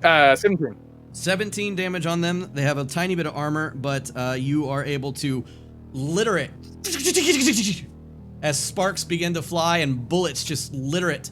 I'd like to start nodding the camera at the turret if possible. For sure. This is hella in the fun for direction you. of my friends. Yeah. All right. When I jacked in with the luck points, did I also gain access to the lights as well? Sure. Yeah. With that roll, it was pretty high.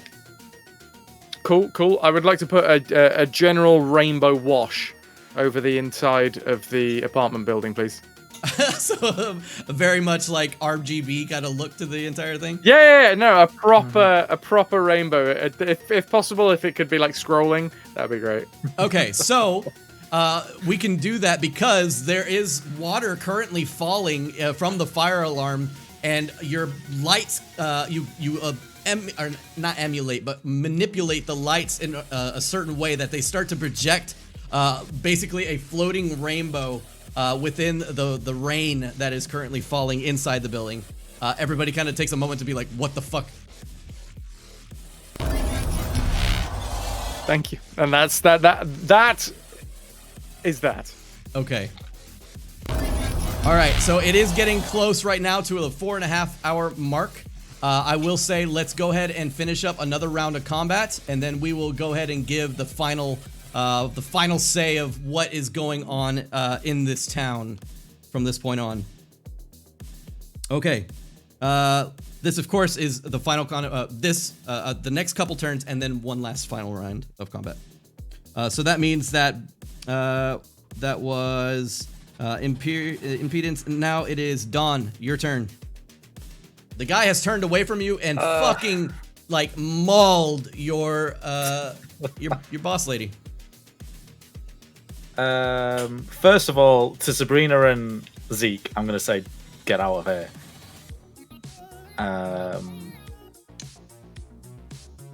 God. Do it. Do it. I'm gonna shout, like, lean into the door and shout to the men, to the two men.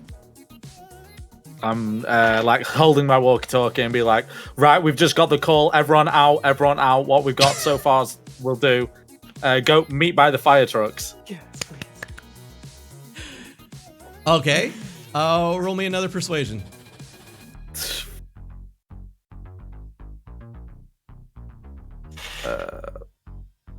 Don't forget you have luck points as well. Don't everybody forget that you have luck points. Last round and I should have used it. Or that's an 18. With an 18, the guy that you had currently convinced before several times is obviously already convinced. But the others that are currently in the hallway seem pretty fucking preoccupied with being shot at. The one that has taken an axe to Anita is basically looking to rear back and to take another one. But the one that is critically injured, like looks both ways and like really wants to get out of there. I'm like pointing to the fire, doing like leadership. Go, go, go. Radio in my hand. Got it. And I've made sure to turn the radio on when I'm saying meet by the fire trucks. Go, go, go. Okay. Sabrina's out of there. Zeke is out of there. Impedance, you see Zeke and Sabrina run out, like in the path and like nearly take the line of fire. As it like litters the top of the fire truck, you see them as they like scream and like start to run down the sidewalk. Ha! Fuckers. Let's see. So now is everybody else's turn. Anita, one of these guys is still like out for blood, and the other one is not necessarily too affected. Fuck, Okay. Anita. That is going to be a 21 to hit you on the ground. That's a no-brainer hit. Oh my god, there's no way, guys. That, for those who don't know, is the second fucking critical hit on her. Ooh. So that's for a total of 14 points of damage. Ouch. So whatever your armor is. 14 off my HP, yeah? No, 14 off of your total everything. So whatever armor you're at, subtract that from the 14. She wanted to get legless on the weekend anyway. After the stream. Come on. Okay, so another 11. So I take... You shouldn't have 11 now. You've taken a bit of damage. You should be like at a 9, I think. Yep, 9 off 1. So that goes down to 8 because we only take 1 per attack. Is that right? Or do I take... Right, well, you take it down to 8, yes. And then you subtract 9 Yep. from the damage I just dealt. Got it? And then, on top of that... Oh my god. He takes the axe and like as you are like reaching out to like move, like you're like grabbing onto the wall behind you to use it to like leverage as you move back, he takes the axe and fucking slaps it right into the middle of your hand, cutting your hand in half. I just done my nails. Oh no. So okay, can you just break? My brain is melting slightly. Can you just break it down for me? Exactly how many HP am I taking off? Is it 14 minus 9? Yes. Obviously. Okay. So you take 5 points to your actual body damage. Or your HP pool. And I have half a hand and no leg. Half a hand and like, yeah, pretty much no leg. A fucked up leg. Okay. Okay. Now, Jules. Oh, just kidding. That was just one fucking attack. They attack you, Jules. One hit yet again. Not a chance. Motherfucker. I'm good. I crit on one of them, and one of them was a 22. The other one was a 27 with the crit. So, they both hit.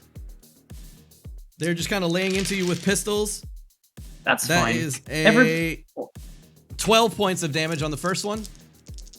So, okay. 12 points of damage will turn into a reduction in SP and 1 point of actual damage. Yep. More absolutely fine. That's cool. I don't... The next one is 14 points of damage plus a critical injury. Ow. Ow. Your critical injury. 14 points. 9. And then 14 down to... I say 4 points. Wings you directly in the fucking shin. And Ow! your shin bone snaps in two. I'm using that. No. And you're like leaning up against the wall next to you now. It is completely like malfunctioned your left leg cyberware. Oh no. All right. That's their turn. Last off. You're up now, Jules. All right. Make him pay. You take a minus to move, by the way. -4 to move. -4 to move. Yes. Oh dear. Okay. In that case, I will stumble forward 2 to cut these guys off from the rest. I will let that cylinder rotate, draw another arrow, and I'm going to finish off what I started. I'm going to let an arrow go towards that lower one, and try and put this guy in the ground. Yeah, sure. Compound bow, click on the thing, attack. 24 to hit. Woo! Yeah, that hits. And with the damage,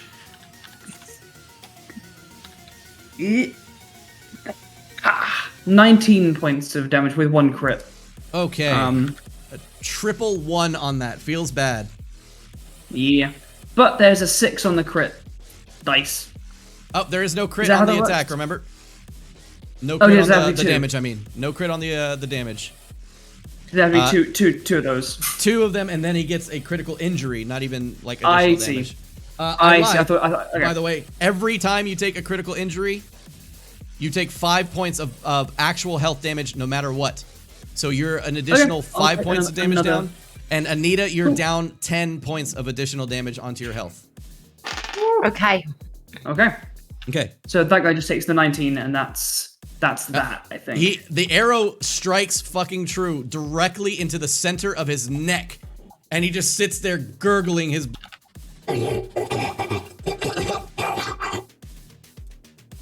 And lies down on the ground next to the other guy, holding his hand up like he is clearly dying.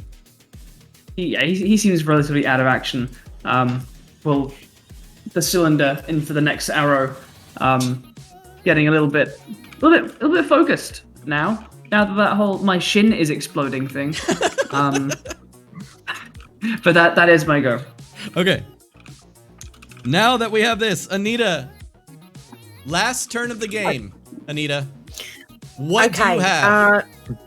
Put yourself out your misery. I have 1 leg. I've got half a hand. Yeah. No. I am. I'm still like proper. I'm making sure my hair's smooth. I'm still in Karen mode. So the dude who the Don was speaking to, the one that's being slightly persuaded, he's the one kind of adjacent to me to the right, and the one underneath is the one that I've done damage to. Yeah, and he didn't give a fuck. He like really wants to finish you. Oh, the feeling's mutual, trust me. Mm-hmm. So I would like to use all 5 of my luck points. Got it. I would like to aim my very large pistol at this dude's face. Absolutely. And I want to shoot him in the face. Do it. Use your 5 luck points. Please add them at the end of your roll. Okay, let's do this. Again, 13 to hit. Minus. Okay, well, minus that's 3 24. because your hand is blasted. Minus 3, so that's 21. 21. That definitely hits still. 16 damage. God. Nice. All right. So 16 points of damage. For the sake of brevity, he's already fucked up from the many bullets he's kind of taken from you, and he's like trying to pull his axe out of the wall, and he literally, as he's trying to pull his axe out of the wall, he can see like half of your hand kind of like fall off the top, and you just hear him like and suddenly he has like the barrel of a pistol against his temple. Boom! Blasting him like against the wall. He rickets and slams up against the wall, like splattering brains everywhere. Gone. That will teach you to ruin a manicure. Anita just doesn't have. Anita doesn't have the concept of pain. Gritted bloody teeth saying this. Oh no. I know that this is our last round, but I mean, if it were to carry on, I would slowly crawl towards the doctor. Sure. You still have like 1 move, I think, as a matter of fact. Woo! Okay, well, I'll move there then. Aminara, she, her with the 5 gift subs bomb. Thank you so much. Absolute awesome. All right. Anita, thank you. Roach, what you got? Since I'm right kind of just through the doorway, can I peek out? Are there any other firefighter guys in the hallway? Or are they 2. all down now? There's 2? You poke Okay, out. I'd rather... There's 2. Yeah, because I know my skills. I may have just lucked out with that first one, and I don't believe we get advantage in this game, so I wouldn't have advantage on defusing the second bomb. So I think instead I might just shoot someone, because I'm really good at that. Okay. Yeah. Ignore the bombs. All right. Sounds good. That sounds good. Sounds like a plan. Well, I mean, we can go, there's 2 of them. I'm not going to be able to take care of 2 in one move, so let's just shoot somebody. Shoot the thing. All right. let's shoot the thing. Okay, so same thing, shotgun. From this range, it's going to be really difficult to hit with a shotgun, but you can attempt it, of course, as always. Can but I you can use also my movement to get closer? Yeah, you can. You have how much move? Like, I think 7, if I'm not mistaken. 7. So 1, 2, 3, 4, 5, 6, 7. You can get like right next to Jules, like right in front of Jules, and shotgun blast. Yeah, that'll be a little bit easier. Let's do that. All right, Yeah, so that let's makes move you over here. Go ahead and shotgun blast that mofo. All right. Difficulty value of... I was going to say, go ahead. I was going to say 19 or 20, so go ahead. You're good. 23. Yeah, 23. Oh, that's your pistol, though. and, You're rolling pistol. Oh, did I roll the wrong one? Yep. am so sorry. No. Very heavy pistol. Oh, gosh. You're right. That's so weird. Oh, because it's underneath. Oh, well. So you want me to roll again? Yeah, go ahead and roll again. Okay. So wait. Yeah, okay. Then I've been rolling the wrong one because I thought it was above, not below. Well, I could have sworn the other one said that you did like 66 damage or something crazy, so I think you've been rolling the right one. Okay. All right. Here, I'll re-roll then. Okay, so that one doesn't hit. Yeah, unfortunately that one doesn't hit. Oh, well. The blast goes wide, laying into the wall next to him. He reels back in fear, but it does not surpass what is necessary. All right. So, blast That's goes it. off. And since I use my movement to get there, I can't really do anything That's correct. else. Yep, that's it. All right. All right. Rianu. Anita blasting off somebody like right in front of you and clearing the way, essentially. What are you doing? Yeah, I'm running to Anita. This is MedTech in action. So, blood everywhere. Rihanna's gonna kind of stop for a moment and throw open her mouth because there's so much blood, and then she's gonna tap the side of her face, and her eyes are just gonna go like right white, and all the blood is now sprinkles. So it's fine. It's all glitter and sunshine. It's no more gore. And There's I'm gonna literal rainbows in here too. yeah, exactly. It's beautiful.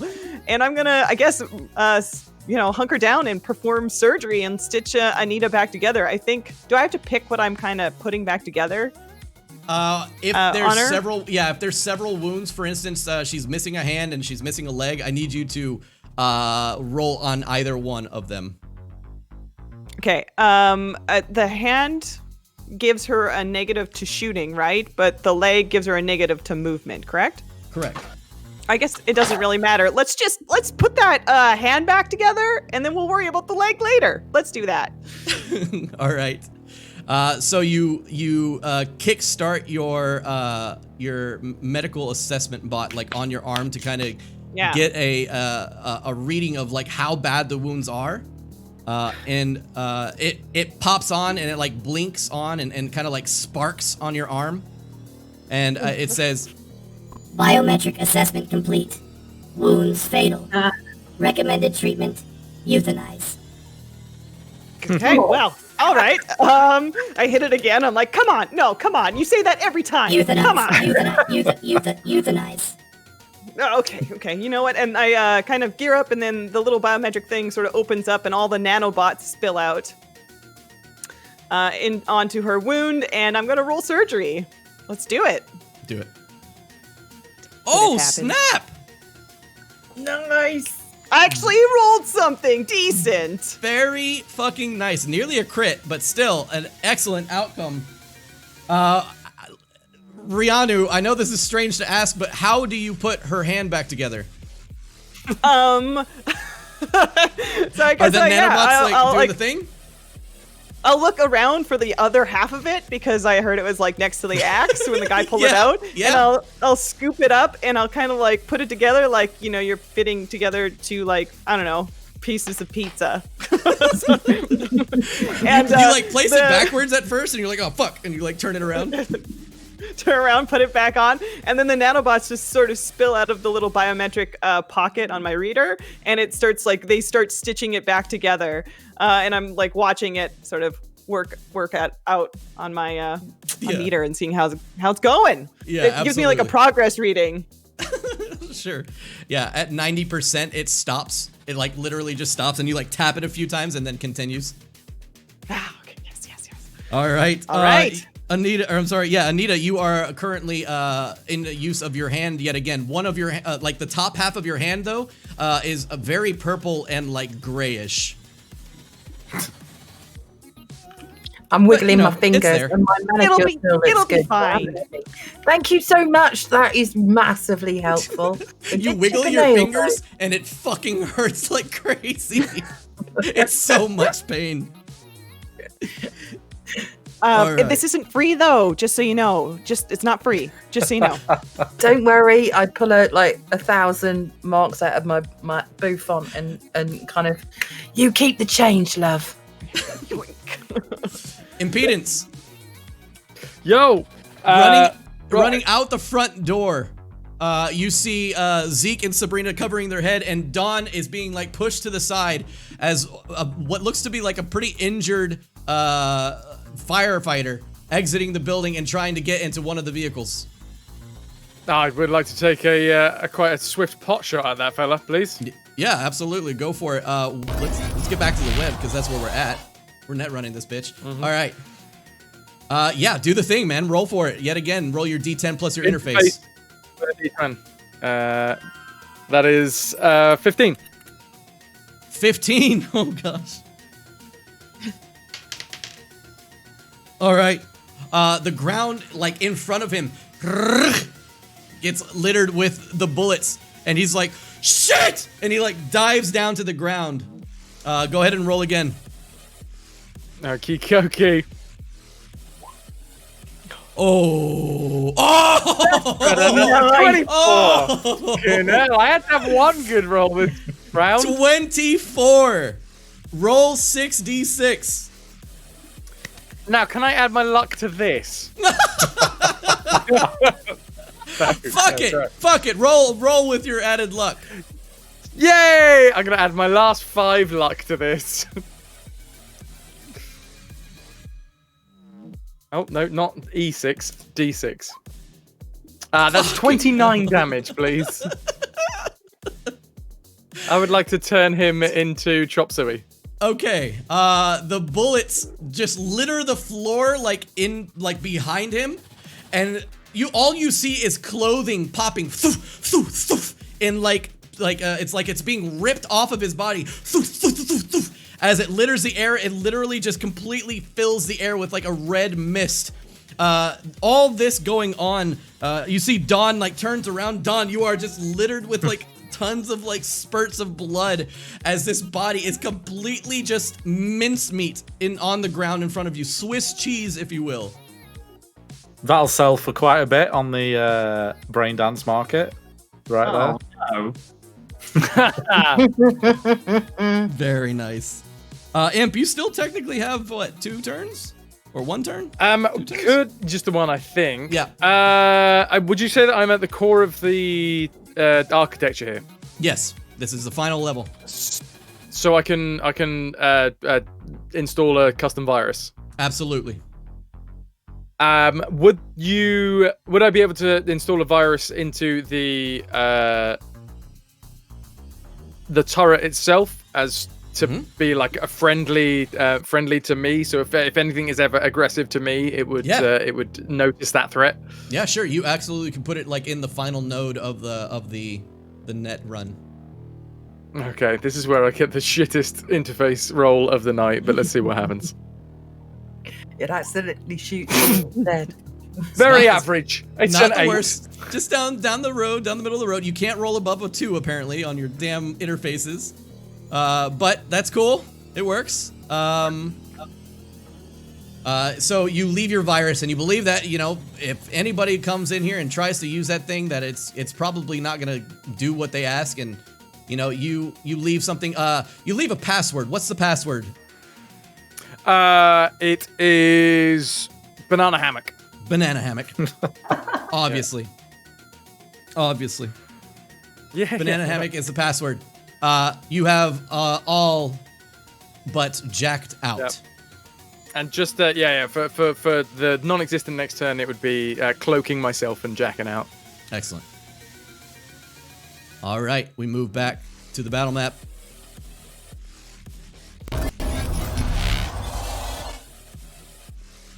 Done. This person just completely obliterated behind you. One final firefighter in the building that is currently firing down the hallway towards Roach and Jules. What are you doing? Have I seen any radios on these firemen? Any method of communication? Have they? You look down in front of Anita, and she seems to have blasted a hole in the man's head, and there seems to be like a little tiny curl of a wire that is going into his ear. Right. Can I take that and speak through it? Yeah, sure. I'd like to say that not SatNav, but that one. Networld? World Sat. World Sat. I swear to God. This is what happens when you decide, you know what, I don't need to make any notes. I'll just... We'll wing it. Yeah. I mean, I've got everyone's name in my notebook. What else do I need, right? What do you got? I want to be able to find out, one, if we can remote access whatever's going on. So I assume Don would be assuming bombs with the fact that there's smoke only coming out of half of them, and then they're here to demolish the building. Mm-hmm. But it could also be anything. But one, if we can deactivate it, and two, to get this man to retreat. Okay. Preferably out the front. As you kind of like put the thing in your ear, you get like a bit of radio chatter that you didn't really even expect. Like through the earpiece, you can hear. Are the bombs gone? Did you take care of them? They're still too active. Answer us. Shit. What are you doing?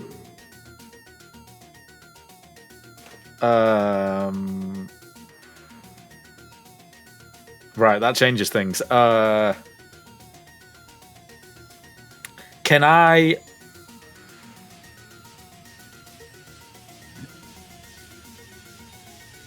Right, I'm just going to say to the firefighter is, we need to deactivate the bombs. We've got the wrong target. Wrong target. This is World SatNav. I've already forgotten it. World Sat. Yep. We've been given bad intel. We need to stop this or all payments are off. Roll persuasion. I'm giving it a go.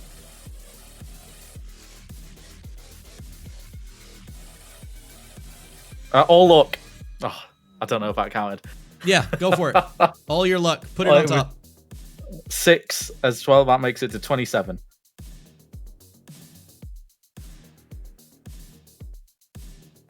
All right. You hear on the other side. Fuck, not again. Pull out. Get out of the building now. That's an order. There's only one guy. It's just him talking to himself. No. These are not the firefighters you hear. You hear another voice that you've not heard. Ah, I see. Yeah, this seems to be like their inside person, whoever is on the other line of their communication here. All right. Dawn, that is your turn. With my movement, I'm going to just walk across the street just in case. And like just watch from the other building, being like, "Come on, guys!" It literally sees Anita like putting her hand back on, Jules and Roach under attack, and is like, just like tips his hat and makes his way out the door. All right. Jules, this final guy in the hallway, Roach shooting a shotgun blast and missing him, but seeing that you are currently injured, attempts to make another attack at you. I don't understand how this is possible, but he makes another 23 on the hit. I'll go for it. It's okay though, he doesn't max damage, so he gets 14 points of damage on you. 14 points of damage. So that comes out to that. 14 points of damage. So I can. Cool! Ow! I say. Yeah, the bullet strikes true. He is going to, now that he heard the message in his ear, he's going to make a bolt for it out the back door. 5, How 10, far can you run? 30. He's going to move it all the way over here. Jules, That's not you're far up. enough. And I'm gonna pump all of my 6 luck into this. Alright. What does a cold shot do? It just makes it harder to hit. It basically subtract 5 points to the actual roll, and then if it still hits, then you hit his head instead of his body, and it might cause different or more types of damage. Okay. Depending on his I will head do that. armor. And then with my luck, that means it's an additional +1 on top of this attack. So, beep bap boop. Click on the thing. Click on the attack. So a 23 to hit. 23 to hit with his additional. Oh wait, no, because it's +1. That was with the additional. 23 hits. Yeah. Yeah. So it was like +6 minus the 5. So that's the 23, yep. And the damage. Oh, nice. So 27 points of damage. All right, roll critical damage on him because fuck it, last hit.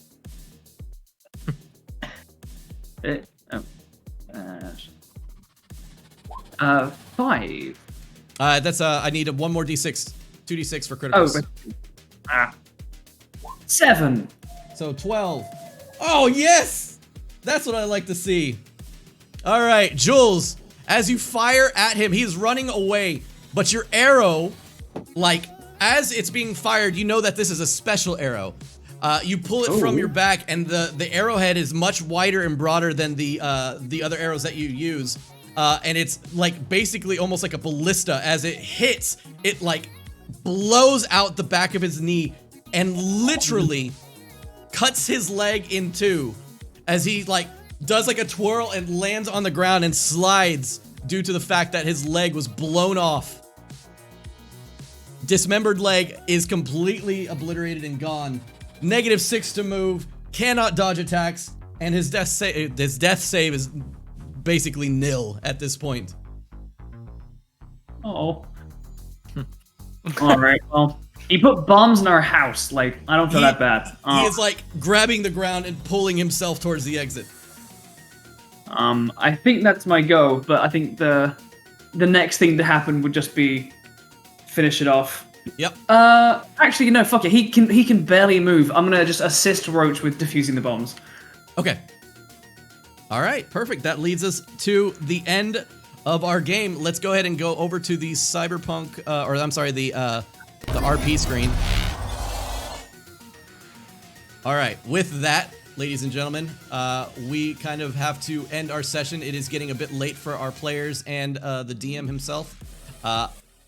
With that, we will talk about what happens. So now, as the team has essentially finished off the remainder of the firefighters, even with like an escape, or not an escape, but a get the fuck out of there last moment attempt by the Dawn, the final firefighter drops, leaving the other person on the line basically talking to themselves for the moment. Get out of there. What's going on? Is it still the wrong building? Very confused on the other side of this line. Hello? Hello? The Dawn gives a very convincing story about how they entered the wrong building, and because they did so, they ran into a den of gang members and easily fell to just the wrong crowd. Rianu, patching up Anita in her moment of need, you very much attached her hand in a very awkward motion and fashion. Your computer attached to your arm constantly reading Euthanize. Euthanize. Euthanize. Yeah, and as you are, beating your arm in order to get it to work, you help to reattach something in order for Ananda to basically be able to stand with a little bit of assistance due to her missing, or like not missing, but very injured leg.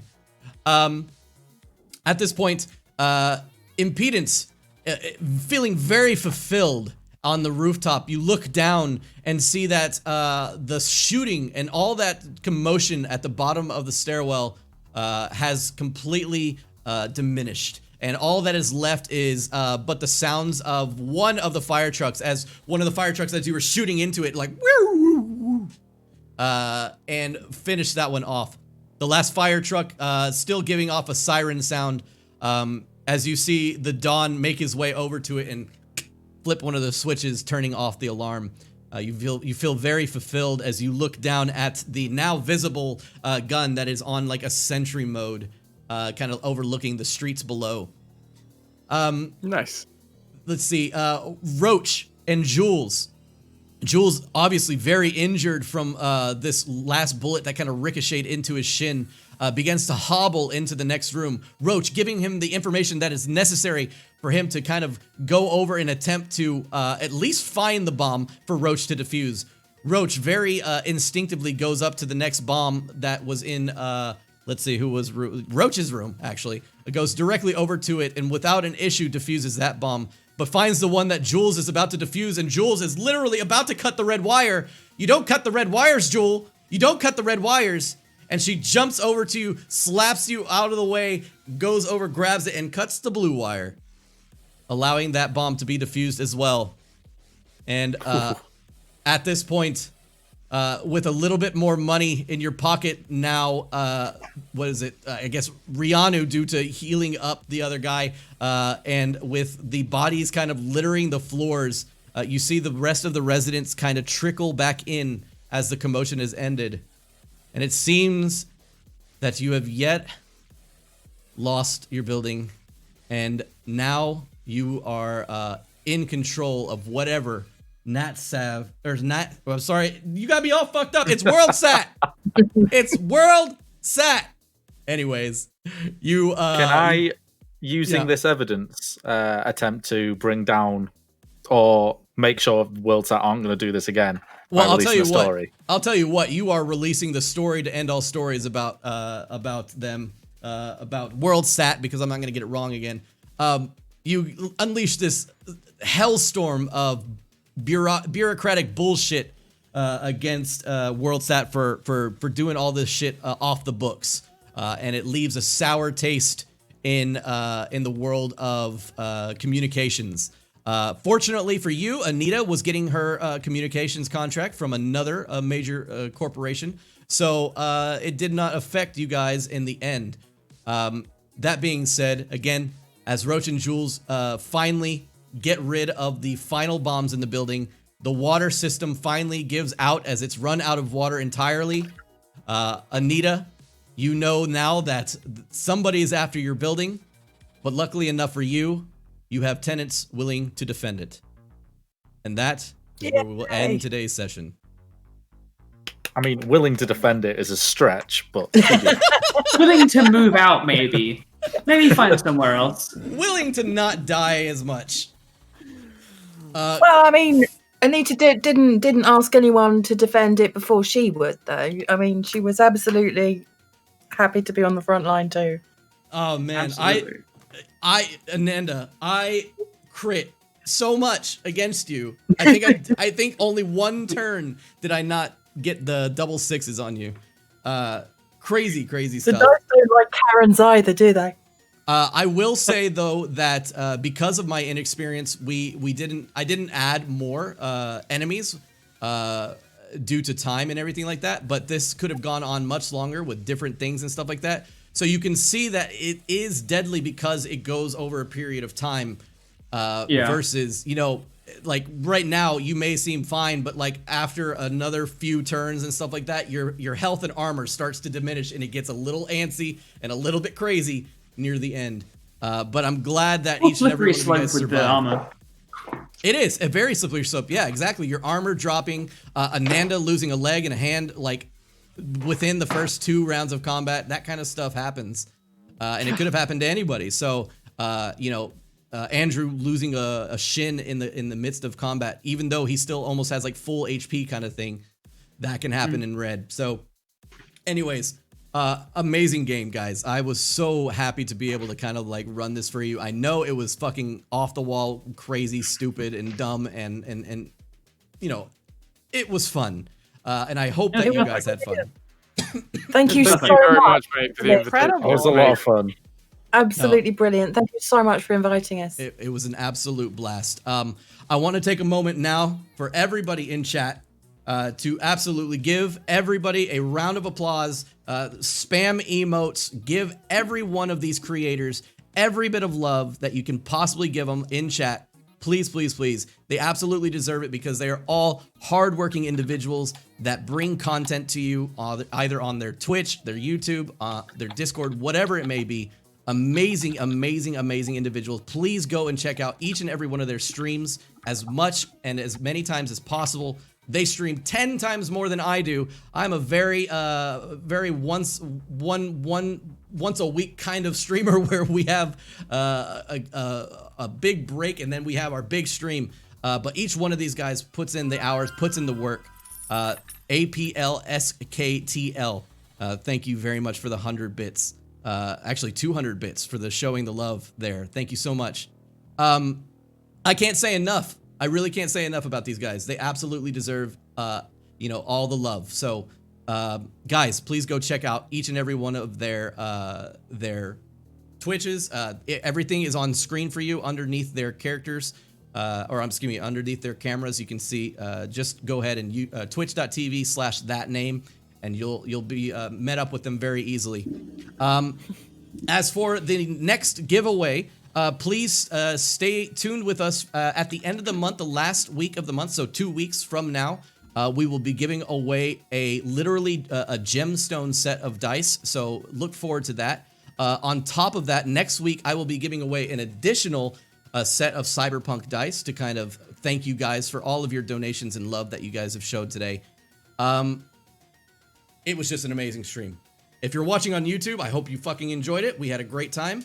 And that's pretty much all I have to say. So without further ado, let's go ahead and end tonight's session with a bit of a raid, because what's the whole point of what we're doing if we don't go and try and support